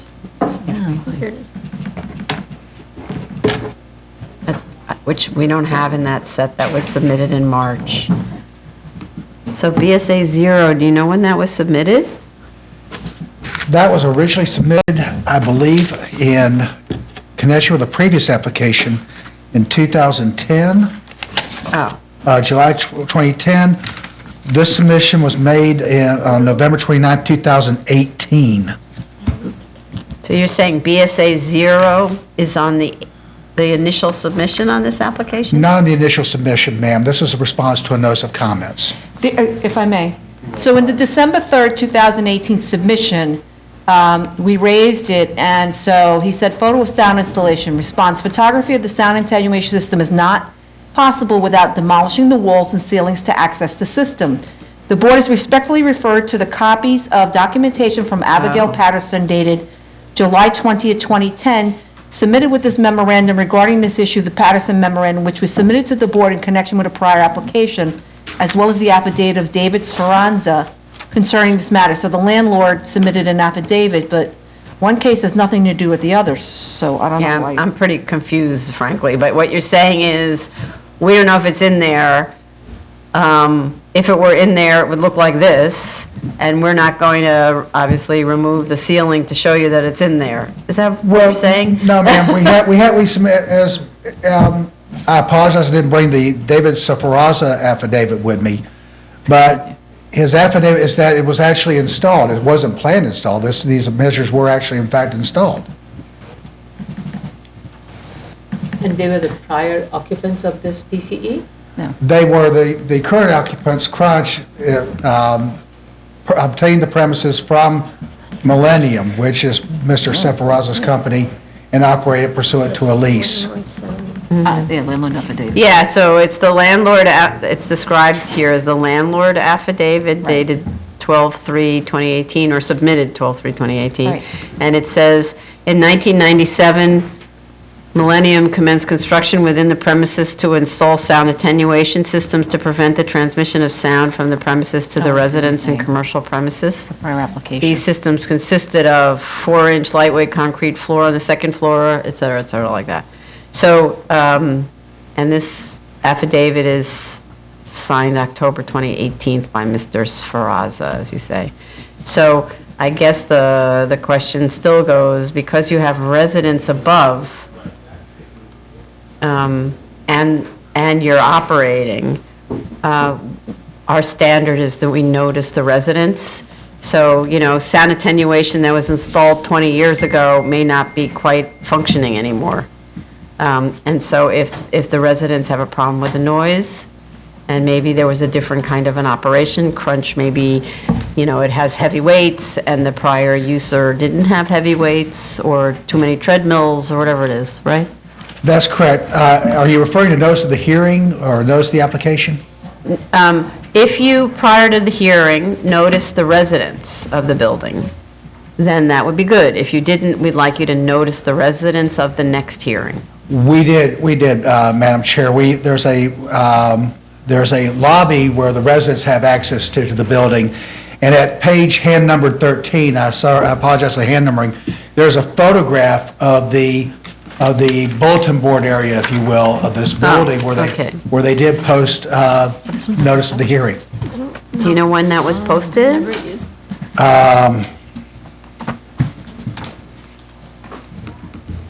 Yeah, this photograph is illegible. Sorry, the photo's illegible. Do you have a better one? I know there was an issue with the notice of hearing a while back because previously I noticed hearing on a generic notice of hearing form. We sent that out, then I was advised that was the improper form to use, so we had to reserve notice of hearing. And that was also sent out to Crunch to post up. I would say that was somewhere around, I forget when this case was first notice of hearing. I know we had to postpone it. October. It was before October, ma'am. October of 2019. So these photos are showing like a storage closet, Right. Y, it's showing another storage closet, it's There's a showing reason. I know, I what saw looks it. like the office where you go sign up for the gym, and then an employees only door, and then an unknown door that includes the New York Times. And I can explain that, Madam Chair. There was another concern regarding the plans referring to massage rooms. And that's something I didn't catch on the plans. There was a comment made yesterday about whether or not massage therapists were on the premises and whether they were licensed. However, the massage rooms depicted on plan are not being used as massage rooms. There are no massage therapists. The photographs that you're referring to, ma'am, depict those rooms as they're actually used. One is kind of as a employee meeting room, and the other is as a storeroom. And those would be photographs or hand-numbered, I'm sorry, just one. I think in that case, if they're not being used as massage therapist room, then please revise the drawings and Yes, ma'am. To indicate storage and office. storage or an employee room or office room, whatever. All right. I'm still having trouble with this proof of notice. I can't read anything about what that room is. Do you have a better photograph than this little photocopy? We can do that. No, I know, I was trying to get it now, but, all right. So I would say, please repost, because this is illegible, and I don't want you to show me a photograph that turns out that, so repost for the next hearing in the lobby of the actual, in the building lobby. Like, I don't know where this is. Was posted. Do you know where it was posted? I don't know which floor exactly is the residential, where the No. building. Really? So it's supposed to be, A clear view of any resident of that. then it should be. That's understood. Like by the mailboxes would be? Yeah, exactly. Because everybody goes to No, we asked. mailboxes? I didn't even look at this. There's a lobby to go to the residential portion, right? It should be somewhere prominently displayed in the lobby, and the photograph that you provide to us has to be in a way that we can see that it was prominently displayed in the lobby and can read the notice. Very well, Okay. so. Prior resolution. And we could probably put one by the mailboxes and another by the, and maintain one by the community bulletin board area. for one of them. Okay, We have an entire administrative notice about this We do. on our So- website. Yeah, so take a look at the notice on the website, but at the same time, follow these instructions. And we need to make sure that the notice is clear, that people can submit their comments in writing Oh, I see. or It was attend the 19, hearing. and then it was okay? 5. And- Will do. And the location, that they can submit the comments in writing to submit at nyc.gov, whatever. the- Madam Chair, we have an issue. bsa.nyc.gov. What happened? Okay. The PC is now over 20,000 square feet, and a type 2 action was selected, and it should be an unlisted action. Oh, okay. Also, we need one complete set of plans.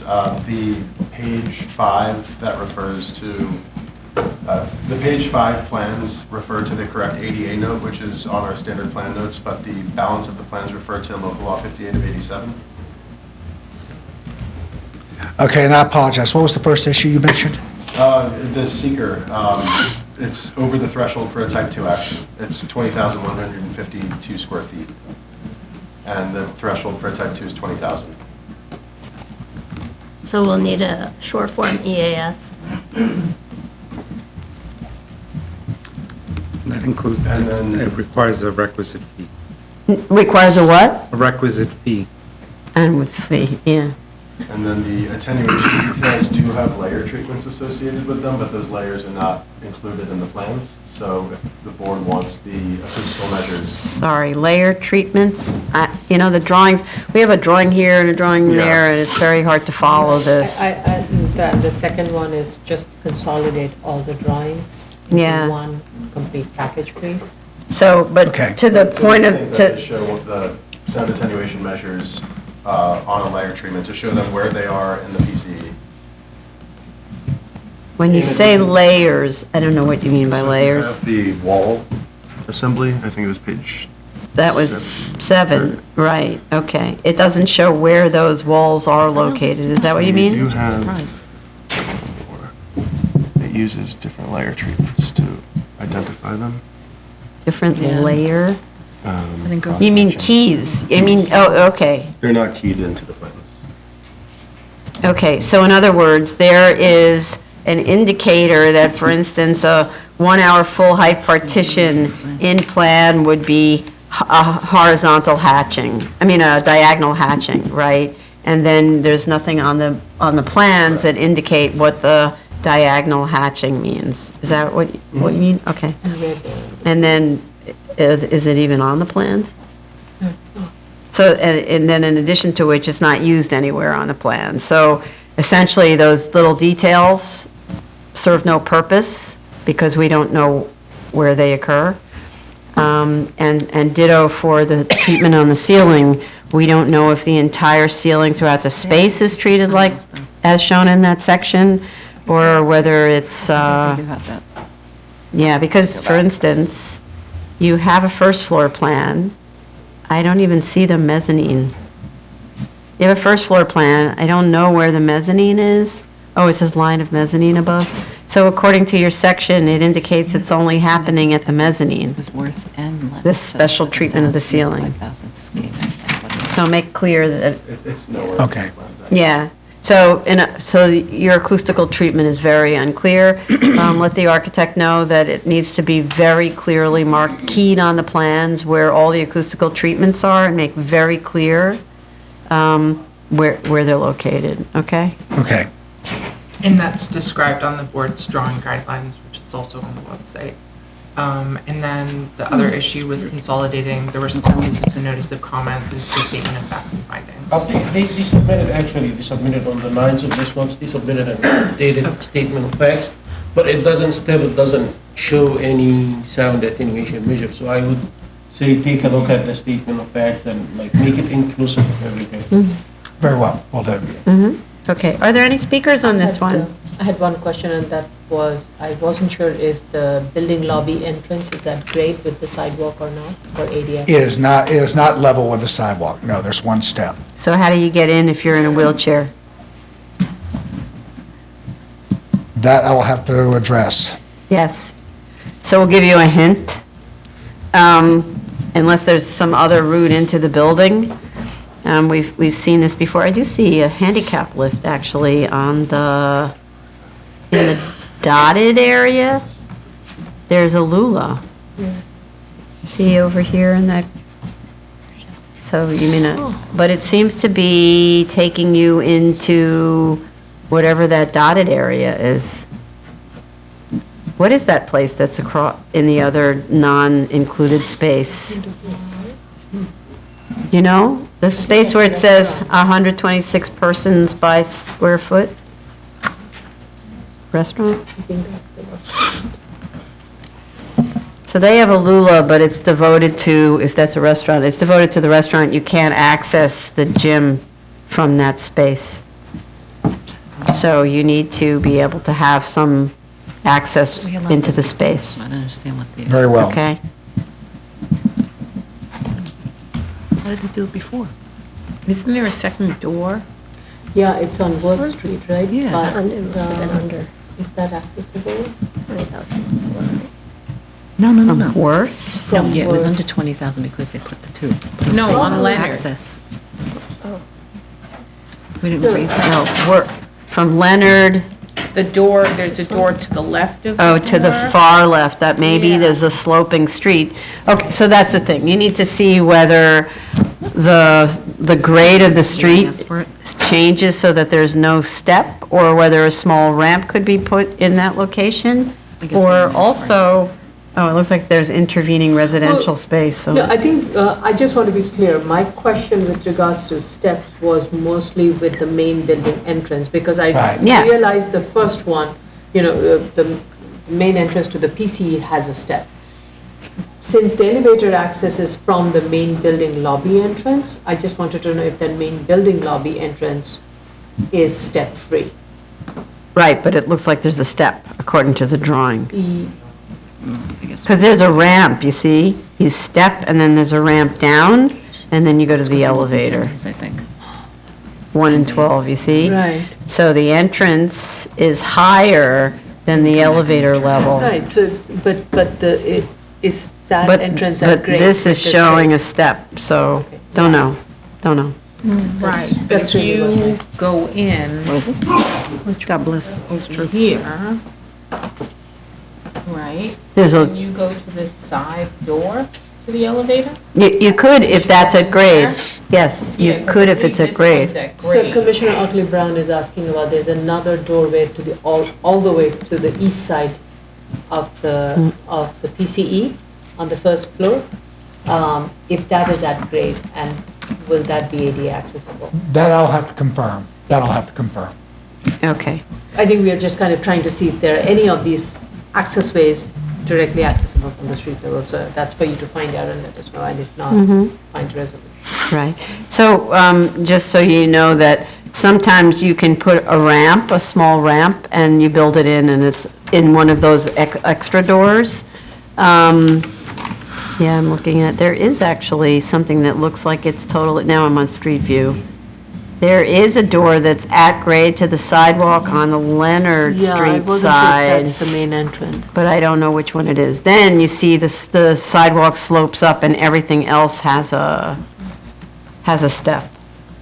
So, okay. I'd gone to this, I forgot to check. That's all right. Okay. So, and there are no speakers. So set up a time to respond? So you know what you need to do, right? Yes, ma'am. I did already.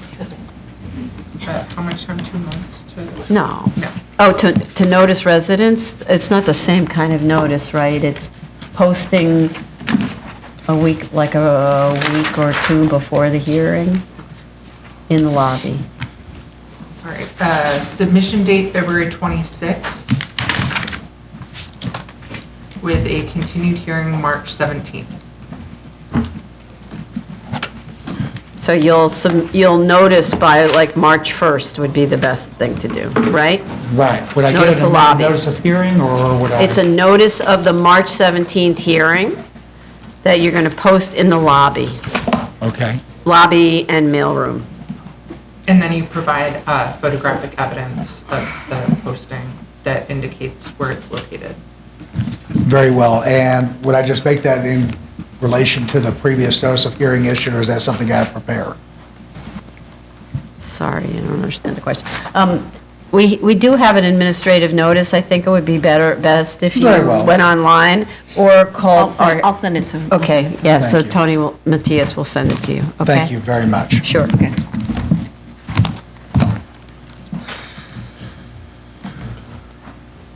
Item number 2, 2019-24BZ, 2721 Nostrand Avenue, Brooklyn.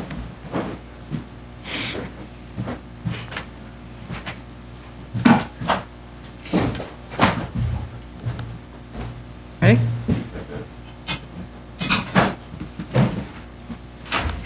Do you affirm to tell the truth, the whole truth, and nothing but the truth in your testimony before this board and respond honestly to board member questions? Yes. All right, sign and proceed.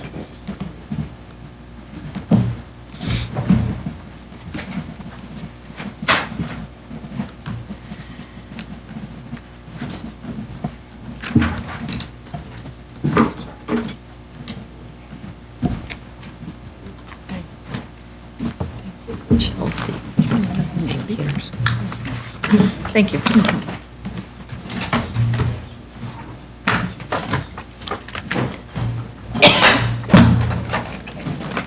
Just give me one, Eric.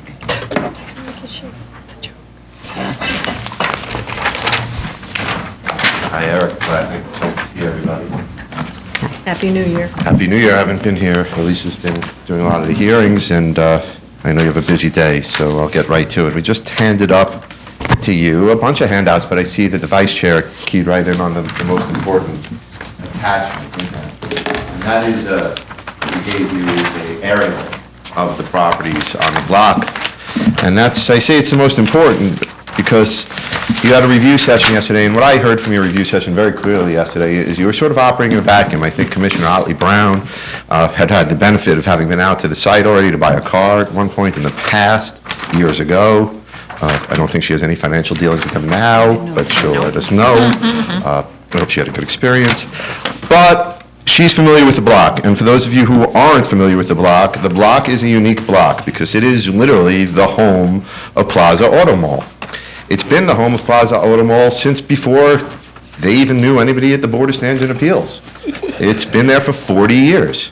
It's been thriving for 40 years. It's a neighborhood fixture. It's a Brooklyn fixture. Now that you're working on it and you're seeing it, I bet you'll see what I see when you start to drive around New York City. 1 out of every 5 cars has a Plaza license plate bracket on it, sold at Plaza Auto Mall. There's a need for cars in New York City. People drive them. So the dealerships have to be somewhere. This dealership started in this neighborhood 40 years ago, and they've been relatively successful. They've been on this block for 40 years. They're well-known, and they're well-known by everybody. We had we have some letters that we submitted to the board from some elected officials. You have Councilman, I was just looking for them now, but I know them by heart, Councilman Jumani Williams, when he was a councilman. Now he's the public advocate. He wrote a letter in support. And his letter, if you read his language, it's in your file, it speaks to the neighborhood character, it speaks to the block, it speaks to the neighbors behind them, it speaks to the quality of life, and it says that he supports the application. And then, luckily, we have a great councilwoman there, Councilwoman Farrah Lewis. She submitted a letter. She's the current council person. A rising star in the city council, known all around the city for being very reasonable. She represents the block. She gave you a 3-paragraph letter 2 weeks ago that spoke about all the issues you spoke about yesterday, about noise, about lighting, it spoke about traffic, and it said that she supports the application. And you also have one from the local civic association, the I think it's the Jewish Community Council of Midland, of Marine Park, and they spoke to what great neighbors Plaza Auto Mall has been through the years. Now, why am I telling you all this? Because what you're seeing when you look at this site with what goes on the block and what Commissioner Otley Brown spoke about yesterday is properties that are being used as of right are not required to have any parking, the entire block. They're 361 buildings. They're not required to have any parking. And now you've got a very successful business on the block that's selling cars. And there's a lot of cars on the block. And when you drive down that block, the councilwoman will tell you, the public advocate will tell you, the community board will tell you, it's a problem right now. And it's not a problem because of the application we're making. The application we're making is to alleviate the problem. It's to mitigate the problem that's going on the street in the community. That's why we're here. We don't have to provide parking. We can keep doing what we've been doing, but it's not working, and it's not working for the community, and it's not really working for us. So we're asking you to allow us to have parking up on the roof of the building. Now, yeah, I went to your review, I watched your review session yesterday, or I heard the tape from it, and I heard everybody's comments, and Vice Chair Champachanda and Commissioner Otley Brown, you both had a lot of very substantive comments, and so did you, Commissioner Shetty, did most of the talking, the three of you. Just to your point, just so you know, we can't go down to another level below ground because there's a water table, and we're at the water table already. Nor are we really here to try to prove to you why that we don't have to go down to the ground. We're not here for a variance. We're here for a special permit. And the special permit that we're here for is one that you all have in your record, all of the decisions from the court actions. I know it was mentioned yesterday by the chair.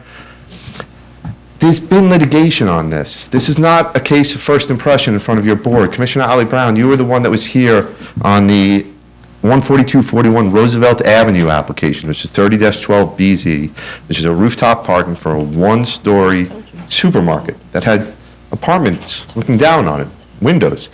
We had objections on that application from everybody, every single person around us. And the judge's decision, and I would just like to read, it was denied by the board, and I just want to read a couple of key salient points just so we could frame our discussion in the right light.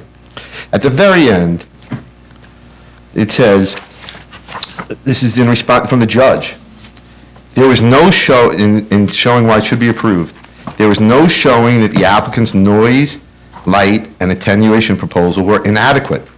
The general objections made by some of the adjoining neighbors and residents for this type of use are of no consequences in view of the strong presumption in favor of the use stemming from its inclusion in the zoning resolution.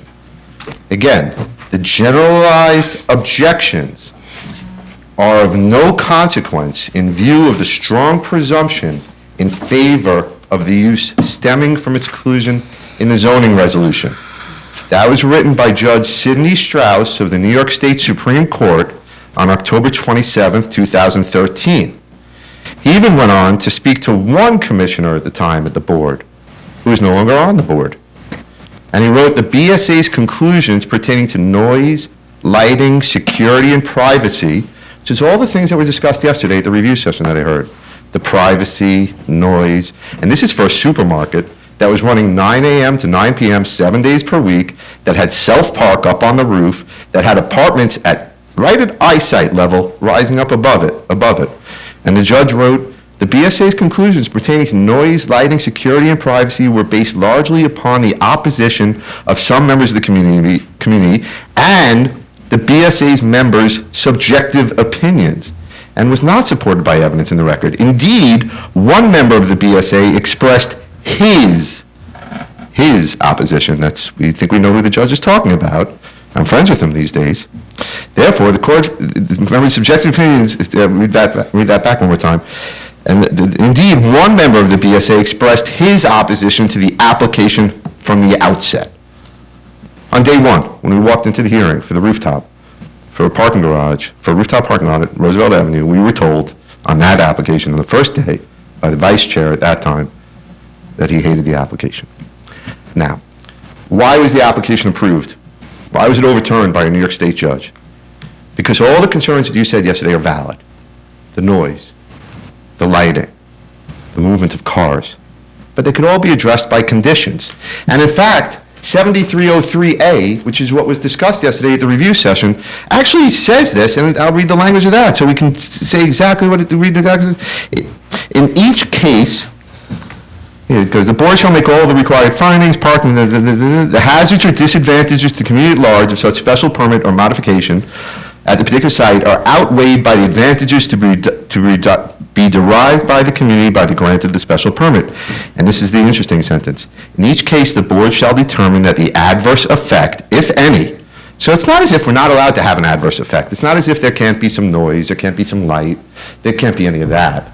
You can, it even says in here, the board shall determine that the adverse effect, if any, on, and the things you cited yesterday, privacy, quiet, light, and air, of such special permit use will be minimized by appropriate conditions governing the location of the site, design, and method of operation.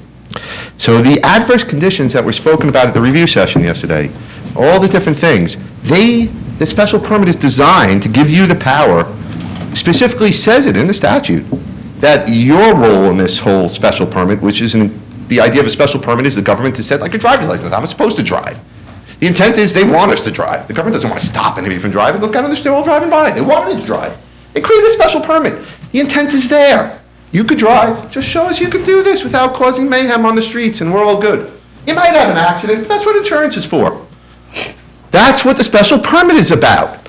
You're allowed to have rooftop parking. I'm not here for a variance. I'm not asking to break the rules. I'm not creating something new that nobody's looked at before.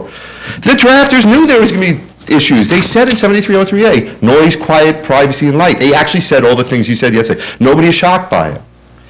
What I'm trying to suggest to you is we got what you were saying yesterday, and we heard your concerns. I thought we came to you with a pretty good application other than connecting all the dots the way we should have. But we created a design much different than the New York Mark case, and much different than also than another case you granted, 283 63rd Street in Brooklyn, which is 31906 63rd Street, which is in your package also. They're across the street from a train station. Right behind, but if you look at the aerial, hang on, that's not really fair to the people that live behind it, because they're up, I think what you're saying is you're up against the BQE, which is what they're up against the BQE, and it's a BMW dealership. But if you look at the aerial, the houses that are behind it are exactly the same exact condition that's here. And actually, the condition that we have in this situation is even, I'd say, even more minimized, because the rear yards of our houses, when you look at them, they're behind us, are all filled with all kinds of obstructions. There's garages, there's structures going right up to the lot line. These are beautiful, pristine backyards. And this application, when I looked at it online on Department of Buildings website, there's not one objection, complaint on the DOB website right now for any of the neighbors behind it. So this is a rooftop parking lot for a car dealership, in its own words permitted, that was the subject of a BSA application that has a condition just like we're talking about here, that has a wall that's mitigating it. There's not one complaint on the Department of Buildings website for the use. Not one, since your board has approved it. So it seems to be working the way the drafters of the zoning resolution desired it to. Now, how is this application even better than the New York MART application we brought to you? In this application, the things we're doing to mitigate, the rooftop is not being accessed by anybody other than a valet. So the valet is the person that's going to bring the cars up. So you're not going to have all the usual maybe concerns you could have in the New York Mark case. Somebody upstairs drinking in the parking lot or smoking cigarettes in the parking lot or playing their music in their cars, leaving their cars running, car alarms going off accidentally, things like that. None of that is going to happen. Why? You've got valets as a part of an auto dealership running the cars up there. What else aren't you going to have? We're putting an elevator in, and we have a plan in here, a great plan. We've redesigned the plan since last night, since the review session. So the cars are not going to have a head-on condition. They're going to come in, they're going to go down the ramp. The valet will take you right at the top. They'll drive it down, they'll circulate underneath, and they'll come into the parking. We'll show it to you. They'll come into the elevator, they'll come up to the roof, no head-on condition. Why else is this all good? Because the elevator that brings the cars to the roof doesn't have headlights that shine up. I saw yesterday at the review session, you spoke about the Whitestone application. There was a lot of talk about an application in Whitestone, and I pulled that for Jetro. And I pulled the application. I have the approval here. I'm sure you have it too. That application was for a 4-story here. The comments, the review session were that we should design our landscaping like that one. But that one is much different than ours. That was a 45-foot tall parking lot for an office building that I believe had openings on the side as you drove up and was self-park. And there were houses right behind it. So the difference between us and an office building is an office building, I work like a dog. I don't know about you guys. I'm up all hours of the night. I could show up at my office at Saturday at 2 in the morning. And my car alarm can end up going off by accident because I got this new car and I don't know how to work it, and the alarm goes off. And in that environment, those houses would be impacted. But yet, that application was approved.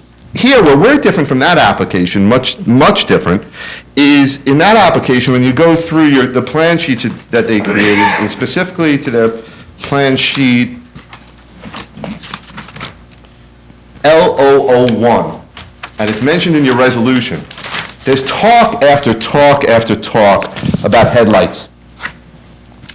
And then there's talk after talk about big trees.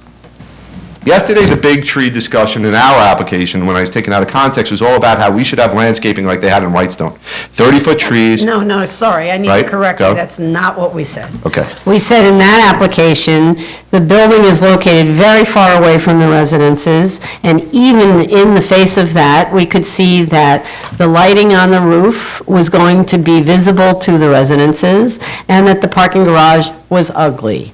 And so in order to mitigate the effects of what would be quite annoying to the residents and the property owner got together and they worked out a very great plan where there would be a lot of landscaping done in the ground, which was something that we discussed here, in the ground, where it created a huge buffer zone of effectively a forest in the ground, and so those trees will be park-like, and the building itself was covered in vegetation, like a vegetated wall, and there were all of these studies about the lighting system and which was the least offensive of the various lighting systems, which would be treated with the vegetated wall. Please don't confuse I the won't. situation. And I also want to throw in, the community board voted unanimously to oppose this current application, stating that the dealership has outgrown its place, that it's too big of a business for this area, and that it's trying to, and that it's too aggressive of a use. So it's not the same thing as the application that you're referring to, where the court directed us to figure it out. And I object to the idea that you believe that court's decision means that this board can no longer make any determinations on rooftop parking because of that court decision. No, I don't think that's not what I'm suggesting. What I'm suggesting is what that court decision stands for is that rooftop parking is approvable by your board with the imposition of conditions that are put in place to minimize any adverse effects. Is this building under construction? The building is constructed already. So it's constructed already. Yes. How can we impose conditions such as cut that, which is what was stated yesterday, create land behind where you can plant a real buffer zone? You can't. If the building's already constructed, show me the details that will support trees like you show that are like that place on the High Line, which, you know how much the High Line costs to maintain, to construct? Do you know how much it costs to maintain? It's maintained by a not-for-profit organization and the Parks Department, and all of the money that's submitted by the residents and business operations all around. Is that your proposal for this parking garage? I doubt it. Oh, yes, actually, the proposal for the parking garage is to have a voluntary, densely landscaped, not for the parking garage, for the rooftop, to dissect what you just suggested. Let's stick with the technology, because I will. Let's go if it's first built already, show me the details that were built that would support dense vegetation of large trees. Let's, show me. I can respond to your whole comment. The first thing is the design of the building being built already.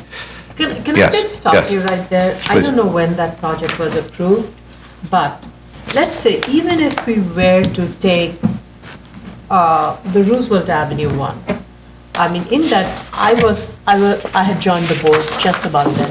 And I remember we went through a lot of rigorous review and made sure that the landscaping on the rooftop was quite substantial. Yeah. So I don't know timeline-wise when this was approved for the Roosevelt Avenue one. What I'm getting at is that since the time that was approved to where we are, the board has made significant change in terms of how it views some of these conditions, how those conditions have to be met. Specifically, there has to be abundant, lush, viable, realistic, livable landscape. And Please don't show that plan, the Brooklyn one. I won't show the Brooklyn one because that predated the board's desire. But the plan that you have in front of you for this application does show a 10-foot Fair enough. buffered area. But it does not show us how that is reasonable. Achievable. Achievable. Achievable. It's not feasible. At least so far. So far, we haven't shown So you. far, what you're showing is a 1-foot thick floor plate. And in that, there is no space provided for a 3-foot at least. You would need minimum 3 feet, if not more. 5 foot, I would think, you would need to have, to be able to afford that kind of landscaping realistically. And we are going to endeavor to provide that to your board and show you how we can But do the that. building is built, so I'm sorry if it sounds disingenuous. If you had come to us before building the building, and we had said, well, maybe if you create a 20-foot buffer zone in the rear, which we've done, the board has a lot of history of 20-foot buffer zones for all kinds of uses. If you had created a buffer zone in the rear where you could have built a forest effectively and protected the neighbors with respect, then that'd be a different thing. But you're coming here with a fait accompli, and you're saying, oh, well, ultimately, we'll put some planters, and the court will be fooled into believing the planters are a buffer zone. Oh. Well, that's effectively what you're doing, because the only thing that can now be put in there are planters. And planters are not the same as in-ground planting with dense soil beds that don't freeze in the What winter. are you trying to shield? Are you trying to, the application is for rooftop parking. Are you trying to shield the back of the building? Yes. No, Oh, well, the rooftop. The rooftop The from the rooftop, tenant. right? So what you So got, if we you've got provide, if I could give you Light, sound. Right, so if I can give you landscaping plans, I know you don't believe that anybody can create it right now, and I can understand that because you don't have it in front of you. But if we could show you plans that provide the landscaping at the rooftop. Excuse me, the landscaping, if you're going to provide plans, they better include the cutting back of the building so that you're Why, planting though? in the ground. But why? Because these are otherwise above-grade planters that freeze in the wintertime. But that was the This is exact- a theme that we have pursued consistently. Every single gas station, every single McDrive-in theater, drive-in restaurant, every single one of those uses that are arguably noxious for the adjoining residences, we've insisted in in-ground planting because planters that are above ground freeze in the winter, kill all the plants. I'm not a botanist, I can't make that statement. I'd like the chance to bring in some experts because I spent, I don't wanna I do spent it. Christmas break walking around a lot of different plazas in New York City, a lot. I was with my kids, and all of them had trees in them. Some of them were raised above. I went to Rockefeller Center, we went ice skating, and they had trees in planters, and we sat on the ledges in front of them. I'm just, I think I've been on this board for the shortest period of time, and I've noticed that the planters, when they come back to us, aren't viable. But when they're in those planters, and these cases come back, they're dead. They're dead. I'm not a botanist. I will bring an expert, I would like to come and I will have an expert testify, and we could talk to somebody who's an expert in urban plants, and we'd like the chance to bring them in to show you how, we've already spoken to somebody. I've worked on a lot of other jobs. As at city planning this morning, I was doing a 10,000 square foot plaza that had plants above ground. 10,000 square foot plaza based on POPs requirement is very different from this. I know the POPs requirements. And the POPs requirement don't require a 10-foot high buffer trees that, where the trees are going to go. Some of the trees are very tall that are going in though. Some, very few, and most of them don't have that much. I'd like to give the chance to show you. And I want to I don't- add to how those plazas work, right? They sit above, most of the time, they're buried in the ground. When they're not buried in the ground, they're sitting above a heated underground space, and so the So is this, trees though. benefit from this is not an enclosed heated space. It's a heated space. Listen, I'm not a botanist. I'm not sitting here trying to argue to you that I went to Cornell Biology School. I didn't. I am trying to tell you that I would like to bring back an expert so we could talk about trees on top of rooftops that can create some type of... I think it's better if Do you it's wanna- just in writing. Do you want to have them Yeah. go redesign it back and then come back? Well, this is the thing. I want on the record, because if you're planning on suing this board for having made this decision, I want on the What record decision? for I haven't the... had- I haven't had a hearing yet. Well, the board is not very much, not so happy with what you're doing because the building is built. I want on the record the statement that had this not been a built building where now you're coming in after the fact and demanding that the board accept criteria that have not worked on any of the applications in the past where we always require in-ground planting if we're going to be buffering something, and you're unwilling to provide that in-ground planting, and you're going to have so-called experts testify that the plants will live when our own experience is that the plants don't live, and you're showing us a picture of the Chelsea thicket on the High Line, which, by the way, is $1 billion development that is maintained by so many different agencies, and it shows tall trees, you know, a birch tree thicket, and that you're suggesting that that's what your solution is going to be. Excuse me if I feel like you're trying to pull the wool over our eyes, because the only thing that will grow in whatever it is you're proposing are petunias, and they die in December. I don't know enough on the field of Yes. botany and forestry Yes. to give the information to make the determination or to agree or disagree with you. I hear that you all feel conclusively that there's nothing could be planted on a roof in New York City and live. I would like That's to be not given what a we said. chance to That's tell not- you that, or to bring somebody here to testify to you who has experience. I'm not trying to pull the wolves over our eyes, and I wasn't planning on going to a court. I was Well, then planning why on making an invoke the court application. decision? I read the court decision because the court decision is representative of an entirely analogous application, one that's even worse, I would think, where the judge reviewed the record and said, hey, if you put some conditions in place that can mitigate some of the concerns you're talking about, it should be approved. And I was trying to set that because what I heard yesterday at the review session were all the same issues that were the generalized objections of before about noise and about lighting. And I could provide to you a lot of different answers. We could provide to you how the lighting is not a problem. We don't even really need lighting on our rooftop. It's our own guys going up there to park the cars. That's number one. So lighting right off the bat. Yeah, no, you don't have to raise your hand here. The vice chair, tell me what you want. You're proposing stackers. So when those cars are going to be brought down, lights nowadays, every car has a standard, right, what are they called?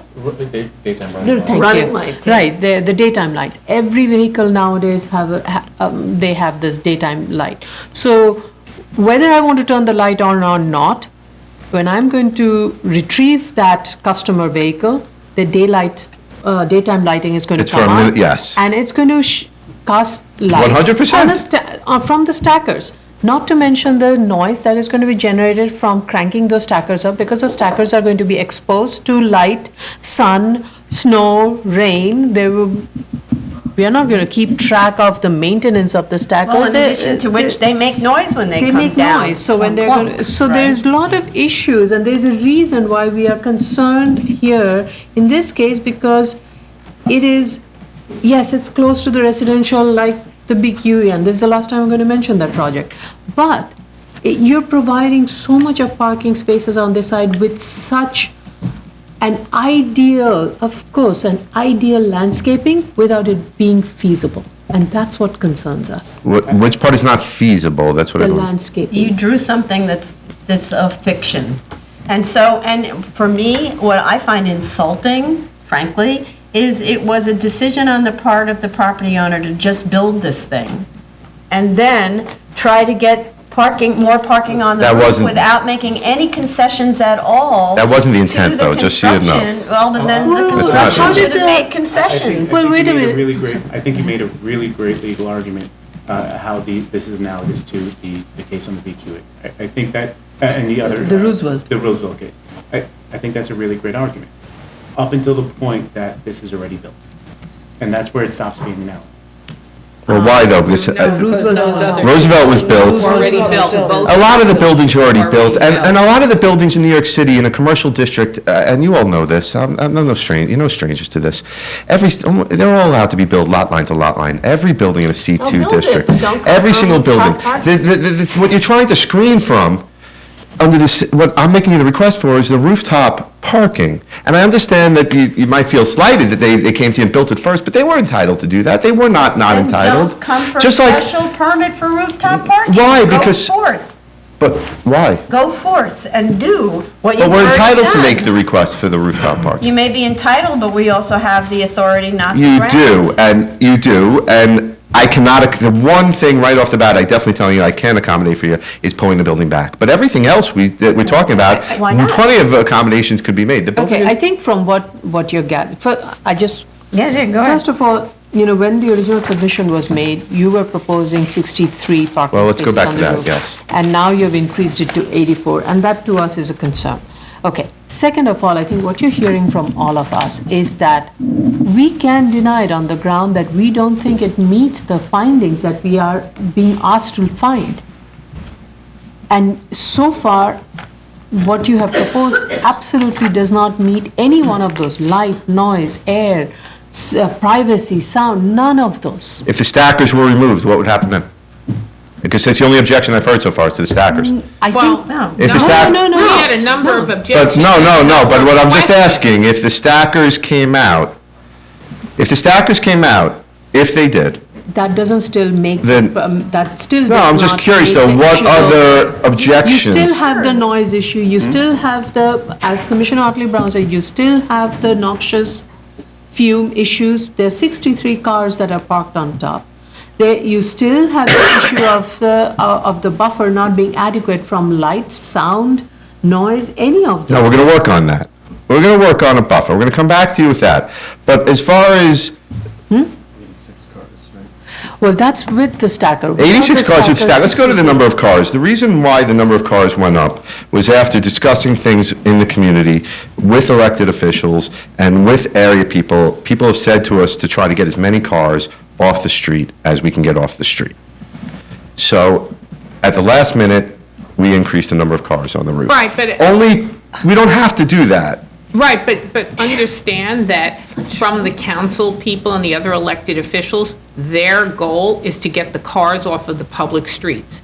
But what they're doing is they're taking a neighborhood problem and now concentrating it in the hands of about a dozen homeowners, because then it becomes their problem. So the council people are not looking at it from the point of view of the dozen people who it's going to impact greatly. They're looking at it from the larger neighborhood. But we're empowered to look at it Look at both. the concerns of from neighbors. the neighborhood as well as the dozen neighbors that this is going to be impacting directly. what would you see is And what you just described, that we're taking the cars off the street, that's what the community board was talking about, that this business has outgrown its ability to operate at this site, and it needs to locate on, extend the business to some That's other their sites that opinion. are, no, it's not their opinion, it's obvious. If you have too many cars on the street, and the cars are related to your business, and you're using the street system to operate your business, you have not figured out an efficient way to operate your business that does not impose a nuisance on the community, and then, and your solution is to move the nuisance to another piece of the community, which I doubt will, in the end, alleviate the nuisance on the street system, because it'll simply say to the operator, oh, look, now I have more parking spaces on the street, and I can have even more cars. I think it will create more traffic, because now people would want to go park their car valet. That would create a line of cars. It's only one car at a time going up that elevator. Well, that's the other thing that I'm a little confused, because the plan shows the valet vehicles, if I were to go there, I will park my car, and my car will be driven by the valet down the ramp to the cellar, and then the elevator will take it all the way to the rooftop. To the roof, correct. First of all, the plan does not show the elevator going to the cellar, so I'm not sure how it's going to go from cellar to the roof, unless you have a genie in the bag. The plan you're staring at, Vice Chair, and Andrew Valari from Stonefield is here, and he's going to talk about this. After your review session yesterday, we heard your comments, and one of your comments spoke to the circulation of vehicles around the site. So Andrew had the idea, and he's here now, and to the point that the owner is willing to accommodate what they can to meet conditions, the owner has agreed to put another elevator stop in. And then that will allow for the elevator, the vehicular lift, to go down to the cellar. What that now allows to do is all the cars that are coming in off the street, when somebody comes in to buy a car and they want to shop there and they want to park there, they can get valeted right at the top of the ramp, and the car disappears and it goes downstairs. And there's absolutely not a concern at all about queuing or anything like that. But isn't this the same brand that is going to be used to take the vehicles or bring the vehicles out from the cellar, those cars that are on display? Yes, it is, and those are done, all that is done under the control of the, hey, why don't you speak, Andrew, because you're the traffic. Hi, good afternoon. Andrew Valeri for the record. We listened to your comments yesterday, and I think we're up to speed. So just to talk briefly about the three levels, what are they going to be used for? The cellar is going to be for the storage of vehicles that they're going to sell or lease. There's really not going to be too much activity that's coming there. You know, if you buy one of the cars that you see, then yes, it would come upstairs. Why can't they be stored in another site?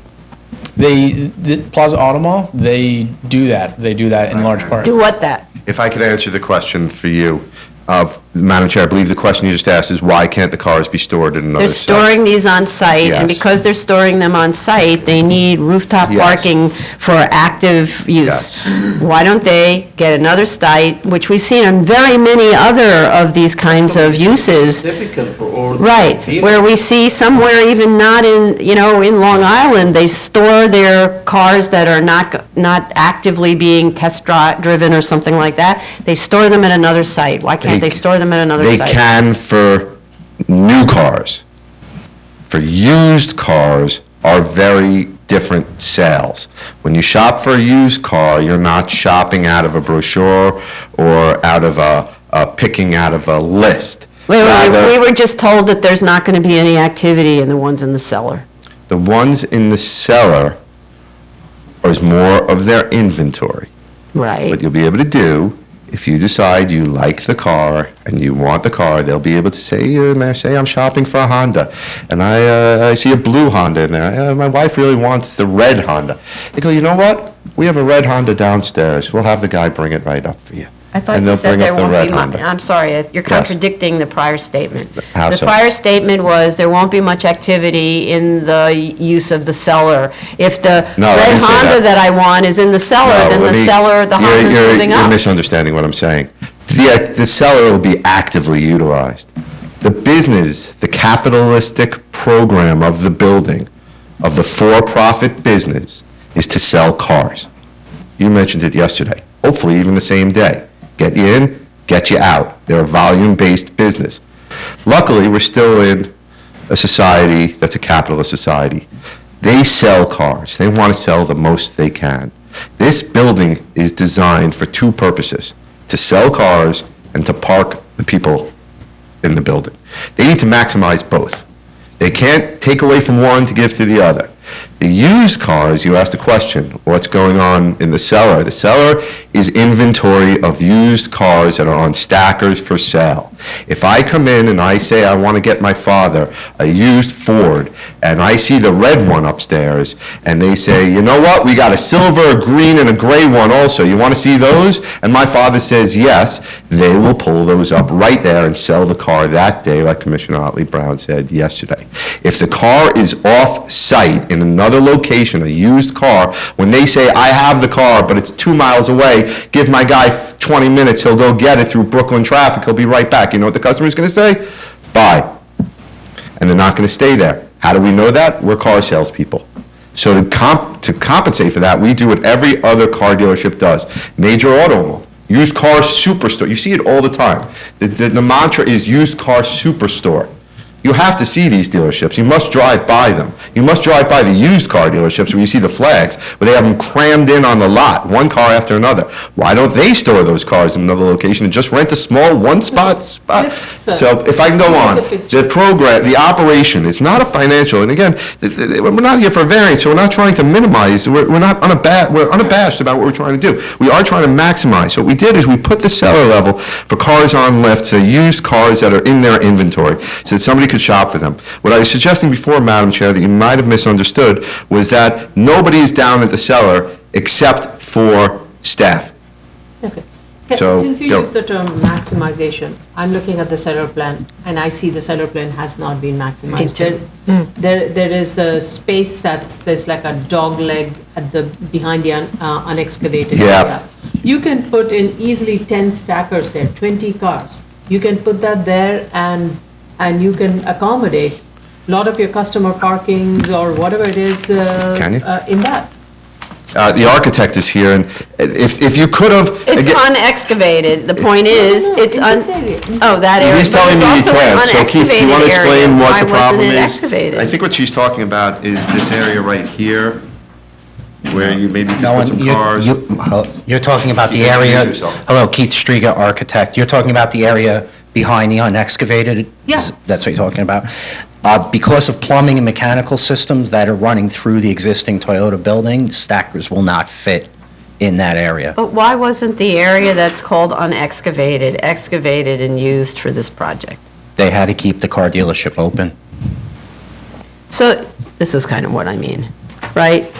You're forcing all of those business decisions, no matter what they are, no matter how ill-advised, you're forcing the result of those business decisions on the people who live in the backyard. I don't understand that. It's so disrespectful. No, we're not pushing it on them. Yes, We're yes. asking you permission to our business, the nature of our business, just like everybody else. We want to have our inventory inside of our building, and we want to have our accessory parking on the roof. Yeah. That's it. We're not trying to squeeze and take advantage. We want to have the interior space of the building used for our inventory, and there's a rooftop special permit that lets you put cars up on the roof, and we want to take advantage of that, avail ourselves of that. On the back of the community. No, not on the back of the community. But yes, because the dozen people behind, those are the ones who are suffering. So in a perfect world, your parking should be in an enclosed building. So you should have a second floor roof and rear wall that completely screens the parking and the effects of it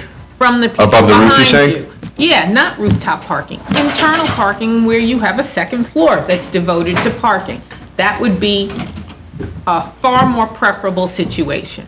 But if you can't do that, then you have to simulate doing that. And if you can't simulate doing that to the satisfaction of the board, then I don't see how you're going to walk away with your special permit. Then why does the special permit exist if that's what I'm hearing? Isn't there's no conditions? Exists, yes. The conditions are to simulate the enclosure that should be there. But you And can't- you're going to have that's- to be creative in doing that, because what you're doing is you're taking a situation. When you say that- simulate, maybe I'm not understanding it. What do you What mean I'm by saying by simulate is give us the equivalent of that kind of privacy and sealing off from the neighbors behind you. And you've got to be creative about doing that. And you also have to be a little more forthcoming about the details that we need to see in order to analyze the situation. Simple things like the distance of the rear wall of the Yes, house we to saw the that. building. Yes. You know, we need to see it in section. We also need to see the elevations from the point of view of the people in the back. What are they looking at? And then make your case that although there's not a roof here, there might as well be a roof, because the neighbors in the backyard are not going to know what's going on up there because it's completely shielded off. Then we could have a conversation about whether or not the special permit should be granted here. But we don't have any of that. All we have is you telling us why our hands are tied. And that's not very helpful. That's not advancing the conversation. Fair enough. I have a question to the architect. The elevation shows top of slab for the cellar at elevation 19. Is that, sounds accurate? Yes. 19, what kind of reference here? Is it NAVD, NGVD? It's in relationship to NAVD 1988. And we hit water 1 foot below the current slab is where water was hit. You hit water at 17 or 16, something like that? Yes, believe it or not.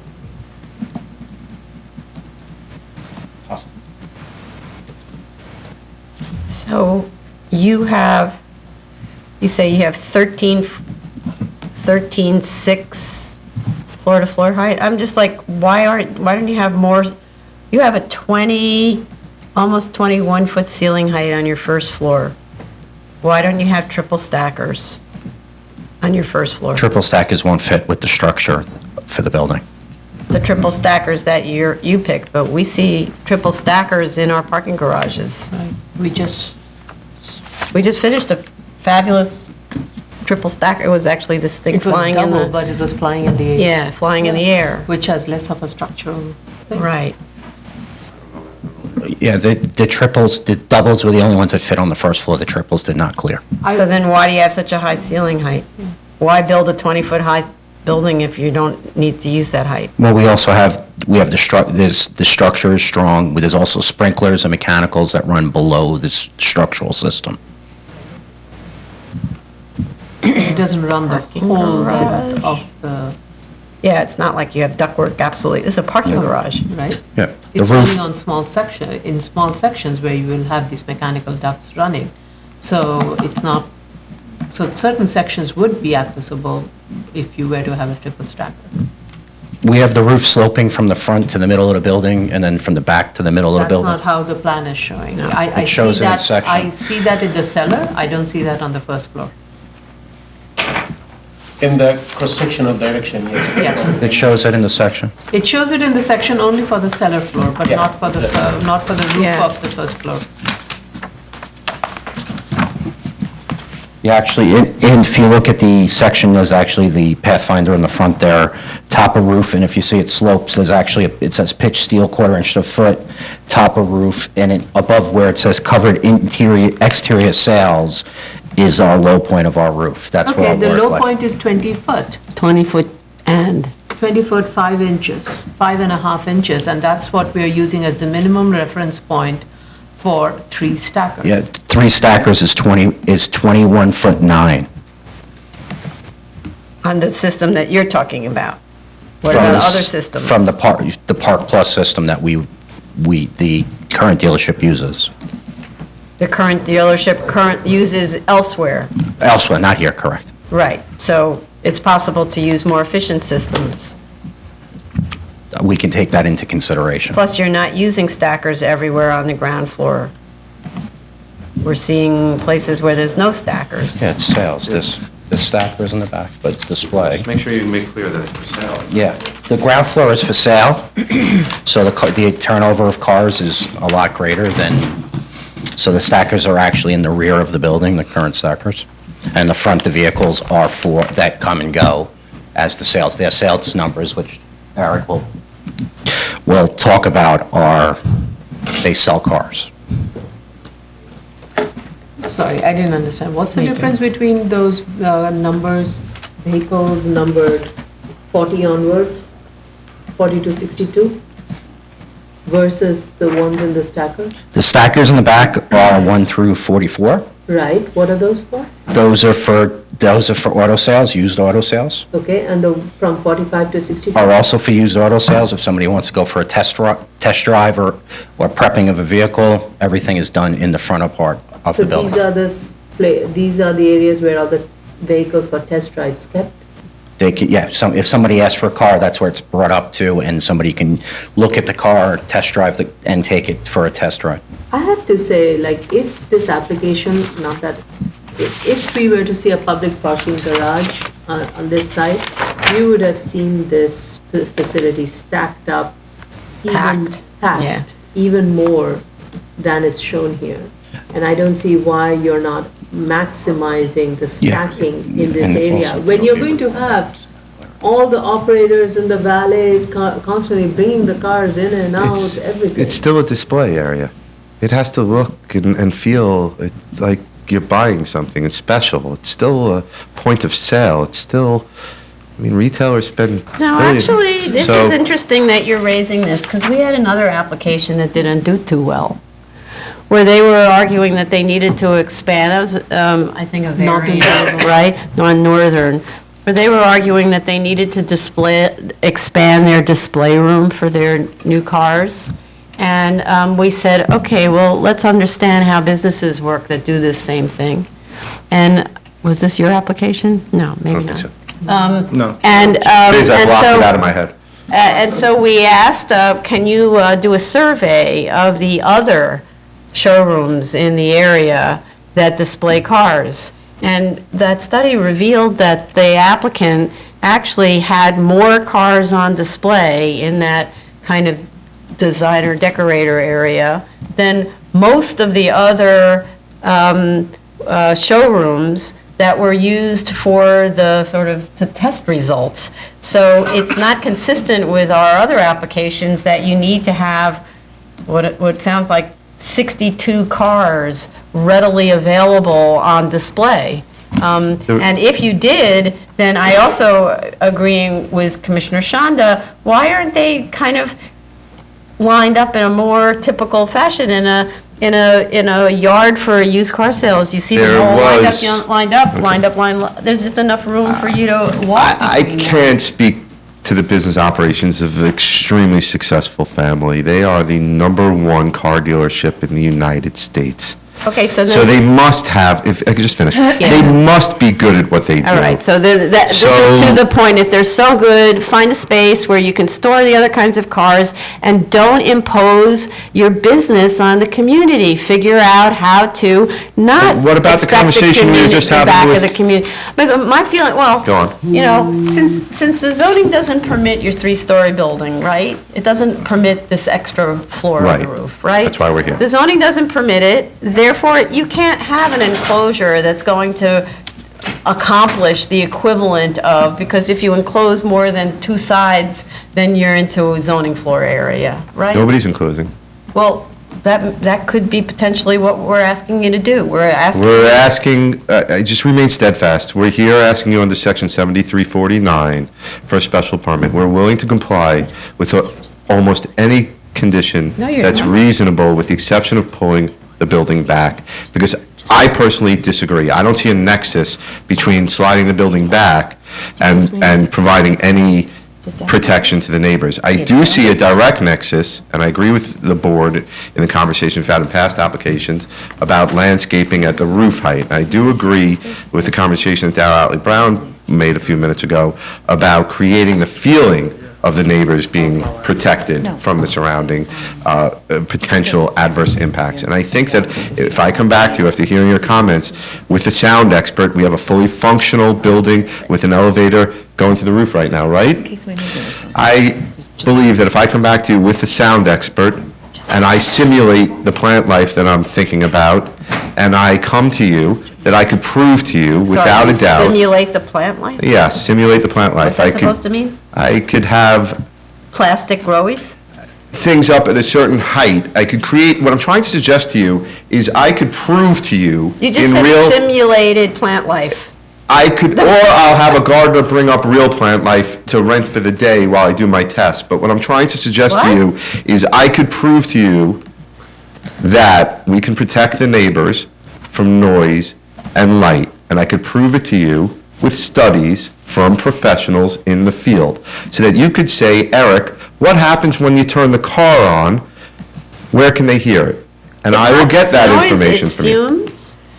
The fumes It's fumes, it's light, it's noise. Fumes, It's imposition of understand. height. Let's go one by one, because these are listed in the section. No, but I also want to say, this is a district where you're limited in the amount of floor area for commercial use to, 1 FAR? You're built full to the lot line, and you're effectively asking for 3 FAR. No, we're not. We're asking for what's in the zoning already. It's No, in no, section. no. The zoning doesn't say anything about FAR. 7349 only speaks to rooftop parking. And it says unequivocally that you're allowed to build to your full FAR and still ask for rooftop parking. The board keeps suggesting to me that my client, the Rosati's, should make a reduction in their business to accommodate their accessory parking that they want to put on the No, roof. we're not asking that. Then you don't have to come here for a special permit that's imposing on the neighbors for the benefit of the business. You're trying to weigh the benefit to the community. What's the benefit to the community?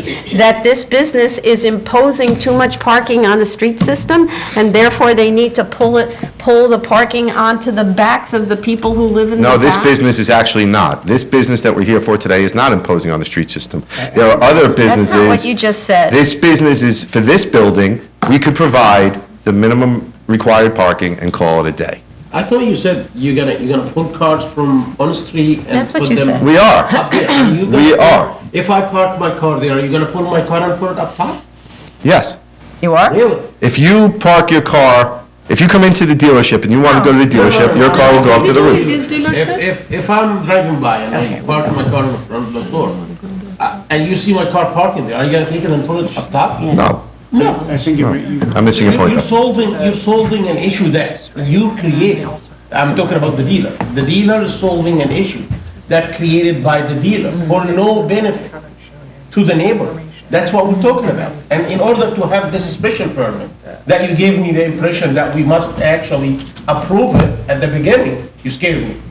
Scared you? Yeah, when you talked about the court and the judge, I thought, yeah, I have to say yes to that. The way you presented this at the beginning gave me the impression that we have to approve this. And secondly, you're actually giving the neighborhood like huge benefit, which I don't see. But I can understand how you don't see it. I'm citing from letters from the elected officials who feel that way as well. But if the impression I was trying to give by reading the court action, not that the board has to grant this, of course you could deny it. I'm trying to set forth that it's already been discussed and addressed that there could be conditions imposed upon any action, and those conditions can mitigate the concerns that the board has been raising. So far, I can see a benefit Yeah, I think to we're. the neighborhood. You have to address this. Yeah, I think the other part is that you're saying that right now, this facility, all the parking of this facility is happening, anybody who's coming to use this facility is parking on street.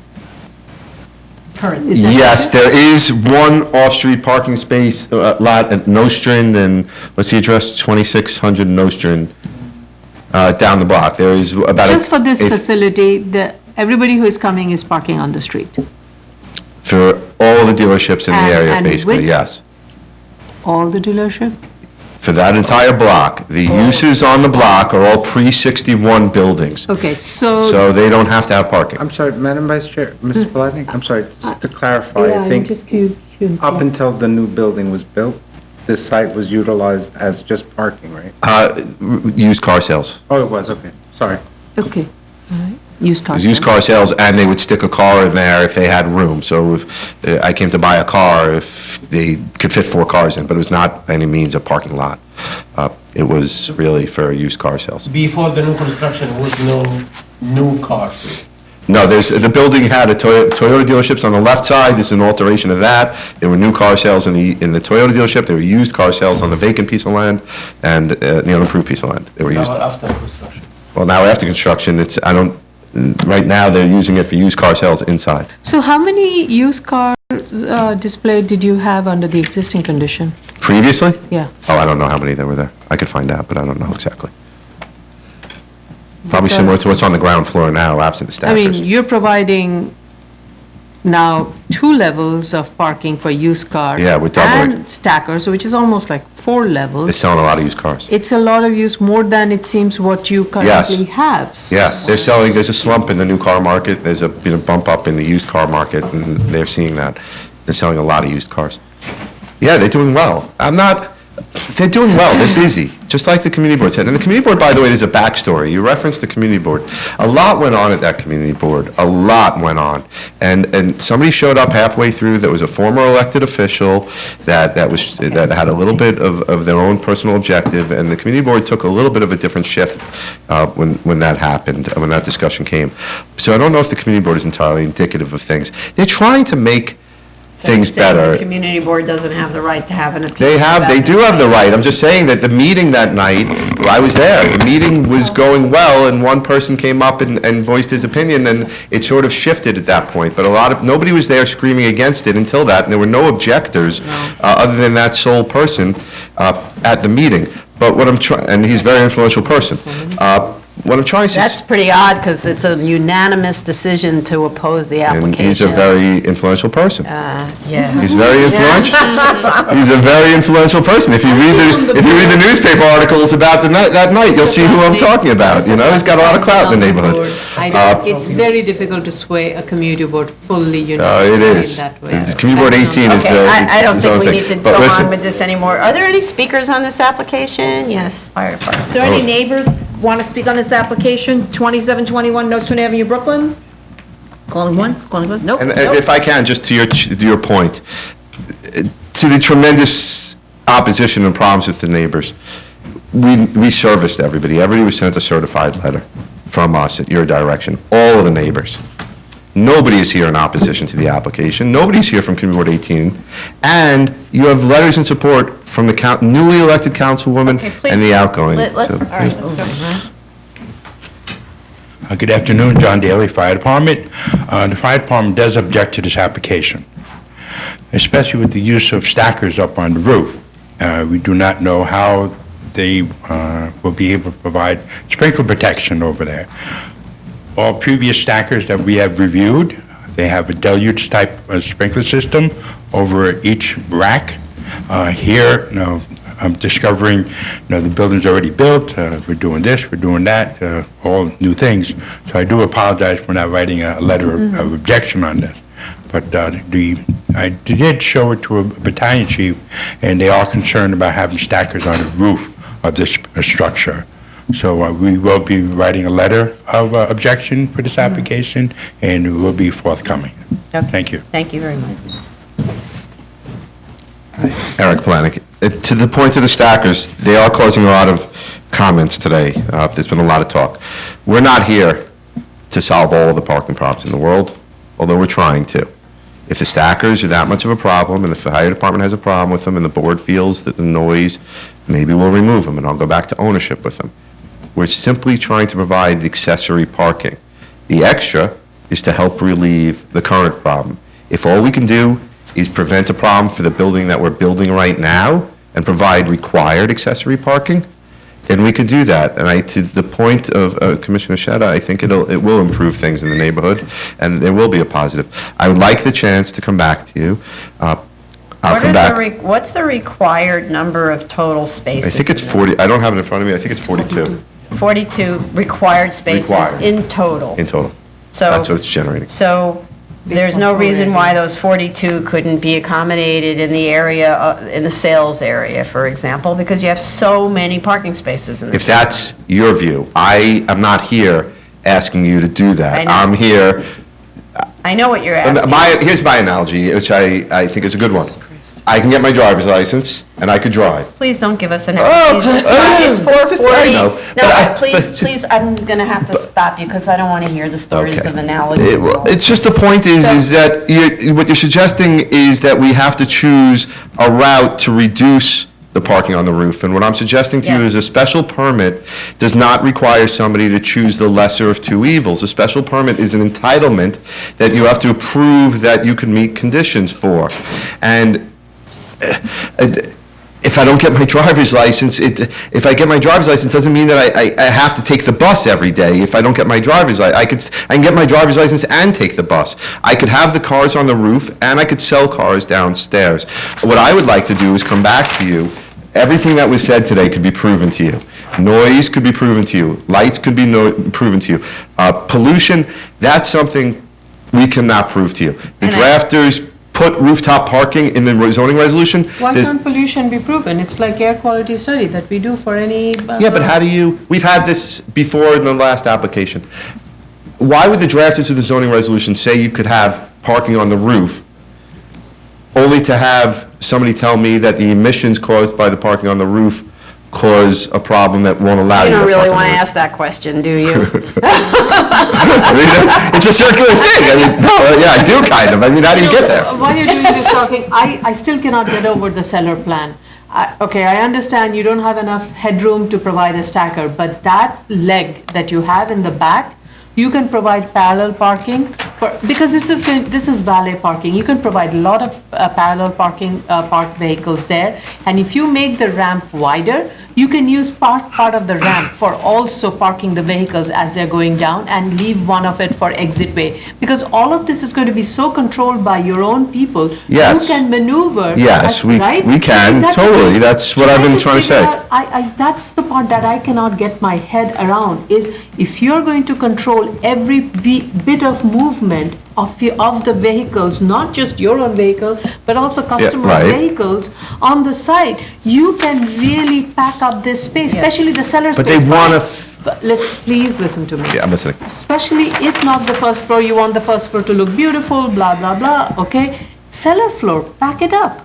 pack it up. We want as the much- inventory in the I cellar. understand, you If you have- find- I'm not asking Go. you to reduce the inventory, you have the inventory, make the. See how many ramp more we could wider. add. Make the ramp wider, you can then pack up, you can park those vehicles along the edge of the ramp, make it go all the way to the end of that 89-foot and park all those vehicles parked parallel, or even double park, because when the customer comes, you're going to juggle, move the cars around. We are, and we're going to control things. And I'll take it to the next step. As you know, we see many parking garages, and some come in with automated systems that are magnificent. And they move the cars around like little puzzles, like that little IQ test puzzle thing.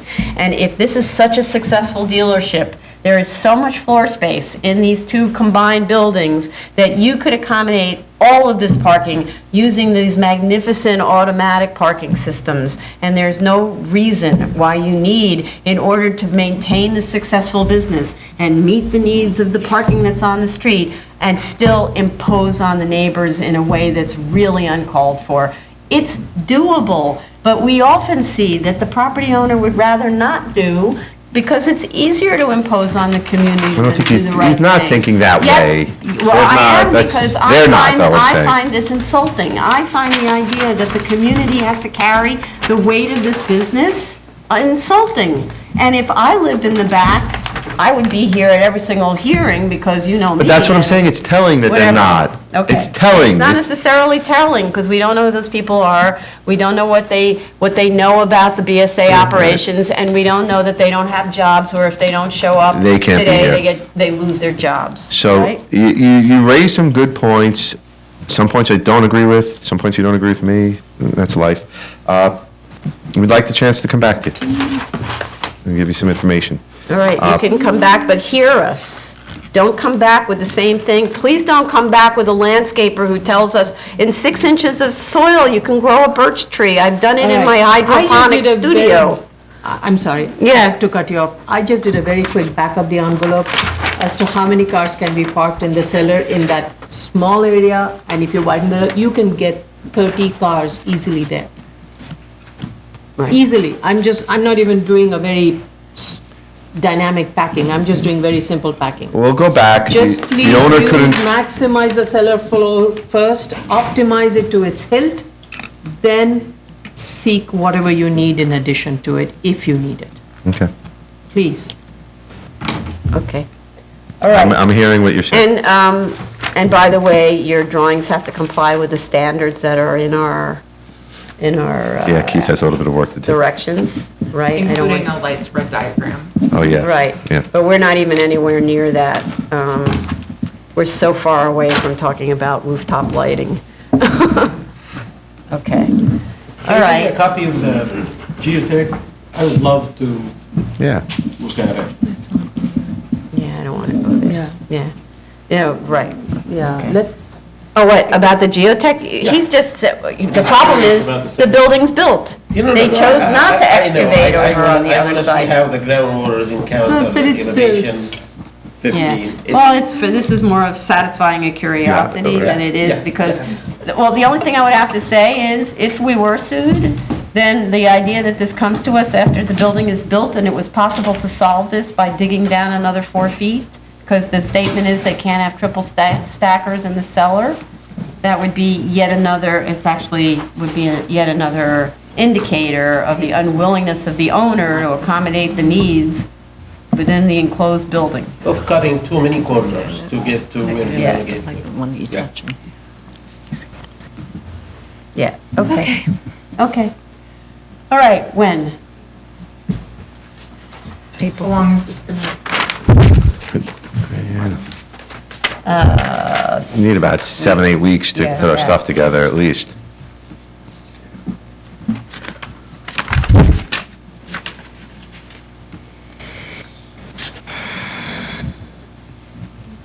So submission April 1st for a continued hearing April 21st. April 25th. Can we do it April 28th? Is that okay? You available? I Yes. think I'm out of town the 21st. Submission April 8th or a continued hearing April 28th. Great, thank you. Item number 3, 2019-65 BZ 373 Avenue W, Brooklyn. sorry, I had to jump in. I don't.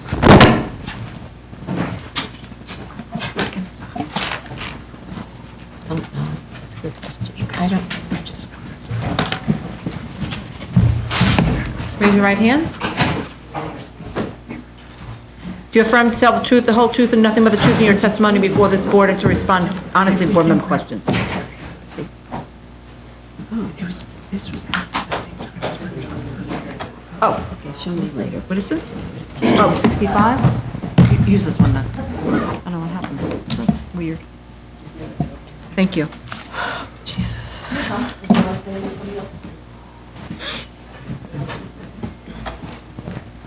Must have put it on here somewhere. In favor or opposed? It's in favor. Get that one more minute. All right, good afternoon. Lyra Altman from the Law Office of Lyra Altman. We did have somebody attend your executive session yesterday and heard your comments. With respect to the predominantly built-up standard, we've spoken with the architect, and what he's going to do is he's going to provide you the same information he would typically provide the Department of Buildings. So this way you will see what they typically get, and it will also prove this information to you. With respect to the rear yard, actually, I have Mr. and Mrs. Gindi here with me today, and they would like to speak with you as well. Is the architect here? Unfortunately, he had to run to the hospital this morning. His back went out. So I apologize. He was intending to be here today, and Mr. Spira just could not make it at the last minute. Did you see this, that there were objections? Hi, good afternoon, everyone. Thank you for hearing us here today. State your name, please. I appreciate it. My name is Albert Gindi. This is my wife, Nina. Thank you so much for the opportunity. And this is our home. We've been working on it for the last 15 years, trying to get it built. We have 6 beautiful children. We're kind of a large family, and we're trying to build like the best way possible for our family. So what I understood, I'm sorry, I'm not very familiar with the terms or architectural Sure. terms and things like this. So what I understood that the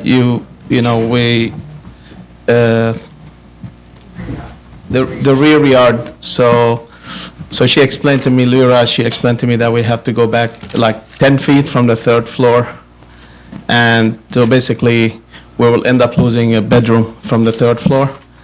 And on the 2nd floor, she told me that we would have to go back 5 feet, an additional 5 feet on the 2nd floor.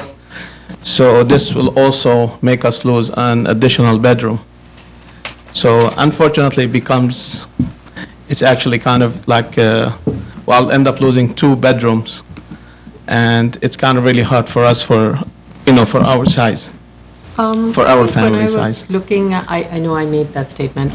When I was looking at that, I was, on the 2nd floor, there's a lot of generous walk-in closets that are being proposed with the bedrooms.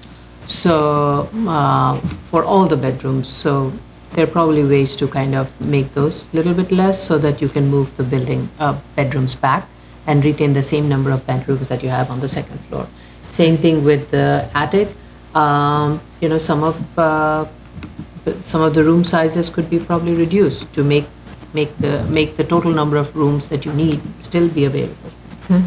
And that's why really the architect needs to be here on these hearings, because the architect hears our instructions, they can make the corrections, and it's not usual. If you don't want this hearing process to go on for months and months, you'll just listen to our instructions, have the architect make the changes, and come back. Because going back and forth is not productive here. Well, okay. Unfortunately, he couldn't be here today due to his illness. I understand. So the architect needs to listen to our video and just make the changes that will make this very efficient. The question that was posed, that I'm going to pass along to you, because as I said, he was planning to be here, and when he realized he couldn't, he wanted to ask me to pass this along to you.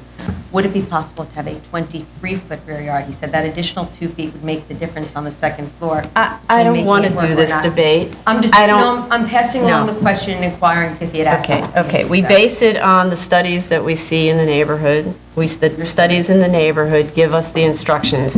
We don't look at the interior layout. That's not our domain. We base it on what we see in the neighborhood. So the instructions were very clear, 25 and 30 at the upper next 2 floors.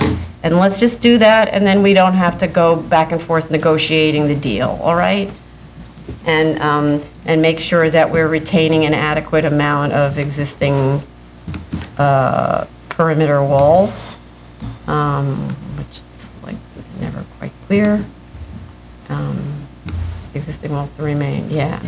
Just make sure that the existing walls to remain, in fact, are the 50%. You will confirm that information. I've already made it. Yes, okay. Okay. Thank you. All right, are there any speakers on this? There were 2 letters of opposition from neighbors that, so, and you know, to underscore the reasoning, there were 2 letters of opposition from your immediate neighbors saying that the building is too big. And so this is our way of being responsive to the neighbors so that there needs to be some give from you when you do these projects, okay? I understand. I want to accommodate all my neighbors, whatever, It's already a big addition, even with that reduction that we're proposing. I was only asking to get like that 2 feet I of hear extra you. space in order this way I hear you. I can, I I can accommodate my family. Right. I think that not everybody needs as big a bedroom. Lots of people have bedrooms that are smaller. This will work. Let your architect do the architect's work, and it will work out for you. Okay?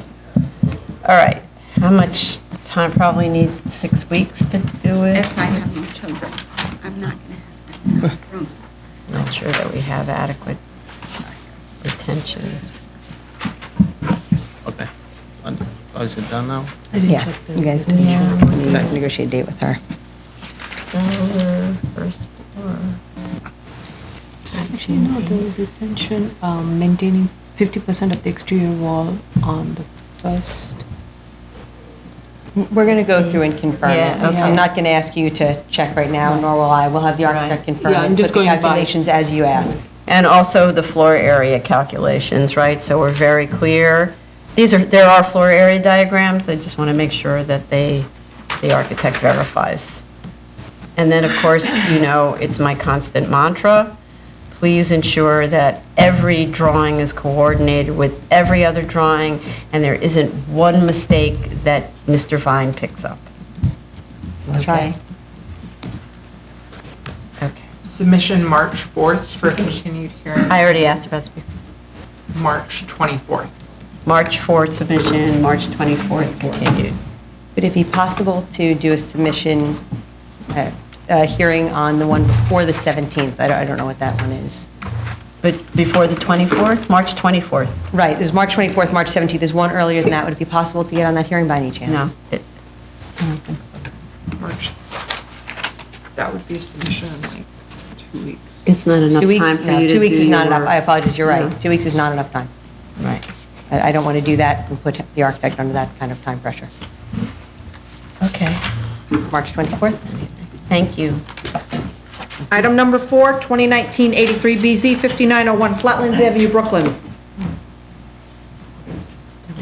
Raise your right hand. Do you affirm to tell the truth, the whole truth, and nothing but the truth in your testimony before this board and to respond honestly to board member questions? Oh, this guy's Door so keeps tall. slamming. This one. Oh my God. People love to slam that door. Good evening, Stop Todd slamming Dale the for door. the applicant. I think there are only a couple of questions about this application that were raised at review session. First, last night, we submitted revised plans showing removal of that extra curb cut. It was an existing curb cut. It was always planned to be removed, and it's on all the other papers. And the only other request that came up is that physical therapy, they don't have any massages they're going to offer, masseuses. That's just physical therapy for anyone who comes in like with an injury or something like that type of training that they set aside. So certain that's an plans. interesting thing. I think of a physical therapist as well, they're chicer than a massage therapist. My understanding is physical therapy. My understanding is physical therapy is injury, whereas massage is not injury. That's the simplest way it's described to me. And so, in the realm of how DOI works, we don't need physical therapists to provide I licenses? think they are licensed, right? They are licensed for They're sure. not masseuses. They're not It has to be a, They don't so meet it's the a definition of masseuse that has massage to- therapist, Right, though. okay. It has to be a New York State Department of Education licensed masseuse.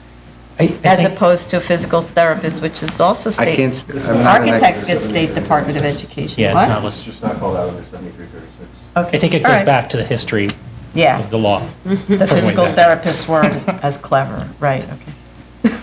Physical therapy didn't exist, I guess. Okay. All right, I don't think there was anything else then, right? Are there any speakers on this one? This is Flatlands Avenue? All right then, so I'd like to make a motion to close. Chair Plummer. Aye. Vice Chair Chanda. Aye. Commissioner Otley Brown. Aye. Commissioner Sheta. Aye. Commissioner Shabeta. Aye. And a motion to grant. Chair Promoter. Aye. Vice Chair Chanda. Aye. Commissioner Otley Brown. Aye. Commissioner Sheta. Aye. Commissioner Shabeta. Aye. Thank you. Item number 5, 2019-177BZ, 59 West 8th Street, Manhattan. Do you affirm to tell the truth, the whole truth, and nothing but the truth in your testimony before the board, and to respond honestly to board member questions? Yes, I do. Go. Good evening, Neil Weisbart, Prior Cashman, on behalf of Core Power Yoga. I attended a review session yesterday. I'm just going to hand out some items that were formally filed yesterday.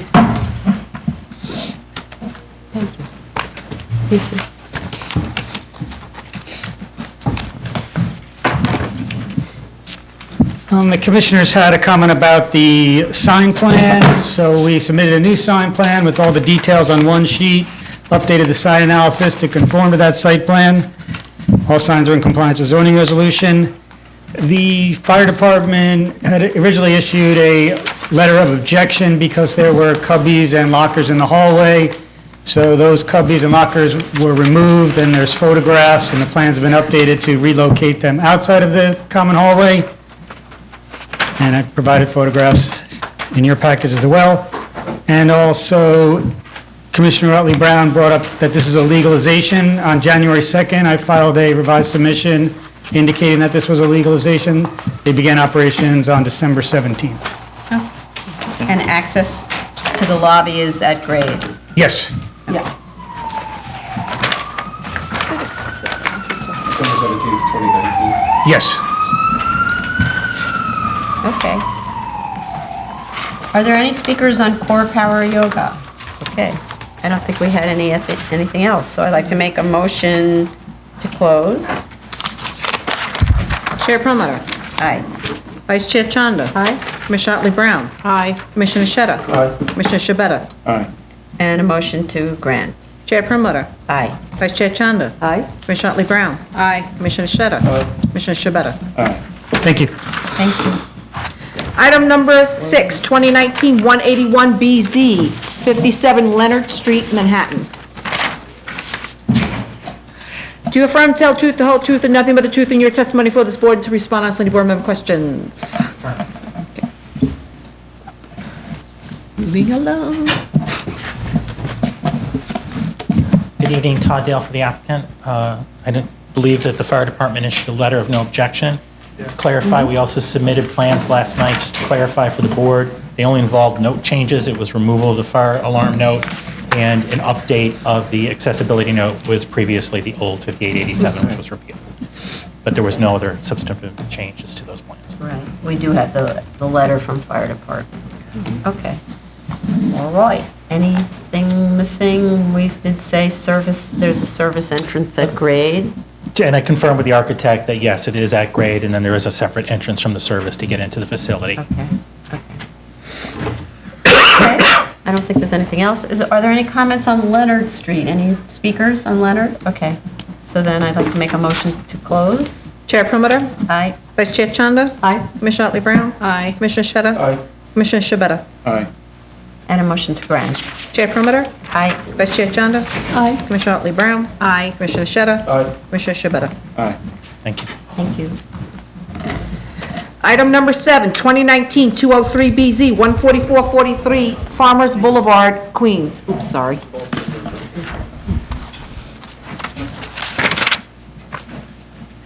Are you the only one speaking?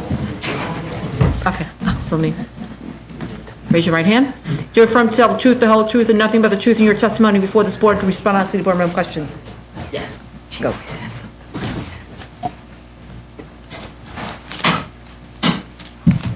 Good afternoon, Honorable Chair and members of the board. My name is Leslie Snyder. I'm a partner in the law firm of Snyder & Snyder, and I'm here today on behalf of New York SMSA Limited Partnership that does business as Verizon Wireless. Verizon Wireless is requesting a special permit to install a non-accessory radio tower for public utility wireless communications. It simply consists of antennas and related equipment on the roof of the existing building at 144-43 Farmers Boulevard. We prepared before the community board. We received a letter of recommendation from the community board. There was one condition about a fence related to another property. We've completed that fence, and I have evidence that I will submit showing that that fence was completed. This application is not only subject to local law, it is also subject to federal law. And the Telecommunications Act, which was enacted in 1996, basically encouraged the rapid deployment of wireless facilities. This particular facility is a co-location. AT&T is currently on this building, and I have with me a letter of completion. I know at your work session someone mentioned that they want to make sure that AT&T's installation was permitted, and I will submit that for the record. And what Verizon is simply doing is co-locating.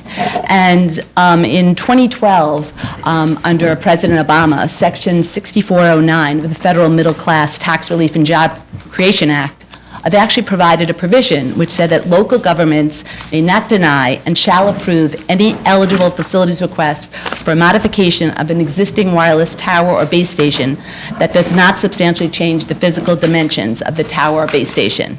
This particular application meets that definition. We are an eligible facilities request. And what the law did in 2012 and the FCC regulations was said that these types of installations should be approved, and they actually set a time period, which was 60 days from the filing of the application. So we have filed the application, we've submitted our material, and that 60 days has passed. We meet all your criteria for a special permit as we've submitted in our documents. I'm happy to go over that. We submitted an RF safety analysis to show that it met the criteria.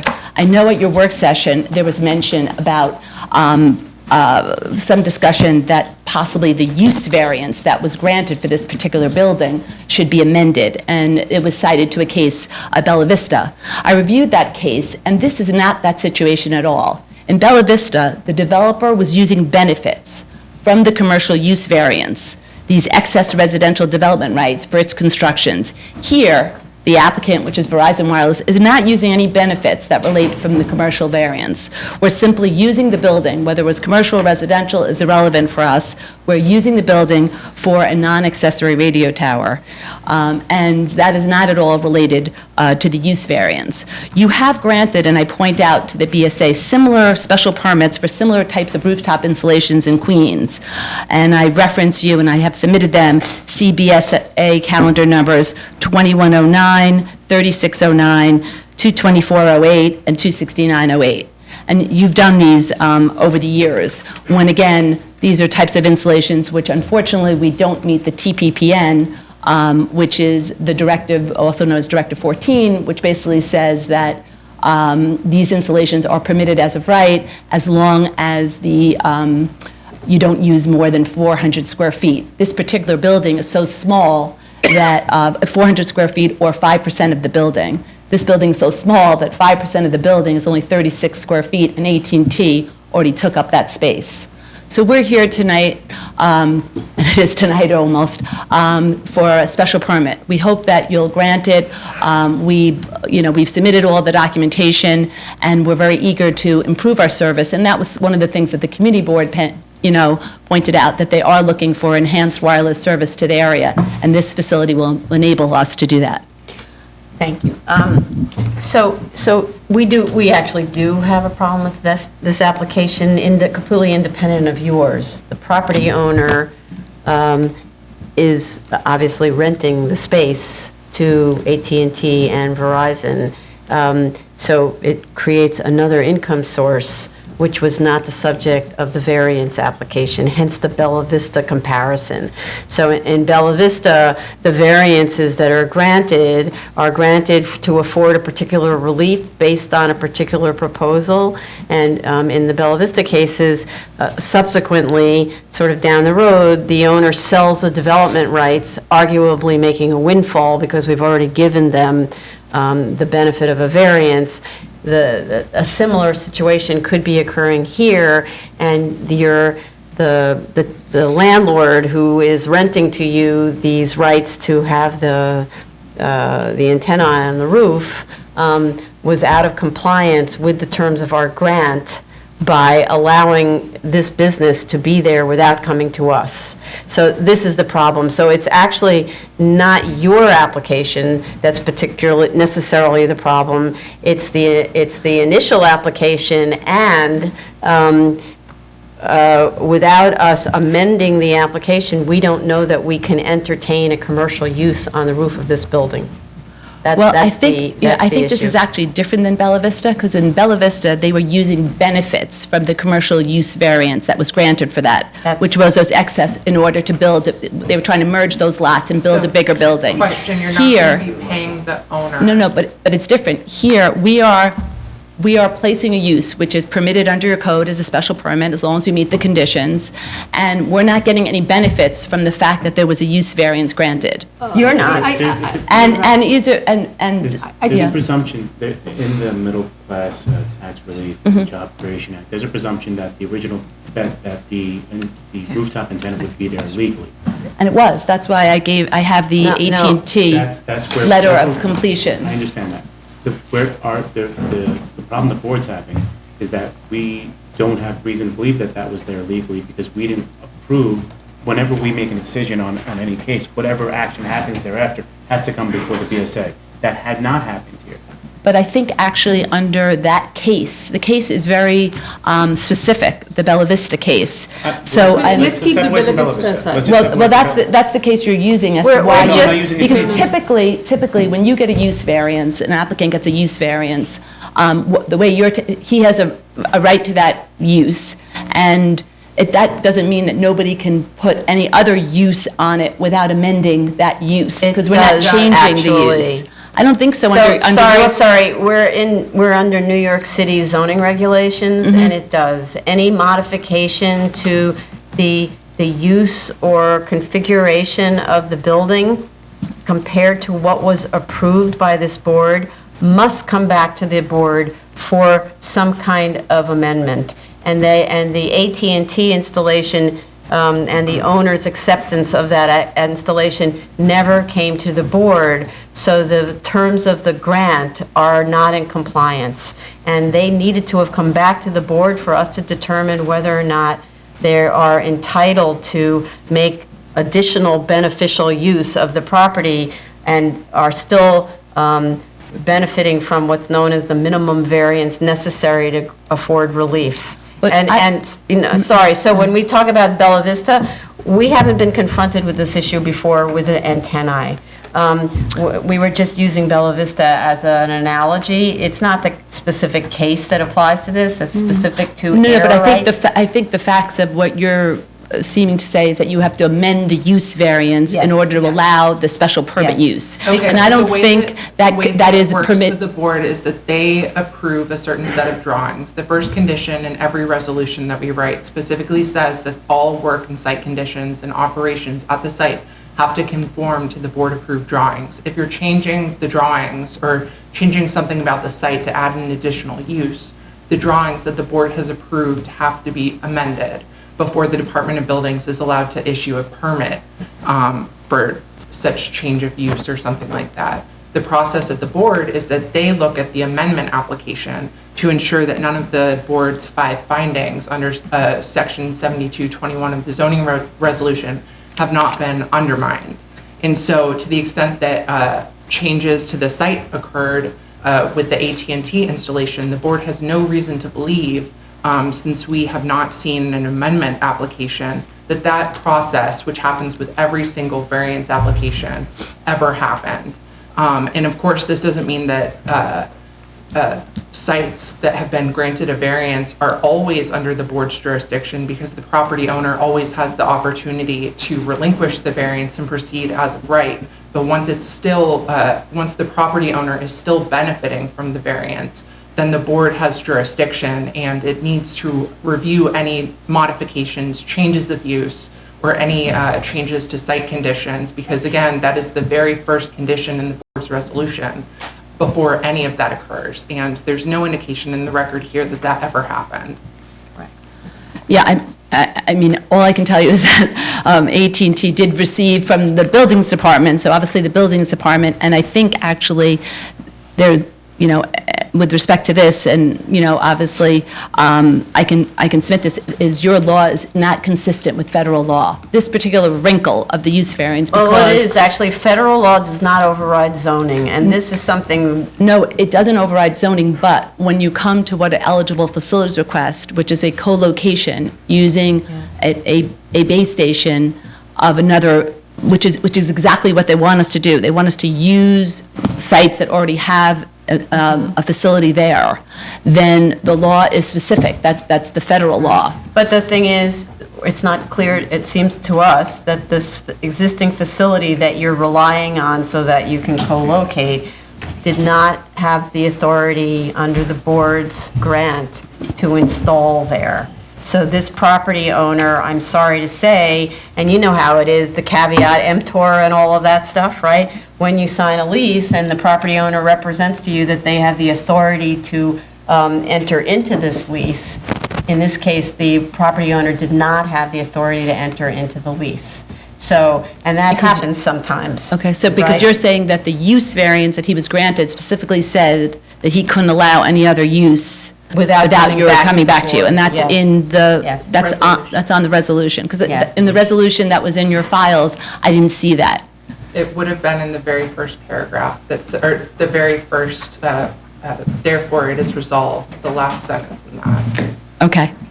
Maybe because it's old, I don't know, I guess. I do believe this is consistent with federal law, because as we said earlier, there's a presumption that the original tenant would be there legally. Right, my understanding, it is legal. No, we understand that. So I submit that for the I submit that for the record. You know, I think. I think the fastest way to resolve this, though, is you need to contact the property owner, and they need to file an application quickly, and maybe you can do it for them to amend the variance and request an amendment that includes both the AT&T and your own proposal, the AT&T and your own as proposed changes to the use, and then the board will review it, and there may be financial analyses that need to be done, because the original grant assumed that the property could not be used for any kind of a conforming use, right? At the time of the original grant. I would assume he has vested rights as to his use variance, so I guess to the extent that... He has a right to his original use variance, but not necessarily to an amendment of his I guess I have to original see if variance. it specifically said that, and I don't have time to, I don't want to, I know it's late and I don't want to, so what I would do is just, if possible, if I could just ask to, submit my material by the end of February, and beyond your, whatever meeting in March would be applicable, and either we'll be able to establish that, or we'll be able to establish that by law, that this is contrary to his particular approval, if that's the case. Sorry, I didn't understand that last sentence. Applicable by law. Say that again. I think really the question is, you're seeming to indicate that he would have to open up his whole use variance and determine whether dollars and cents proof and whatever. I don't know how he Whatever the established. standard is, I right. obviously was not familiar with that. I'm not sure that is due to the federal law that actually is permissible, and so I will present to you why We're not going to make any determinations about federal law. We're a municipality here, so we act on our variances, and this happens to be a case where the board has jurisdiction over its own variances, and the property owner didn't have the right to rent to you. And so unless it can cure that situation, it remains without the right to rent to you. And so this would be kind of like a thing where you buy something that didn't have the right to be sold, right? You know, you bought a car from somebody, but it wasn't his car. It's a little bit like that. So hopefully. I'll have to your investigate, property- I'll investigate the hopefully facts. I'm not, owner- I'm not conceding what his rights are. I'm not Okay, representing, well- obviously, the owner, and I'm not representing Correct. what his use variance was. I believe that Verizon Wireless has met all the criteria, and that we've met, the time periods that are provided under federal law. So I'm happy to go to the owner and look at his materials and discuss it with him, and I'd like to come back as soon as possible. So if I can submit my material by the end of February, February 26th. Well, but the material, no, but so, The let's materials just, has to the contain- materials have to be an application to amend the variance. Right, you're- that's what you're- that's If you what disagree with what we're doing here, then this is probably not the forum to be arguing it, but we're asking that the owner submit an application to amend their I variance. understand, and if he won't, then I won't be able to come back to you. I can't speak for him, is what I'm saying. Yeah, so it's not, doesn't work like that where it's submitted by the end of February. They have to submit an application, a copy of which, and an amendment goes to the community board, who has 60 days, well, there's a 60-day period for the community board to respond to it, right? But in the meantime, we review the materials and we issue notice of comments, because I'm sure this is kind of a tricky one, so we will have comments about how to improve the application materials. These applications are normally filed by land use lawyers who are familiar with our methodology. It might be a good idea, just to be more efficient, to reach out to one of them. So it's not an end of February situation. It's a get the application in as soon as possible, and then we'll piggyback your application. They'll ride together. The variance application and your application will travel together, but until we decide the variance amendment, we won't be able to decide your application. And that's just the fact. I Okay? hear what you say. I don't agree with it as a principle of law. I'm very familiar with land use, and but I will discuss it with the owner and then follow your procedures. But at this point, I believe you are in violation of federal law. You are beyond the 60 days under the eligible facilities request, and I'm putting you on notice of that fact.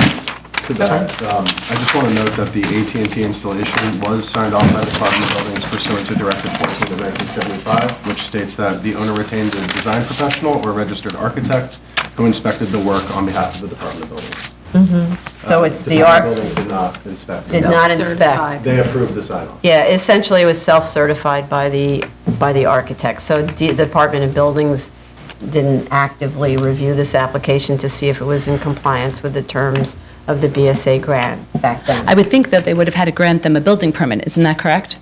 It's self-certified, the point is that it was No, self-certified. it's self-certified when it was completed, but they did get a building permit, because they wouldn't have Under filed, they wouldn't have filed the letter of completion if they didn't have a building permit. So someone at the Department of Buildings. Yes, under self-certification. So you just turn in some forms, pay some money, and you get your permit. Right, that's what self-cert is. It relies on the You're saying that they representation. self-certed both the building permit aspect and the completion, is that what you're That's our saying? understanding. Sign-off. Yeah. I don't know how it was. Okay, Whether- I'll have to do some research on that. Okay. But 30 days to put together the amendment application plus 60 days for community board is send it to about 90 days. So submission April 29th with a continued hearing May 19th. Okay. And April 29th is submission after the notice of completion and all that. Sorry, no. April 29th is submission on this application. Okay. To the extent there's a submission on this okay. application. Okay, got it. Meanwhile, we're hoping that the variance I'm application. going to be doing it, you calculated the days for the, my understanding from the dates that you did, you calculated the days, 30 days to do the variance, because that has to come with this application. Is that Yes. correct? Right, if it takes about 30 days to put together. Right, we're just giving you a chance to. Appreciate File that. that application, and notice the community board and so on, and then figuring out how the turnaround time for us to review it, and the turnaround time to respond to the comments, and then to get on the calendar, basically. I appreciate that. Okay, thank you. Thank you.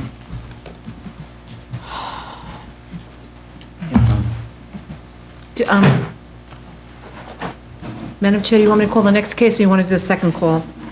I want to know if anybody needs a 10-minute break because it's been more than 2 hours of sitting. 5-minute break? 5. 5-minute break? Okay, give me a 5-minute break.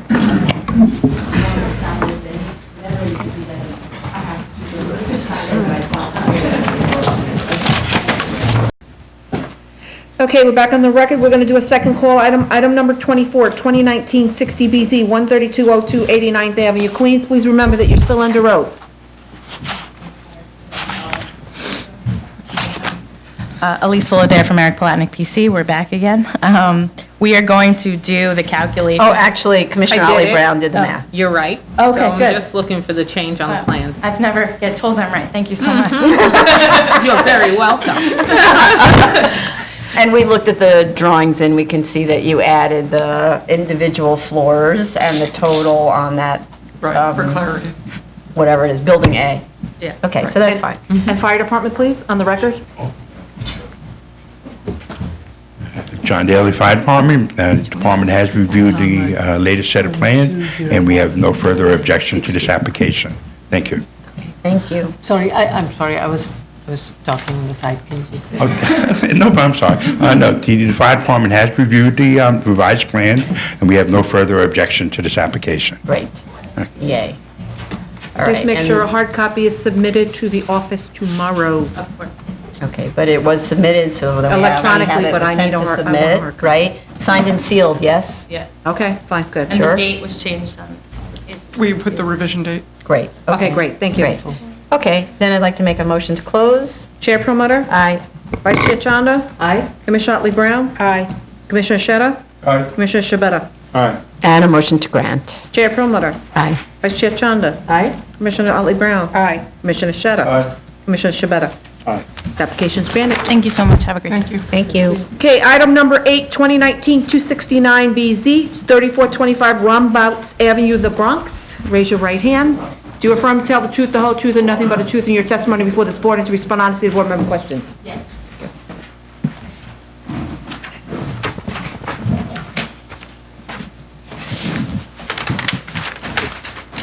Good afternoon. My name is Leslie Snyder. I'm a partner in the law firm of Snyder & Snyder, and I'm here today on behalf of New York SMSA Limited Partnership doing business as Verizon Wireless. Verizon Wireless here seeks a special permit to install a non-accessory radio tower for a public utility wireless facility at 3425 Rombouts Avenue in Bronx, New York. This facility consists of antennas and related equipment on an existing pole that's at the property. Although the antennas and related equipment are typically exempt from zoning pursuant to the TPPN 598, the Department of Buildings recently determined that non-accessory antennas may not be affixed to signs or other similar structures, and that we must get a special permit pursuant to Section 7330 of the zoning resolution. The property is located in the M11 zoning district. We went to the community board and we received their recommendation for this facility. With regard to this facility, I saw at the work session, and I've submitted a revised statement of facts, which clarifies that the total height of the pole is 76 feet. With the removed billboard, sign, it totaled 100 feet. That was 76 feet for the pole and 24 feet from the sign that was recently removed. Sorry, so the height of the pole without the sign? Is 76 feet. Okay. And now the total height of the pole obviously still remains at 76 feet, and our antennas are 6 feet tall, so it'll be a total of 82 feet. Okay, so with antenna, okay, so then the next question is, with an antenna 82 feet. Next question is, the pole is located wherever it is on the site. The zoning resolution requires in an M11 that there be a 30-foot street wall at a rise to run of, I believe it's 1-to-1, right? 1-to-1? So we don't have the authority to waive bulk regulations with respect to this. So we need to know that the pole is fitting within the required zoning envelope. So I was able to obtain the letter of completion and the original signed drawings that were approved by the building department. For the 76-foot pole. For the, no, but for the sign. Yes, when the sign was being placed on it, and basically, we're using the stanchion. So when I say the pole, the way that the original sign was placed was there was a pole, and then there was a sign on top of it. What kind of a sign was it? A billboard-type sign. An advertising sign? Yes, I believe so. So it's less than, it's something like 60 feet from the arterial. So it's an advertising, why isn't there still an advertising sign in this location? I believe that they either didn't have a need for it, or I'm not sure. $100,000 a month, no need? I don't know, because I'm representing Verizon Wireless, not the No, owner of the pole. So here's the problem we have. We're really experts in the subjects of advertising signs near arterials, right? And most of the time, what happens is property owners come to us and they are challenging the buildings department determination that the advertising sign that's an arterial, within 200 feet of an arterial, Department of Buildings has determined that the sign is not grandfathered because the sign didn't exist prior to certain critical dates like 1979 or 1968, I think. And so when the Buildings Department makes that determination, either the owner relents because they know they're not going to be able to prove their case, or they come to us and they argue with us that Buildings Department made a mistake and they are in fact an existing non-conforming sign. If we agree with them, then the sign stays in place and they continue to have an incredible income from these very valuable advertising signs. If they're unable to make their case either before us or the Department of Buildings, the department requires that the sign and its structure be removed, which means that the sign from the get-go was an illegal non-conforming sign as opposed to a legal non-conforming sign. So now we have a problem. We're not really sure, we're not understanding how that pole exists with a permit if it was related to an illegal non-conforming sign. So we have to understand what that is. I thought the structure could stay, but the sign must go. So apparently what Department of Buildings, so if the structure is related to an illegal use, what's the structure for?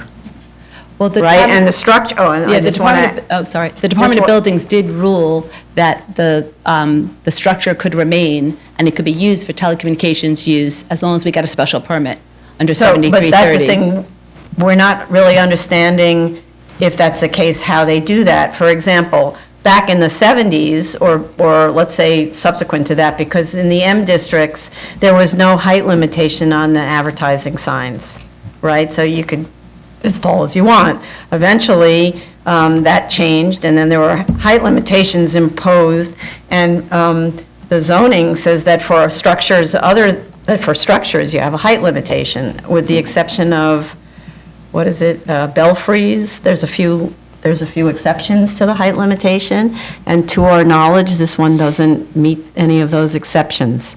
So we need to understand by what rights the pole is the height that it is, if it exceeds the maximum allowable height. We don't know that it does. It might not, but you need a zoning analysis, a zoning diagram to show that it clears the zoning envelope. Okay. Okay, but you said you have some kind of approval. Did you submit that, the approval? I just found that, I was able to get that from our expediter, so I have it for you now, for the original, but I will also look into any other details I'm able to have. I did submit also an RF safety analysis. I think that also was asked for, and I did provide that. Okay, that was submitted formally? Yes, I just submitted it now. Oh, just now, it's hard copy. You So want to give us will- it? I do have you enough copies for you. Yes, Yes. please. And just in terms of the height and setback analysis, there are two kinds of envelopes that may work. One is the regular sky exposure plane, and the other one is alternate sky exposure plane. And so In an M1. in an M1. I don't think that Tower 1 applies because it doesn't refer to a structure, it only refers to buildings. So only the Yes. alternate and the height and setback refer to building and structure. So see which one of those apply in your Yeah. I will have You our try both of engineers. them and Yeah. see which Okay. one, Yeah. maybe I one appreciate works. that. Yeah. We may not be able to review quickly enough, but do you want to give us copies Sure. of those and see if we Sure. can figure anything out? I have here.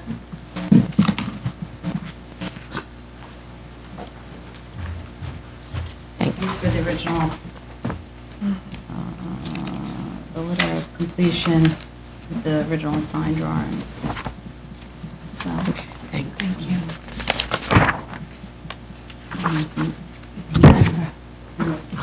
Thanks. Because I didn't make extra copies of this.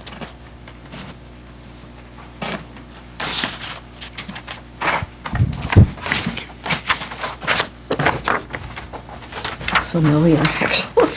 It's very, the print is small. No, we're used to this. So I have to take the magnifying lens myself. You know what also works? You take a picture and then you blow up your picture.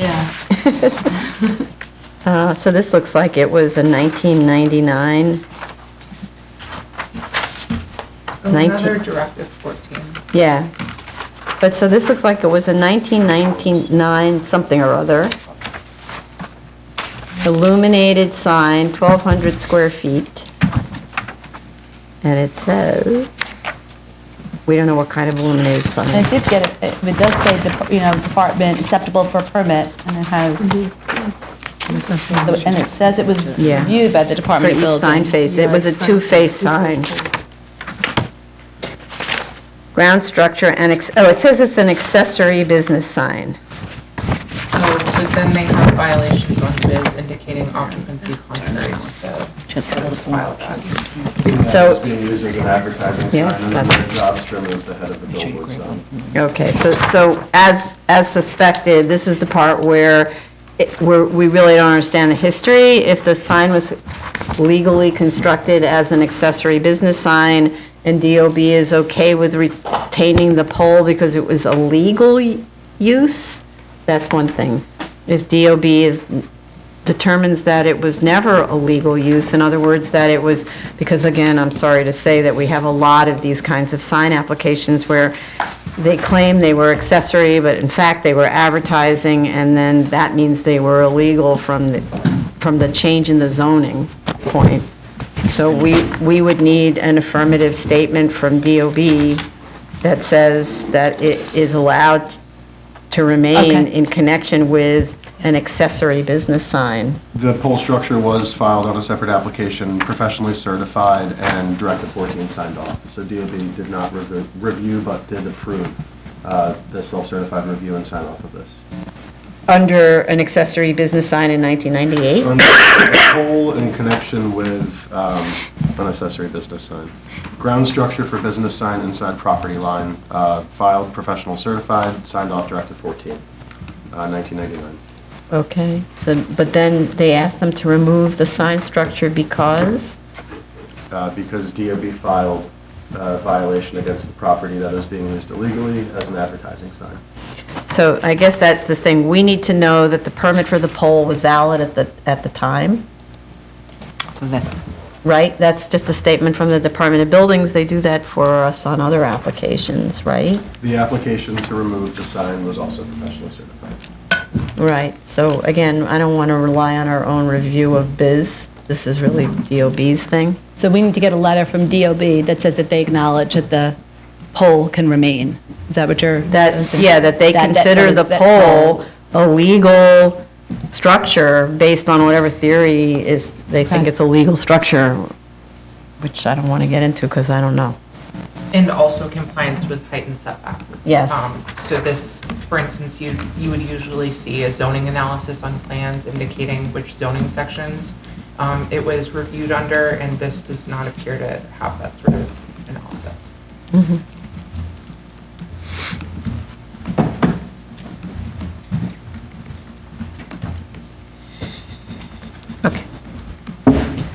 All right, so other than that, I don't think there were issues, but that's obviously an issue about the height of the building, one way or the other, either through your zoning analysis. I mean, if your zoning analysis showed that it's lower than the required height, then you could get a permit today for it, right?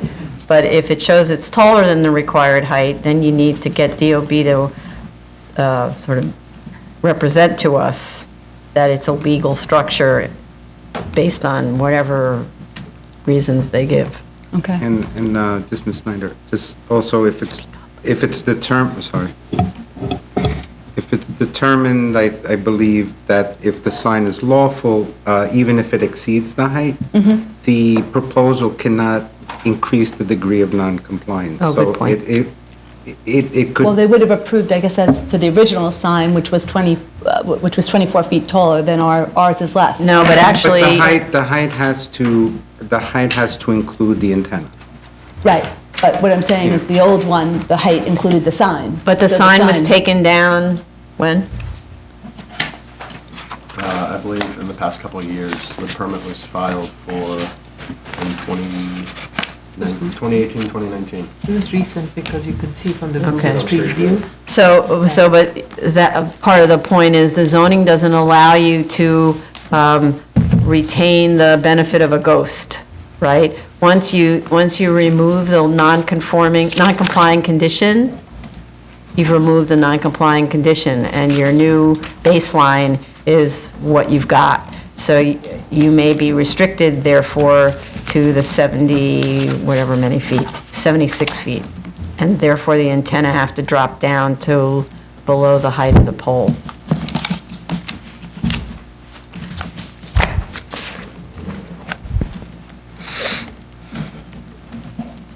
Okay.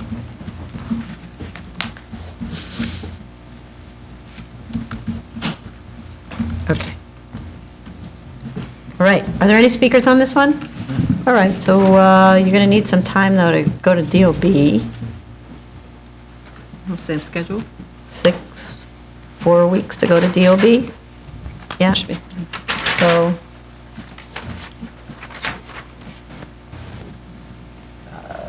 Submission March 4th for a continued hearing March 24th. Okay, thank you very much. Thank you. Appreciate your time. Thank you. Item number 9, 2017-317BZ, 1693 Flatbush Avenue, Brooklyn. Come, raise your hands.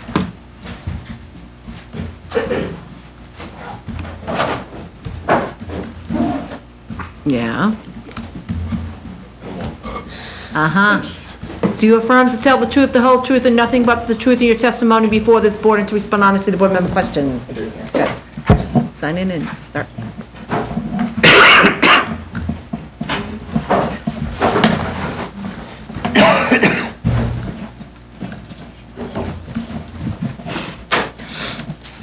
Richard LaBelle, of Sheldon LaBelle PC for the applicant. Good evening. Madam Chair, given the lateness of the hour and the thoroughness of the board's comments yesterday at the review session, I'm happy to unbelievably briefly retell the cogent facts and then essentially really just discuss what we would present to the board upon submission on a prospective basis. This property, as is evident to the board, is a triangular shaped property with 72 feet of frontage on Flatbush Avenue and narrows to approximately 10 feet wide at its rear lot line. The property was used from 1923 through 1968 as a gas station, and subsequent to that time, after 1968, was used for auto-related uses. While we have all the professionals here, including environmental and financial, in order to respond to the board's comments, again, I think that really upon resubmission, we'd focus on several key points. The first is really tying into the environmental remediation that's required on the site. I think that there were certain questions revolving around what we actually had to do here, whether or not what we were proposing was really the minimum requirement. And the truth is that, particularly I think Mr. Rothkrug, who's here, can demonstrate through Sanborn maps, we actually have the location of the underground storage tanks. We can kind of demonstrate where they are on the site and how it's really, from a remediation standpoint, we're unable to do anything without taking out the tanks. They're actually, as you might imagine, and one of the things that is argued with regards to the merits of the case, they're aligned with the front, towards the front of the property, because when this was a filling station, the fact that it narrowed to 10 feet at the back, the cars didn't go back there because the maneuverability was difficult. And so you can't really do anything else with the site other than take out the tanks. Well, always, I think, you have to take out the tanks. Correct. The question is where they are and how much of everything else has to go. Correct. And be remediated. Correct. Yeah. From what you're saying is most likely this, without seeing the map, they're all, and I'm looking at it. There you go. And as It's crazy they show them. yeah, I know. So those aren't just the filling dispensers? Not pursuant to Mr. Rothkrug's discussion, but Okay. they're tanks. But again, we'll more formally discuss this in resubmission, but there is actually an approved remediation action plan on the site, which Mr. Rothkrug could discuss as well. And so the measures are fairly set as far as what we would have to do and the costs that are involved. And, you know, I know there was some discussion around the fact that there was an approved as-of-right plan here.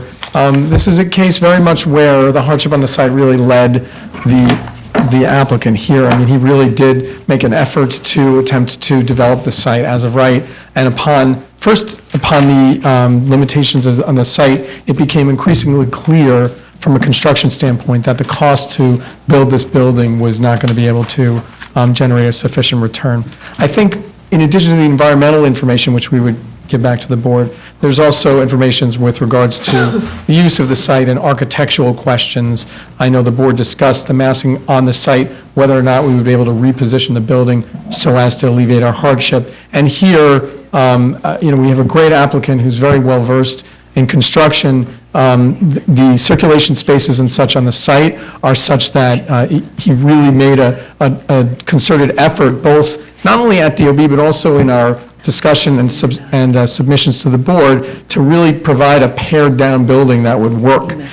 This is not a building which has been presented with any extra space or such, and really, there's sufficient difficulty here where we're really seeking relief from the board. The board discussed whether or not a lesser variance scenario is possible. We will go back and take a look at that. I think that the discussion internally, particularly around the specific relief that's sought with regards to the parking, the lack of maneuverability, the inavailability of space to maneuver parking were to be placed in the cellar. Many of these things have really given rise to the building which you see before you. But again, we're more than happy to go back, and we've already had very thorough discussions internally about the board's comments and really drill down on what's been requested. So, you know, I know that Mr. I think a lot of this revolves around the environmental findings. And I know Mr. Rothkrug has presented the board with the Sanborn map. I don't know, maybe if Hiram could briefly discuss the map as well as some of the remediation, the review of that remediation plan to date. Then after that, we're happy to answer questions from the board or just to basically set down a date for our subsequent submission. Okay. We might as well hear, you brought consultant, you might as well. Yeah. Good evening, Hiram Rothkrug. So the first step in our process for our firm was to perform a Phase 1 environmental site assessment, and that's when we discovered that the site for over 40 years had been a gasoline service station, and Sanborn maps were part of the Phase 1, and I just happened to give you a clear copy of the 1950 Sanborn map, which shows that there were 4 tanks on the site. It's our thought, since the tanks were placed on the site back in the late 20s, that it's probably 4 or 550-gallon steel tanks encased in cement. The tanks are still there because when we went out and we did a Phase 2 site assessment, which included a magnetometer. A magnetometer is it's basically a metal detector that we take. We went over to the area where the tanks were located on the Sanborn maps, and the anomalies of those tanks came up. So the tanks are about 10 to 12 feet deep. The entire site has a concrete slab about a 10-inch concrete slab. So there's no way to actually access the tanks right now or to know their condition other than to say that they're almost 100 years old. It's possible that they're empty, it's possible that it's filled with water, and it's possible that there might be some gasoline residue in the tanks and underneath the tanks as well. They will have to be taken out regardless of whatever development occurs here. So we went out, and there was a question from Commissioner Shanda about could we have slurry in these tanks, and our feeling is that the tanks are in no condition that they would qualify to have slurry, that they're going to have to be taken out. So we went out and we... Is there a spill report on these tanks? There's not a spill report. No. Although, at the time of excavation and when the tanks are taken out, there could very well be a spill report called in. Mr. Rothberg? Yes. When did the gasoline... Carlos, speak into the mic, can't hear When you. did the automotive gasoline sales end here? 1968. So we went out and we did a Phase 2 subsurface investigation, and we discovered that from testing soil vapor, and groundwater, that it's all impacted with petroleum constituent compounds, lead and pesticide compounds, all which are above the New York State DEC cleanup guidelines. But the issue is petroleum. But what's pesticide have to do with anything? It's just that we found pesticides. You go, I'm sorry. When you go out and you do a Phase 2, you test for 500 different things under DEP guidelines. Right, but I think the point about a variance is, because as you know, if you were to test the soil of any site in New York City, it will be contaminated, I'm sorry to report, right? Any site, even if it was, a little community garden kind of thing. The board historically has been considering variances where the contamination source is petroleum, because that was the contaminant that wasn't properly regulated with gas stations. And so it doesn't consider the other types of contaminants that might just be incidental to being adjacent to another site and things like that. So careful on that. I understood, but unlike a community garden or many of the other sites that come before this board, this site was a gasoline service station. Right. And we don't know the full extent, we're not 100% sure of the full extent of what that contamination is going to be, other than we have from strong soil vapors, and we do have petroleum constituent compounds, and we do have other carcinogens that are all over the site. So we took that and we created a remedial action plan and a construction health and safety plan that we submitted to DEP, outlining during the construction excavation of the site exactly what needed to take place, what had to be taken away, and each step. And after that is done, it all has to be signed off by an engineer saying that everything, all the soils were manifested, and that the vapor barrier and subslab depressurization system was included, and DEP, upon review of the RAP, approved our remedial action plan. So I know Commissioner Sheda mentioned, what safeguards are there that, you say this has to be done, this has to be done, this has to be done, who knows how, well, DEP we have to report to DEP after the foundation is put in place. We have to report to DEP by the engineer's certified letter that everything was done in accordance with the RAP. How many test borings you performed? We did four test borings. You tested at 4 locations on the site. What is the frequency for the testing? We did locations, I think, at 2 feet and at 12 feet. So 2 times 4, 8 samples, right? Right. The tests, by the way, are based on the proposed foundation of the building. How many exceedances you got? We had exceedances on everything. On every single sample? On everything. What do you mean on everything? What do you mean by Well, I everything? just mean on every test boring, there was an exceedance. No, but how many exceedance? I'd have to go back. Let's say this is boring one. You Right. you sampled 2 feet and 12 feet. 2 samples, correct? Yes, Times 4 borings, you have 4 samples in total. okay. How many locations you got exceedances? I'll get back to you on that. And how many exceedances you got each sample? Okay. Like, I understand. Let's say you tested for 100 compounds. How many out of the 100 you exceeded when you got exceedances? Okay. And at how many locations you got exceedances? This one. That'll have to get back to I you. looked at that. Okay. I didn't like locate the exact exceedances. Now, I cannot do it right now, but I looked at it and I see that you got, out of the 8 locations, probably at 50% of the 8. Okay. You got 4 locations, where you got exceedances. And out of the 100, if you, let's say your testing is 100%, the exceedances out of the 100% is no more than probably 10%. You tested for 100 compound, just 10 out of the 100 you got exceedance for.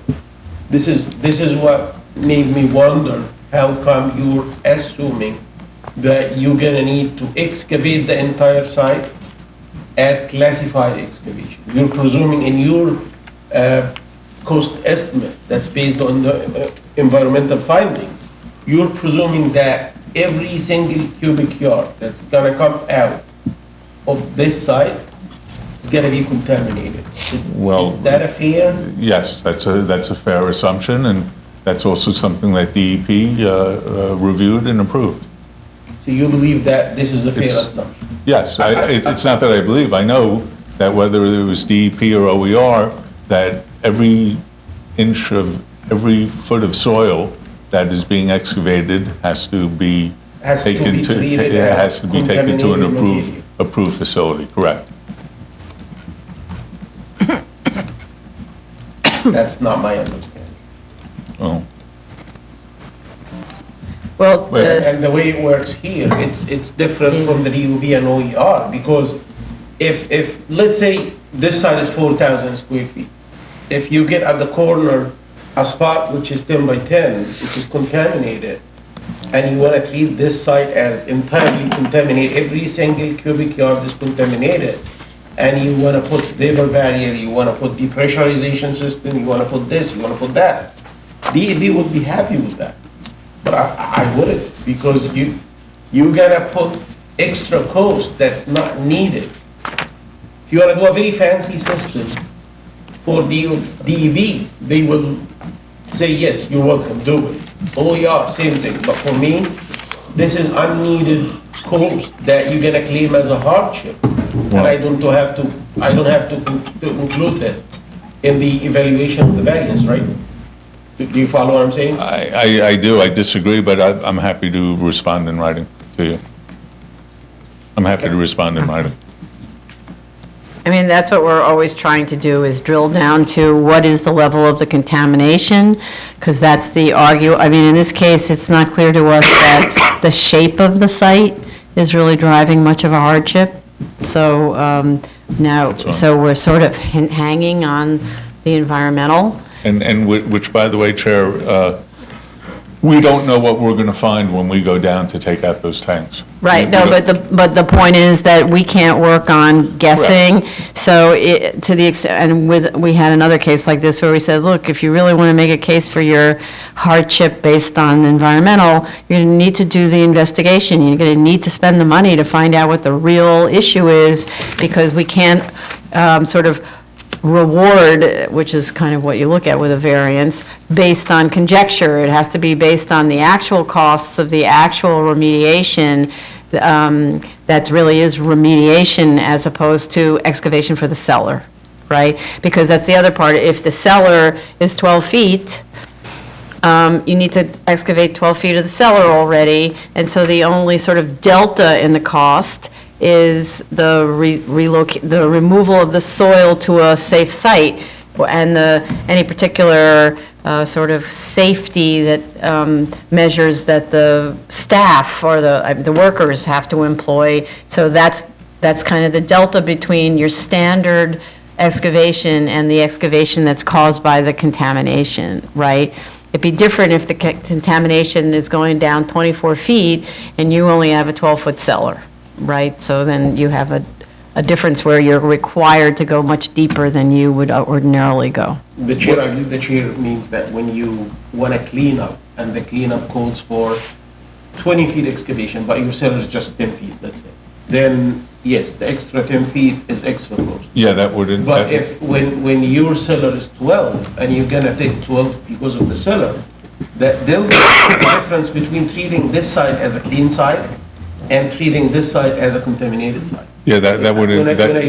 When I looked at the phase 2 report and the RAP, what I see there is that whoever wrote that report is saying soil to be classified during the excavations. It means that somebody will, you're gonna have a geotechnical engineer or an environmental engineer who's gonna test using a PID or so, test the excavated material and decide whether this material needs to go to a facility or not. No, it'll all go to a facility.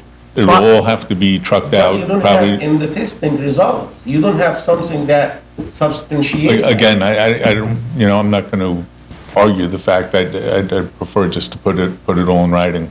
And plus, if we're only going down 12 feet, that's where our excavation and remediation stops. That's where, when you put in the vapor barrier and the sub-slab system in the foundation. So even if you identified some kind of contamination at 25 feet, we're not concerned about that.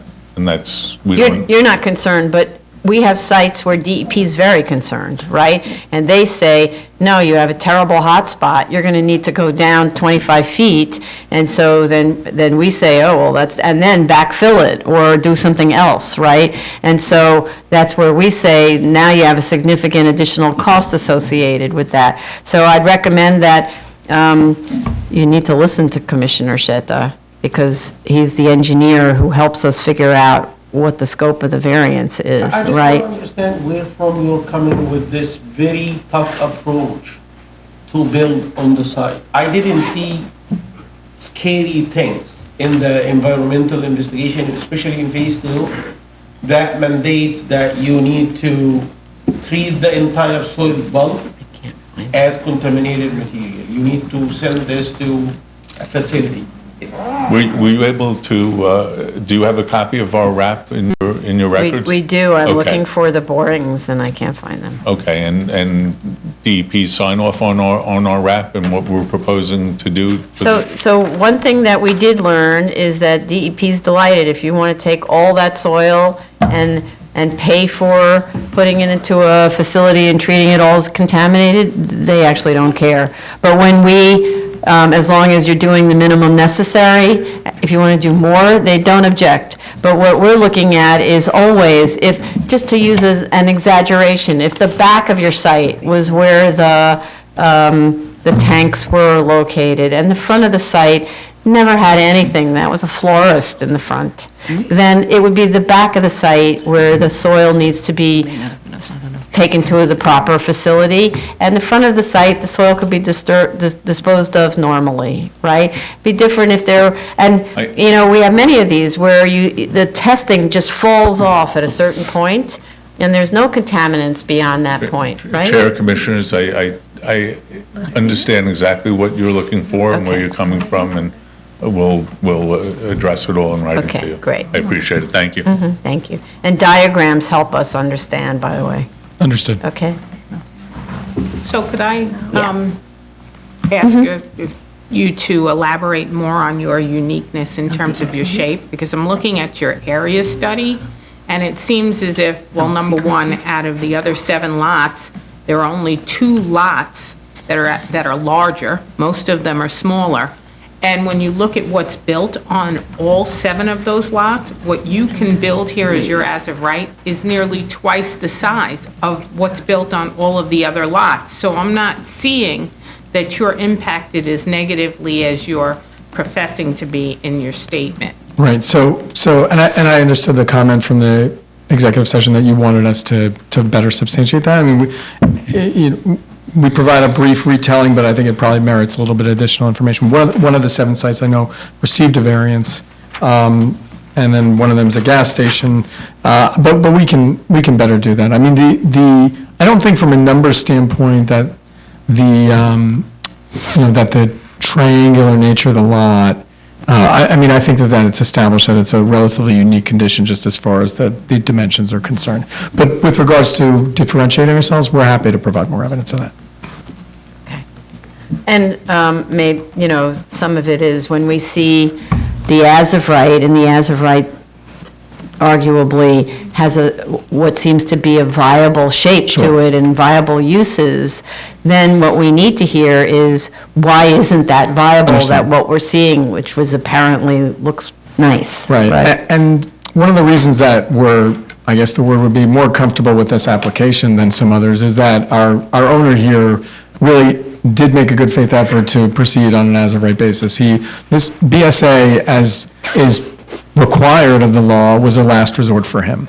When he basically did his financial modeling on the site, it became very apparent to him that the differential just wouldn't make any sense to put a building here. So again, we totally understood the board's comments. We understood, some of them were repeated by several commissioners. We get it. There's something I want to bring up, and, we have seen irregular lots where arguments have been made, like once you lay out the core, all the required vertical circulation, the amount of space that would be left over, how much of it is feasible in terms of occupancy.